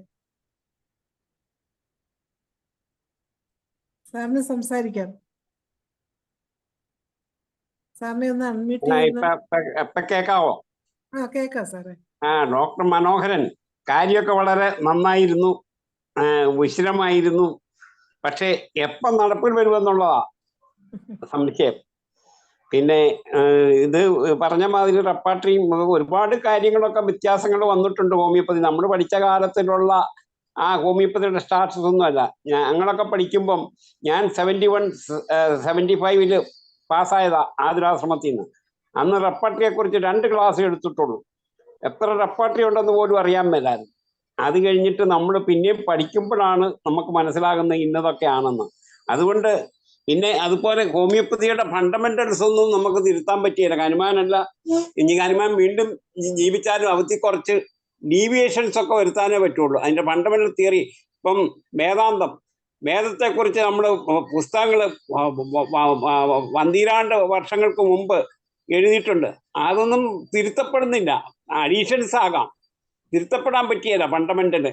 എനിക്ക് അത് എല്ലാവർക്കും ഇത് തന്നെ ബോധ്യമാകുന്നുണ്ടോന്ന്. റിസർച്ച് നടക്കുന്നുണ്ട്, പക്ഷേ നമ്മളെങ്ങും എത്തുന്നില്ല എന്നുള്ള ഒരു സത്യമാണ്. പക്ഷേ പലതും നടക്കുന്നില്ല എന്ന് നമ്മൾ വിചാരിക്കേണ്ട. റിസർച്ചുകളും നടക്കുന്നുണ്ട്, പക്ഷേ അവിടെ എത്തിപ്പെടാൻ പറ്റുന്നില്ല. കാരണം ഇതൊരു എന്നാ പറയുന്ന ഒരു മെറ്റീരിയൽ സാധനമല്ല. ലൈഫ് ഫോഴ്സ്, ജീവശക്തി എന്ന് പറയുന്നത്, അതിനെ കണ്ടുപിടിക്കാനുള്ള മെഷീനൊന്നും ഇതേവരെ ആയില്ല. അതുകൊണ്ട് അത്രമാത്രം സയൻസ് വളർന്നിട്ടില്ല. അതുകൊണ്ട് ഈ ആർട്ടിഫിഷ്യൽ ഇന്റലിജൻസ് ഒക്കെ വരുമ്പോൾ ഇനി അതും ആകുമോ എന്ന് നമുക്ക് പറയാൻ പറ്റിയല്ല. ഓക്കെ, ഡോക്ടറുടെ ഐഡിയ ഒക്കെ വളരെ നല്ലതാണ്, വളരെ നന്നായിരുന്നു. ഇനിയും വരിക ബാക്കി പാവങ്ങളുമായിട്ട്. പക്ഷേ ഡോക്ടർ പിന്നെ മനോജ് പറഞ്ഞ മാതിരി ആദ്യം ആ മൈക്കൊന്ന് ശരിയാക്കണം. അതെന്നെ പലർക്കും ശരിക്കും കേൾക്കാൻ മേല. അത് എനിക്ക് തോന്നുന്ന ആ പുതിയ സംവിധാനങ്ങളൊക്കെ ഒന്ന് മാറ്റിയിട്ട് ഞങ്ങളെക്കൂട്ട് ഇതായിട്ട് ഈ എൻ്റെ കമ്പ്യൂട്ടറിൽ നിന്ന് കേടായിപ്പോയി. എന്നിട്ട് ഞാനിപ്പം ഇതിൽ കൂടെ സംസാരിക്കുന്നത്, ഫോണിൽ കൂടെ, മൊബൈലിൽ കൂടെ. അങ്ങനെ നമുക്ക് മാറ്റങ്ങൾ വരുത്താം. ഒന്നും പറ്റിയില്ലെങ്കിൽ വേറൊന്നിലോട്ട് മാറാം. അതുപോലെ കൊള്ളാം, നല്ല ഇതായിരുന്നു, ഐഡിയ ആയിരുന്നു. ബാക്കി കൂടെ വലിയ പുതിയ ഐഡിയകൾ വന്നേ പറ്റുള്ളൂ. മാറ്റങ്ങൾ അത് പണ്ട് കുമാരനാശാനോ 2 മഹാകവികൾ പാടിയ മാതിരി മാറ്റും ചട്ടങ്ങളെ അല്ലെ അത് താൻ തന്നെ മാറ്റിടുമെന്ന് പറഞ്ഞ മാതിരി ഒരു ചൊല്ലുണ്ട്. അത് നമ്മളെ തന്നെ അല്ലേ മാറ്റിക്കളയും. അതുകൊണ്ട് അത് മാറ്റാതിരിക്കണമെങ്കിൽ അതിൻ്റെ അകത്ത് മാറ്റങ്ങൾ അനിവാര്യമാണ്. അത് പല ചിന്താഗതികളും, പല മാറ്റത്തിനുള്ള ചിന്താഗതികളും അനിവാര്യമാണെന്ന് ആണ് എൻ്റെ അഭിപ്രായം. പക്ഷേ അതിൻ്റെ ഫണ്ടമെന്റൽ ഒന്നും മാറ്റാൻ പറ്റുമെന്ന് എനിക്ക് തോന്നുന്നില്ല. അഡീഷൻസ് ആകാം. അതിൻ്റെ പലരും ശ്രമിക്കുന്നുണ്ട്, പലരും പലതരത്തിൽ വരുന്നുണ്ട്. പക്ഷെ അല്ലെങ്കിൽ നമ്മൾ ഇപ്പോഴും റെപ്പാർട്ടറിയൊക്കെ ചാട്ടും കൊണ്ടിരിക്കേണ്ടി വന്നേനെ. ഓക്കെ, ചോദിച്ചോട്ടെ? ഞാൻ പറഞ്ഞതിൽ ഫണ്ടമെന്റൽ മാറ്റണമെന്ന് ഞാൻ ആവശ്യപ്പെട്ടിട്ടില്ല. ഫണ്ടമെന്റൽ മാറ്റാൻ കഴിയുന്ന കാര്യമുള്ളൂ, അത് മാറ്റിയ ഹോമിയോപ്പതി ഇല്ല. പക്ഷേങ്കിൽ നമ്മൾ കേസ് എടുക്കുന്ന രീതിയിലും അതുപോലെ നമ്മുടെ അക്കാഡമിക് സിലബസിലും ഒക്കെ കുറേ മാറ്റങ്ങൾ വേണം. പിന്നെ വേറൊരു കാര്യം പറയട്ടെ, സാറ് നേരത്തെ റിസർച്ചിലൊക്കെ വർക്ക് ചെയ്തിട്ടുള്ള ആളാണ്, എനിക്കറിയാം, ഞാനത് കുറ്റപ്പെടുത്തിയല്ല. നമുക്കിപ്പോൾ ശരിക്കും പറഞ്ഞാൽ ആവശ്യത്തിലധികം മെഡിസിൻ ഉണ്ട്. നമ്മുടെ ഈ ഇന്ത്യ ഒട്ടാകെയുള്ള എല്ലാ റിസർച്ചിലും വീണ്ടും പുതിയ പുതിയ മരുന്നുകൾ കണ്ടുപിടിക്കാനാണ് ചെയ്യുന്നത്. പല മരുന്നുകളുടെയും സംഗ്രഹം വരുമ്പോൾ ഒരു പാരഗ്രാഫ് പോലും ഇല്ല. അപ്പോൾ അങ്ങനെയുള്ള മരുന്ന് കണ്ടുപിടിച്ചിട്ട് എന്തായാലും നമ്മൾ ഉള്ള മരുന്ന് തന്നെ അതിൻ്റെ പൂർണ്ണ തോതിൽ ഉപയോഗിക്കാൻ പലർക്കും അറിയില്ല, എനിക്കും അറിയില്ല. അപ്പോൾ അതുപോലൊരു സാഹചര്യമുണ്ട്. ഇതിനെയെല്ലാം നമുക്ക് ഏറ്റവും എളുപ്പ വഴിയിൽ ക്രോഡീകരിച്ച് ഇത്തരം ഈ മെഡിസിൻ കണ്ടുപിടിക്കുന്ന ഒരു പക്ഷേ അതിനി കുറച്ചിട്ട് ഇതുപോലുള്ള കാര്യങ്ങളിലേക്ക് നമ്മുടെ ശ്രദ്ധ കൂടുതൽ തിരിയണമെന്നാണ് എനിക്ക് തോന്നുന്നത്. എനിക്ക് പറയാനുള്ള അതിനെക്കാട്ടി കൂടുതൽ ഈ ബാക്കിയുള്ളവരൊക്കെ കുത്തിപ്പറയുന്നത് ഇതിന്റെ സയന്റിഫിക് എന്നാണെന്ന്. ഫണ്ടമെന്റൽ റിസർച്ചിൽ കൂടുതൽ ഗവൺമെന്റ് ആണെങ്കിലും പ്രൈവറ്റ് ആണെങ്കിലും ആരാണെങ്കിലും ഫണ്ടമെന്റൽ റിസർച്ച് ഇതെങ്ങനെയാണ് പ്രവർത്തിക്കുന്നുള്ള കണ്ടുപിടിക്കാനുള്ള ഇതിനു വേണ്ടി കൂടുതൽ പറയുന്നത്. ചികിത്സിച്ചവർ തന്നെ വീണ്ടും വീണ്ടും ചികിത്സിക്കുന്നു എന്ന് പഴയ ഇത് ട്യൂട്ടോറിയൽ കോളേജിന്റെ പരസ്യം പോലെയാ. പഠിച്ചവർ തന്നെ വീണ്ടും വീണ്ടും പഠിക്കുന്നു, അതല്ല വേണ്ടിയത്. നമ്മൾ പുതിയ ഐഡിയകൾ, ഫണ്ടമെന്റൽ റിസർച്ച്, അത് ഗവൺമെന്റ് തലത്തിലാണെങ്കിലും പ്രൈവറ്റ് തലത്തിലാണെങ്കിലും നമ്മൾ അതിനുവേണ്ടി ശ്രമിക്കണം. ഇതെങ്ങനെയാണ് വർക്ക് ചെയ്യുക, അതിനുവേണ്ടി ഗവൺമെന്റ് നമുക്ക് പറ്റിയില്ലെങ്കിൽ നല്ല സയന്റിസ്റ്റുകളുണ്ട്, ആ സയന്റിസ്റ്റുകളാണ് കൂടുതൽ പഠിച്ചത്. ഏതായാലും ഇവരൊന്നും ഐസക് ന്യൂട്ടണൊന്നും ഒരു വലിയ സയന്റിസ്റ്റുകളൊന്നും അല്ല, പലരും അല്ലാത്തവരാ കണ്ടുപിടിച്ചിരിക്കുന്നത്. അങ്ങനെ പലരും കണ്ടുപിടിക്കുന്നുണ്ട്. അങ്ങനെ നമുക്ക് ആശിക്കാം വലിയ താമസിക്കാതെ ആർട്ടിഫിഷ്യൽ ഇന്റലിജൻസ് ഒക്കെ വരുമ്പം നമുക്ക് പുതിയ പുതിയ ഐഡിയകളും പുതിയ പുതിയ ഡേറ്റകളും ഒക്കെ വന്ന് പുതിയത് കണ്ടുപിടിക്കാം എന്ന് ആശിക്കാം എന്ന് പറഞ്ഞുകൊണ്ട് ഞാൻ നിർത്തുന്നു. എനിക്ക് പലരും കാണും പറയാൻ. Salim Kumar doctor hand raise ചെയ്തിട്ടുണ്ട്, ഡോക്ടർക്ക് സംസാരിക്കാം. സലീം കുമാർ ഡോക്ടർ. ഹലോ, കേക്കാവോ? കേൾക്കാം. കുറെ കാലമായിട്ട് ഈ ശബ്ദം ഇങ്ങനെ കേൾക്കാണ്ട് ഇരിക്കുകയായിരുന്നു. ഒരു കൊല്ലത്തിലേറെ തോന്നുന്നു ഞാൻ ഇങ്ങനെ ഒളിച്ചോടി പോയി വിചാരിച്ചിരിക്കുകയായിരുന്നു. ഞാൻ പറഞ്ഞില്ലേ, അറിയുകയും ചെയ്യാം. ഇതേ ഈ പറഞ്ഞ പോലെ നമ്മൾ ഈ ഒരു പുതിയ ഡിവൈസ് ഉപയോഗിച്ച് ശീലിച്ചു കഴിഞ്ഞാൽ, ഈ എൻ്റെ നാട്ടില് പുറത്തുനിന്ന് വന്ന ഒരാള് അയാളുടെ വീട്ടിൽ നിന്ന് ഭാര്യ മറ്റേ ഫോർക്ക് ഉണ്ടല്ലോ, എന്താ ചോപ്സ്റ്റിക്ക്, അത് കൊണ്ടുവരാൻ കാത്തിരിക്കുകയാണ്. ആ നേരത്തെ വിശന്നേരത്ത് അതങ്ങ് എടുത്ത് കഴിച്ചാൽ പോരെ. അപ്പോഴാണ് അയാൾ അത് ശീലിച്ച് പോയി കഴിഞ്ഞാൽ പിന്നെ മറ്റേ ചോപ്സ്റ്റിക്ക് ഇല്ലാണ്ട് എടുക്കാൻ തോന്നണില്ല. എന്ന് പറഞ്ഞ പോലെ ബുദ്ധിമുട്ട് വരുമ്പോൾ നേരെ മൊബൈലിലേക്കാണ് സംസാരിക്കുക. ഞങ്ങളൊക്കെ മൊബൈൽ സംസാരിക്കാൻ എല്ലാം ക്ലിയർ ആയിട്ട് കേൾക്കുന്നുണ്ട്. അത് പോട്ടെ, ഞാൻ പറഞ്ഞു വന്നത് നമ്മളുടെ മൊബൈൽ, ഇപ്പൊ താങ്കളോട് ഞാൻ എനിക്ക് യോജിച്ചോണ്ട് കാര്യം പറയാം. ഇപ്പൊ നമ്മളുടെ മറ്റു മണിക്കുള്ള ഒരു വലിയൊരു കുഴപ്പമുണ്ട്. ഇപ്പൊ പെയിൻ, ഇയാൾക്ക് ഒരു പേഷ്യന്റിന് സ്റ്റൂൾ പാസ് ചെയ്യുന്ന സമയത്ത് അയാളുടെ പെനിസിന്റെ പിൻഭാഷത്ത് വേദന എന്ന് പറയുന്നു. നമ്മൾ അത് വെച്ച് വേണം റെപ്പറൈസ് ചെയ്യാനോ അല്ലെങ്കിൽ നോക്കാനോ ഒക്കെ. ഇത് പ്രോസ്റ്റേറ്റ് എൻലാർജ്മെന്റിന്റെ ഒരു കേസാണെന്നുള്ളത് കൊണ്ടാണെന്നുള്ളത് നമുക്ക് ഇതിനെക്കുറിച്ച് അല്ലാതെ മനസ്സിലാക്കേണ്ട ഒരാൾക്ക് പിടിയിട്ടുള്ളൂ.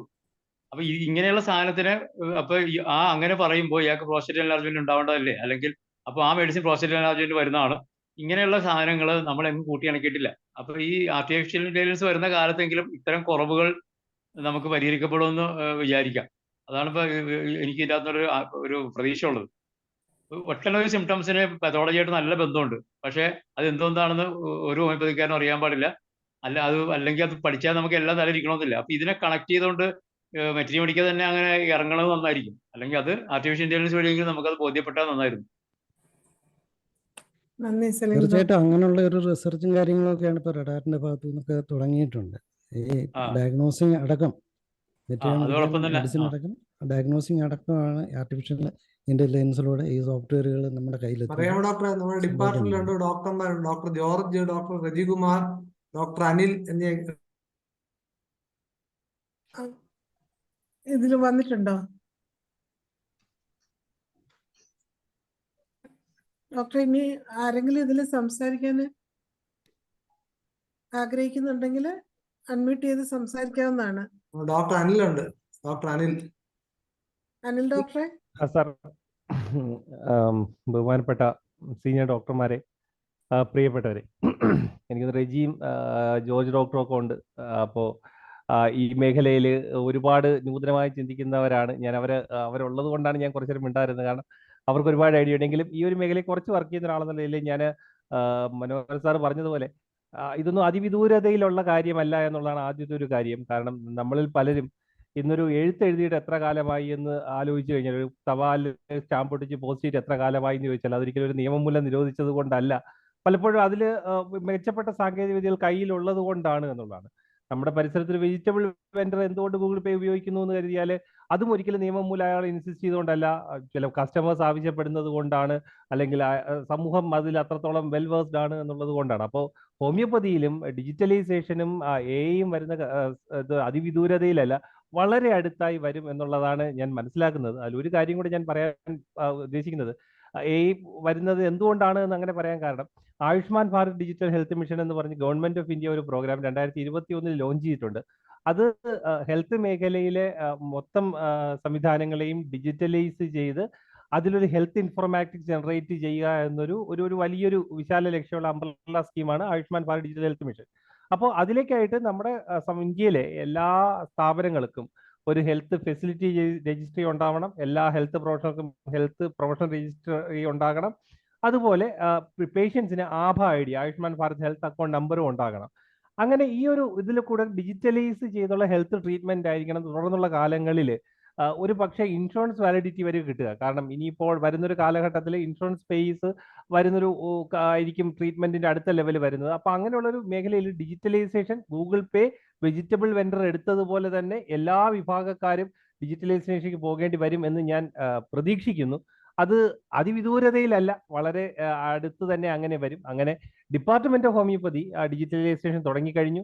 ഇന്ന് 156 സ്ഥാപനങ്ങളിൽ നമ്മുടെ ഒരു ഡിജിറ്റലൈസ്ഡ് ഇലക്ട്രോണിക് മെഡിക്കൽ റെക്കോർഡ് നമ്മൾ കൊടുക്കുന്നുണ്ട്. ഈ ഇലക്ട്രോണിക് മെഡിക്കൽ റെക്കോർഡ് വഴി എൻ്റെ അറിവ് ശരിയാണെങ്കിൽ ഏകദേശം 2.5 ലക്ഷത്തിന് മുകളിൽ പേഷ്യൻസ് രജിസ്റ്റർ ചെയ്ത് കഴിഞ്ഞു. 7 ലക്ഷത്തിന് മുകളിൽ ഡിജിറ്റൽ ഡേറ്റ ഇതുവരെ ആയിട്ടുണ്ട്.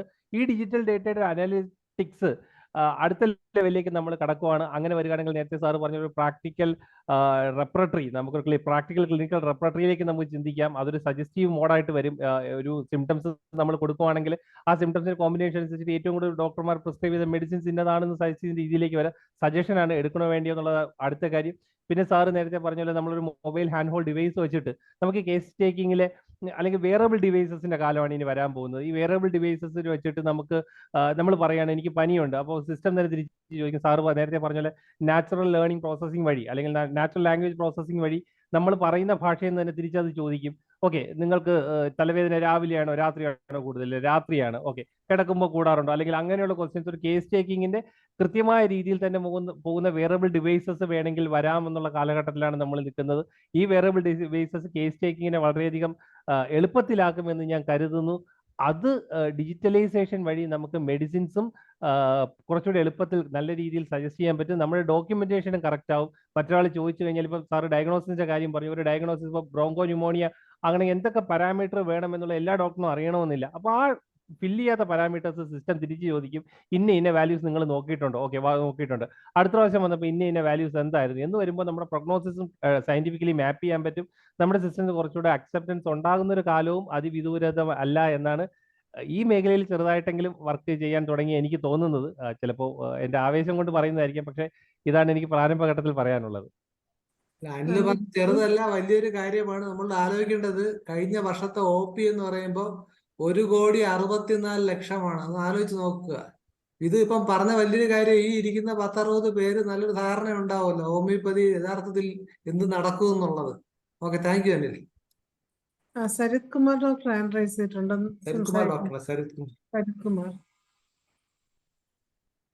സരിത് കുമാർ ഡോക്ടറെ. ഇവിടെ മനോഹരൻ ഡോക്ടർ പറഞ്ഞ ഒരു പ്രധാന പോയിന്റ്, ഇതിന്റെ സയന്റിഫിക് അടിത്തറ ഇതുവരെയും പ്രൂഫ് ചെയ്തിട്ടില്ല എന്നുള്ളതാണ്. നമ്മൾ 1 ഇത്ര ലക്ഷക്കണക്കിന് ആളുകൾ മരുന്ന് മേടിക്കുന്നുണ്ട്, അതിന്റെ റിസർച്ച് പേപ്പറുകളുണ്ട്, ഒക്കെ ശരിയാണ്. പക്ഷേ ഈ മെഡിസിൻ എങ്ങനെ ആക്ട് ചെയ്യുന്നു അതിനെക്കുറിച്ച് ഒരു തീരുമാനവും ഇതുവരെയും ഈ നിമിഷം വരെയും ഒരു പ്രൂഫ് ഹാജരാക്കാൻ നമ്മുടെ ഇതിന്റെ അധികാരികൾക്കൊന്നും കഴിഞ്ഞിട്ടില്ല. പല റിസർച്ച് സെന്ററുകളുണ്ട്, അവിടെ ഒന്നും ഇത് സാധിച്ചിട്ടില്ല. ഇപ്പോഴും നമ്മുടെ മെഡിസിൻ ശരിയാണെങ്കിൽ കെമിസ്ട്രി തെറ്റാണ് എന്നുള്ള തലത്തിൽ തന്നെയാണ് കാര്യങ്ങൾ നിൽക്കുന്നത്. അത് നമ്മളൊന്ന് ആദ്യം അംഗീകരിക്കണം. പിന്നെ ഇല്ലാത്ത കാര്യം ഉണ്ടെന്ന് വെറുതെ പറഞ്ഞിട്ട് എന്താ കാര്യം? നിലവിലുള്ള ഒരു ഇത് വെച്ചും ഒരു റിസർച്ച് നമുക്ക് പ്രൂഫ് കൊടുക്കാൻ പറ്റുന്നുണ്ട്. അസുഖം മാറുന്നു. അത് സ്കാനിങ്ങിലൂടെയും ലാബറട്ടറി ഡാറ്റാസിലൂടെയും നമുക്ക് പ്രൂഫ് കൊടുക്കാൻ പറ്റുന്നുണ്ട്. പക്ഷെ അത് തെളിയിക്കണം. അത് കെമിസ്ട്രി പരമായിട്ട് തന്നെ തെളിയിക്കാൻ പറ്റുന്ന രീതിയിലേക്ക് അതിൽ മാത്രം റിസർച്ച് ചെയ്യണം. അത് നമ്മുടെ ഡോക്ടർമാരെ കൊണ്ട് സാധിക്കണമെന്നില്ല. അത് ശ്രീധരക്കുറുപ്പ് സാർ പറഞ്ഞ പോലെ അതിനുള്ള സയന്റിസ്റ്റുമാർക്ക് അതിന്റെ വർക്ക് കൊടുത്തുകൊണ്ട് അവരെ കൊണ്ട് അത് പ്രൂഫ് ഉണ്ടാക്കാൻ ശ്രമിക്കണം. അത് സെൻട്രൽ റിസർച്ച് ഇൻസ്റ്റിറ്റ്യൂട്ടിലൊക്കെ കോടിക്കണക്കിന് രൂപ കെട്ടിക്ക് വെച്ചിരിക്കുമല്ലേ അവര് കുറെ സെമിനാർ നടത്തി കാശ് കളയുന്നുള്ളതല്ലാതെ ഇത്തരം കാര്യങ്ങൾ അവര് പൈസ മുടക്കണം. സയന്റിസ്റ്റുമാർക്ക് ഇതിന്റെ പണം അനുവദിച്ചുകൊണ്ട് ഈ കാര്യങ്ങൾ അവരെ കൊണ്ട് ചെയ്യണം. അല്ല നമ്മള് 5.5 വർഷം ഹോമിയോ കോളേജ് പഠിച്ചിട്ട് പുറത്ത് വന്നിട്ട് നമുക്ക് ഇത് റിസർച്ച് ചെയ്യാൻ പറ്റുമെന്ന് പറഞ്ഞാൽ നടക്കത്തില്ല. കാരണം മനോഹർ ഡോക്ടർ പറഞ്ഞ പോലെ നമുക്ക് ജീവിക്കാനുള്ള പണം ഉണ്ടാക്കണം. അവിടെ നമുക്ക് റിസർച്ചിന് സ്കോപ്പില്ല. റിസർച്ച് ഔദ്യോഗികമായിട്ട് ഫണ്ട് അനുവദിച്ചിട്ട് അത് അവരെ കൊണ്ട് തന്നെ ചെയ്യിക്കുന്ന ഒരു സംവിധാനം ഇന്ത്യയിൽ വരണം. അല്ലാതെ ഇത് നമ്മള് ഈ പറഞ്ഞ പോലെ മനോഹർ ഡോക്ടർ പറഞ്ഞാൽ പുതിയ തലമുറയുടെ മുമ്പില് എന്ത് കാര്യമാണ് നമ്മൾ ഉയർത്തി കാണിക്കുന്നത്? ഞാനിപ്പോ യുക്തിവാദി മേഖലകളിലൊക്കെ നല്ലതുപോലെ പ്രവർത്തിക്കുന്ന ഒരാളാണ്. വർഷങ്ങളായിട്ട് അവിടെ ഹോമിയോപ്പതിയുടെ ഓരോ വർഷങ്ങൾ വരുമ്പോൾ ഞാൻ അവരുടെ ഇടയിൽ തന്നെ നിന്നുകൊണ്ട് ഫൈറ്റ് ചെയ്യുന്ന ഒരാളാണ്. പക്ഷെ എൻ്റെ മനസ്സിന്റെ ഉള്ളിൽ അറിയാം എനിക്കൊരു പ്രൂഫ് ഹാജരാക്കാനില്ല. അങ്ങനെ ഒരു പ്രൂഫ് ഹാജരാക്കാമെങ്കിൽ കോടിക്കണക്കിന് രൂപയുടെ പ്രതിഫലം ഇപ്പോൾ തന്നെ വാഗ്ദാനം ചെയ്യപ്പെട്ടിട്ടുണ്ട്. പ്രൂഫില്ല. പ്രൂഫ് ഉണ്ടാക്കാൻ കുറിച്ചിയിലെ പോലെയുള്ള റിസർച്ച് സെന്ററുകളാണ് വർക്ക് ചെയ്യേണ്ടത്. അവരാണ് ഇത് ചെയ്യേണ്ടത്. അവർക്ക് ഇന്നലെ നാളെ ഉണ്ടാക്കാൻ പറ്റണം. അല്ല നമ്മൾ കോടിക്കണക്കിന് പേഷ്യൻസിനെ ഡാറ്റ ഹാജരാക്കിയിട്ട് കാര്യമില്ല. സയന്റിഫിക് ലോകത്തിന് മുമ്പിൽ അത് ഹാജരാക്കാൻ നമുക്ക് എന്ന് കഴിയുന്നോ അന്ന് മാത്രമേ നമ്മൾ വിജയിക്കുകയുള്ളൂ. അതിനു വേണ്ടിയിട്ടുള്ള കാര്യങ്ങളാണ് ചെയ്യേണ്ടത്. റെജി ഡോക്ടർ സംസാരിക്കാം. റെജി ഡോക്ടറെ അൺമ്യൂട്ട് ചെയ്ത് സംസാരിക്കണേ.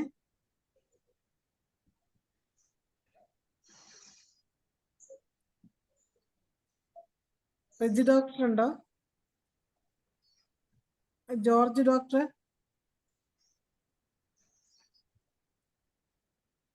George doctor?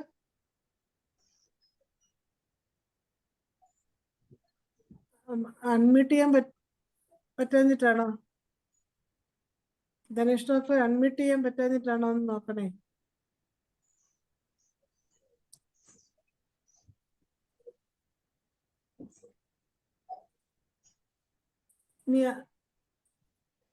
അൺമ്യൂട്ട് ചെയ്യാൻ പറ്റുന്നില്ല. മനോജ് ഡോക്ടറെ ഹാൻഡ് റൈസ് ചെയ്ത് നോക്കട്ടെ. ജോർജ് ഡോക്ടർ ഒന്ന് ഹാൻഡ് റൈസ് ചെയ്യണേ. ഹാൻഡ് റൈസ് ചെയ്യോ? അൺമ്യൂട്ട് ചെയ്ത് തരും.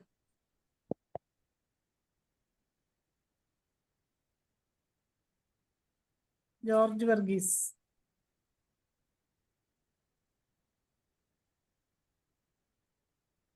അൺമ്യൂട്ട് ചെയ്ത് നോക്കൂ. ഓക്കെ.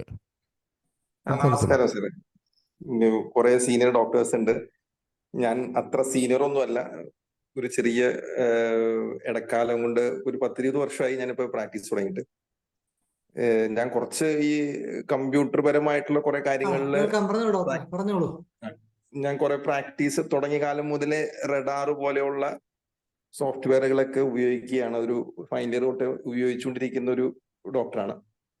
അപ്പൊ റഡാർ പോലെ തന്നെ ഉള്ള ഒരുപാട് സോഫ്റ്റ്വെയർസ് ഉണ്ട്. ഇപ്പൊ സാറ് നേരത്തെ പറഞ്ഞ പോലെയുള്ള AI നേരത്തെ ഉണ്ട്. നമ്മൾ ഒട്ടും പിന്നിലല്ല എന്ന് പറഞ്ഞ പോലെ AI ഇപ്പോഴല്ല, നേരത്തെ ഉണ്ട്. ഇപ്പൊ പണ്ടത്തെ ഒരു പുതിയ വീഡിയോ ഒക്കെ വന്നേപ്പിനെയാണ് ഒരു ഹൈ എൻഡ് ആയിട്ടുള്ള രീതിയിലുള്ള ഒരു AI വന്നിട്ടുള്ളൂ.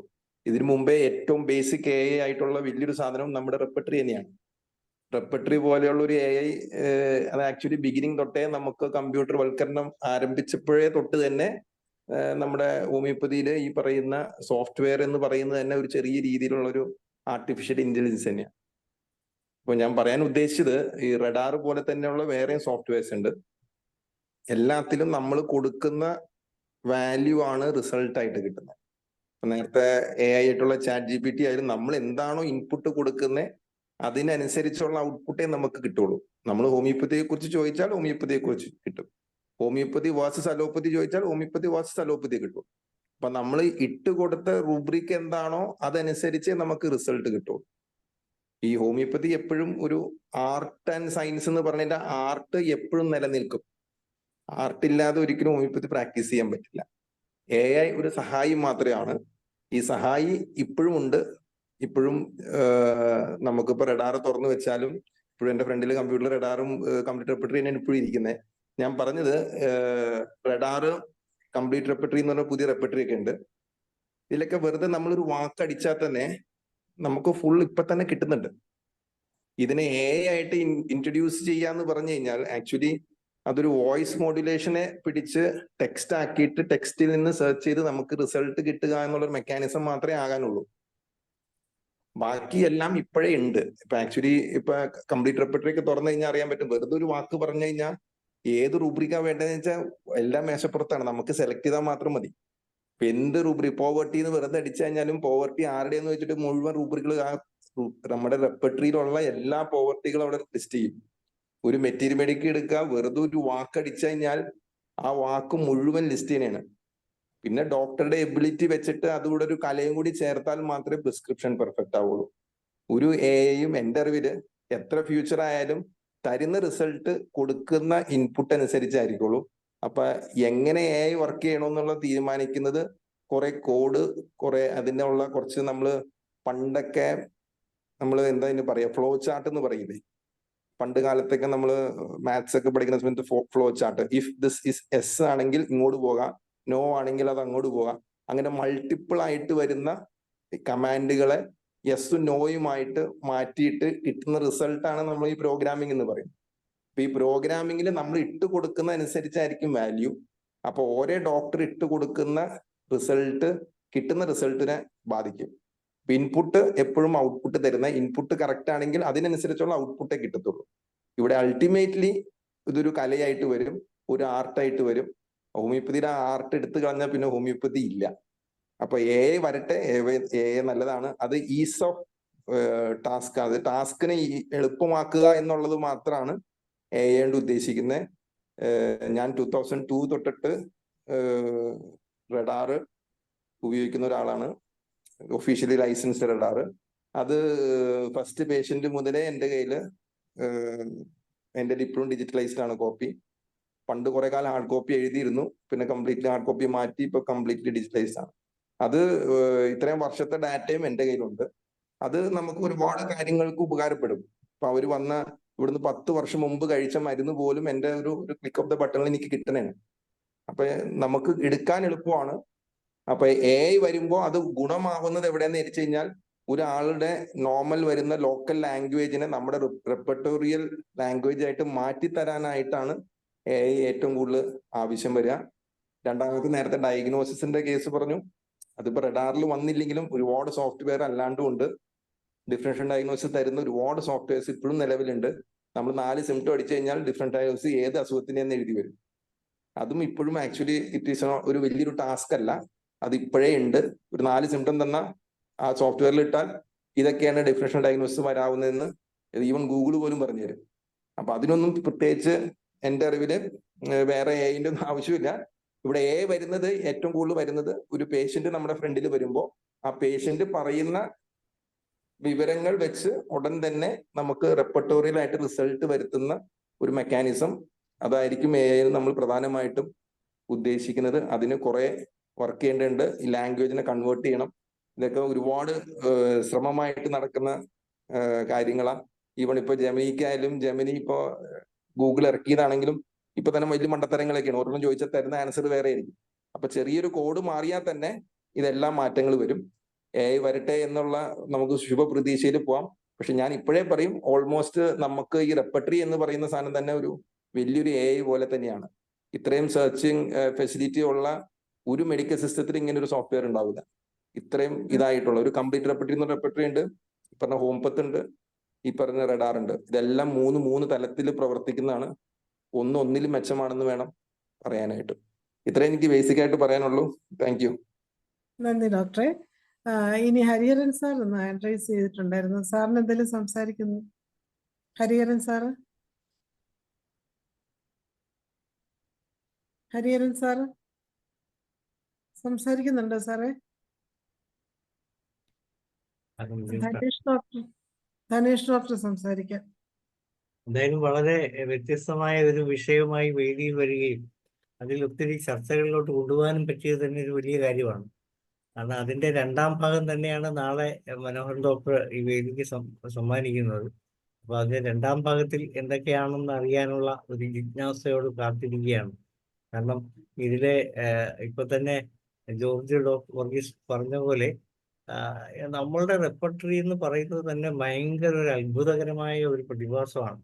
കാരണം ഈ ഇതൊക്കെ വരുന്നതിന് എത്രയോ മുമ്പ് തന്നെ അതേ രീതിയിൽ അണിയിച്ചൊരുക്കിയ ഒരു സംവിധാനമാണ് നമ്മുടെ റെപ്പർട്ടറി. അത് മറ്റൊരു പ്രൊഫഷണലിലും മറ്റൊരു മേഖലയിലും ഇല്ല. അലോപ്പതിയിലോ ആയുർവേദത്തിലോ ഒന്നുമില്ല. കാരണം ഇത് കണ്ടു കഴിഞ്ഞാൽ എല്ലാവരും ഇത് എന്താണെന്ന് അത്ഭുതത്തോടെ നോക്കി നിൽക്കുന്ന ഒരു അവസ്ഥയാണ്.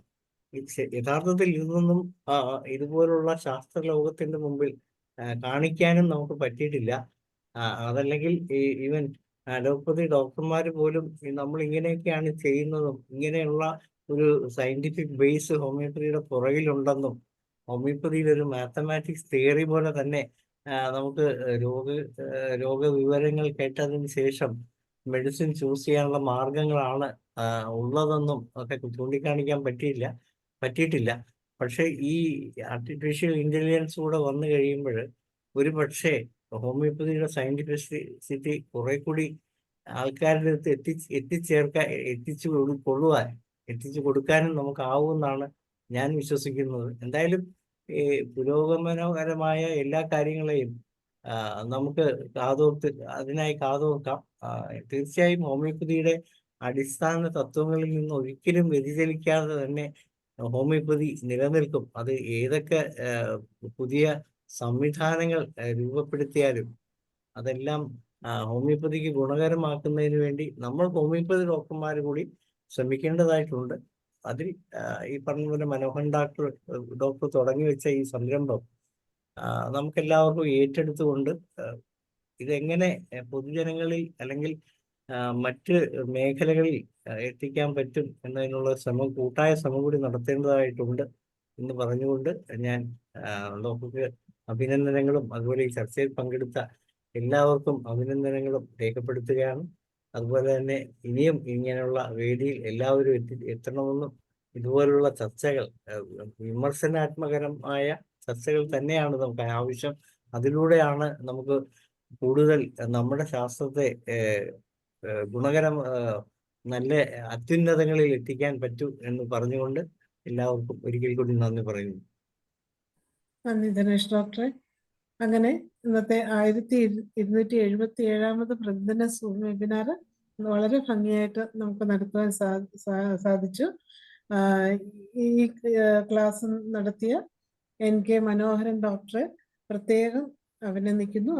അതുപോലെ തന്നെ ഇതിൽ ചർച്ചയിൽ പങ്കെടുത്ത doctor Manoj Sreedharakurup sir, Salim Kumar doctor, അതുപോലെ ഡിപ്പാർട്ട്മെന്റിൽ നിന്ന് എത്തിയ Anil SK doctor, George doctor, Reji ഡോക്ടർക്ക് സംസാരിക്കാൻ പറ്റിയില്ല, പിന്നെ ശരത് കുമാർ ഡോക്ടർ, ഡോക്ടർ ധനേഷ്, എല്ലാവരെയും പ്രത്യേകം നന്ദി അറിയിക്കട്ടെ. നാളത്തെ ഇതുപോലെ 9 മണിക്ക് നടക്കുന്ന സെക്ഷനിലും എല്ലാവരും എത്തണമെന്ന് ഒന്ന് അഭ്യർത്ഥിക്കുകയാണ്. എല്ലാവരും റെജികുമാർ സാർ ഡോക്ടർ പ്രത്യേകിച്ച് നാളെ ഇതിൽ വന്ന് അഭിപ്രായം പറയണം. ഇന്ന് സമയം അതിക്രമിച്ചത് കൊണ്ട് മാത്രമാണ് ഇടപെടുന്നത്. ഇന്നത്തെ ഈ ഒരു സൂം വെബിനാർ ഇവിടെ നമ്മൾ അവസാനിപ്പിക്കുകയാണ്. എല്ലാവർക്കും ശുഭരാത്രി.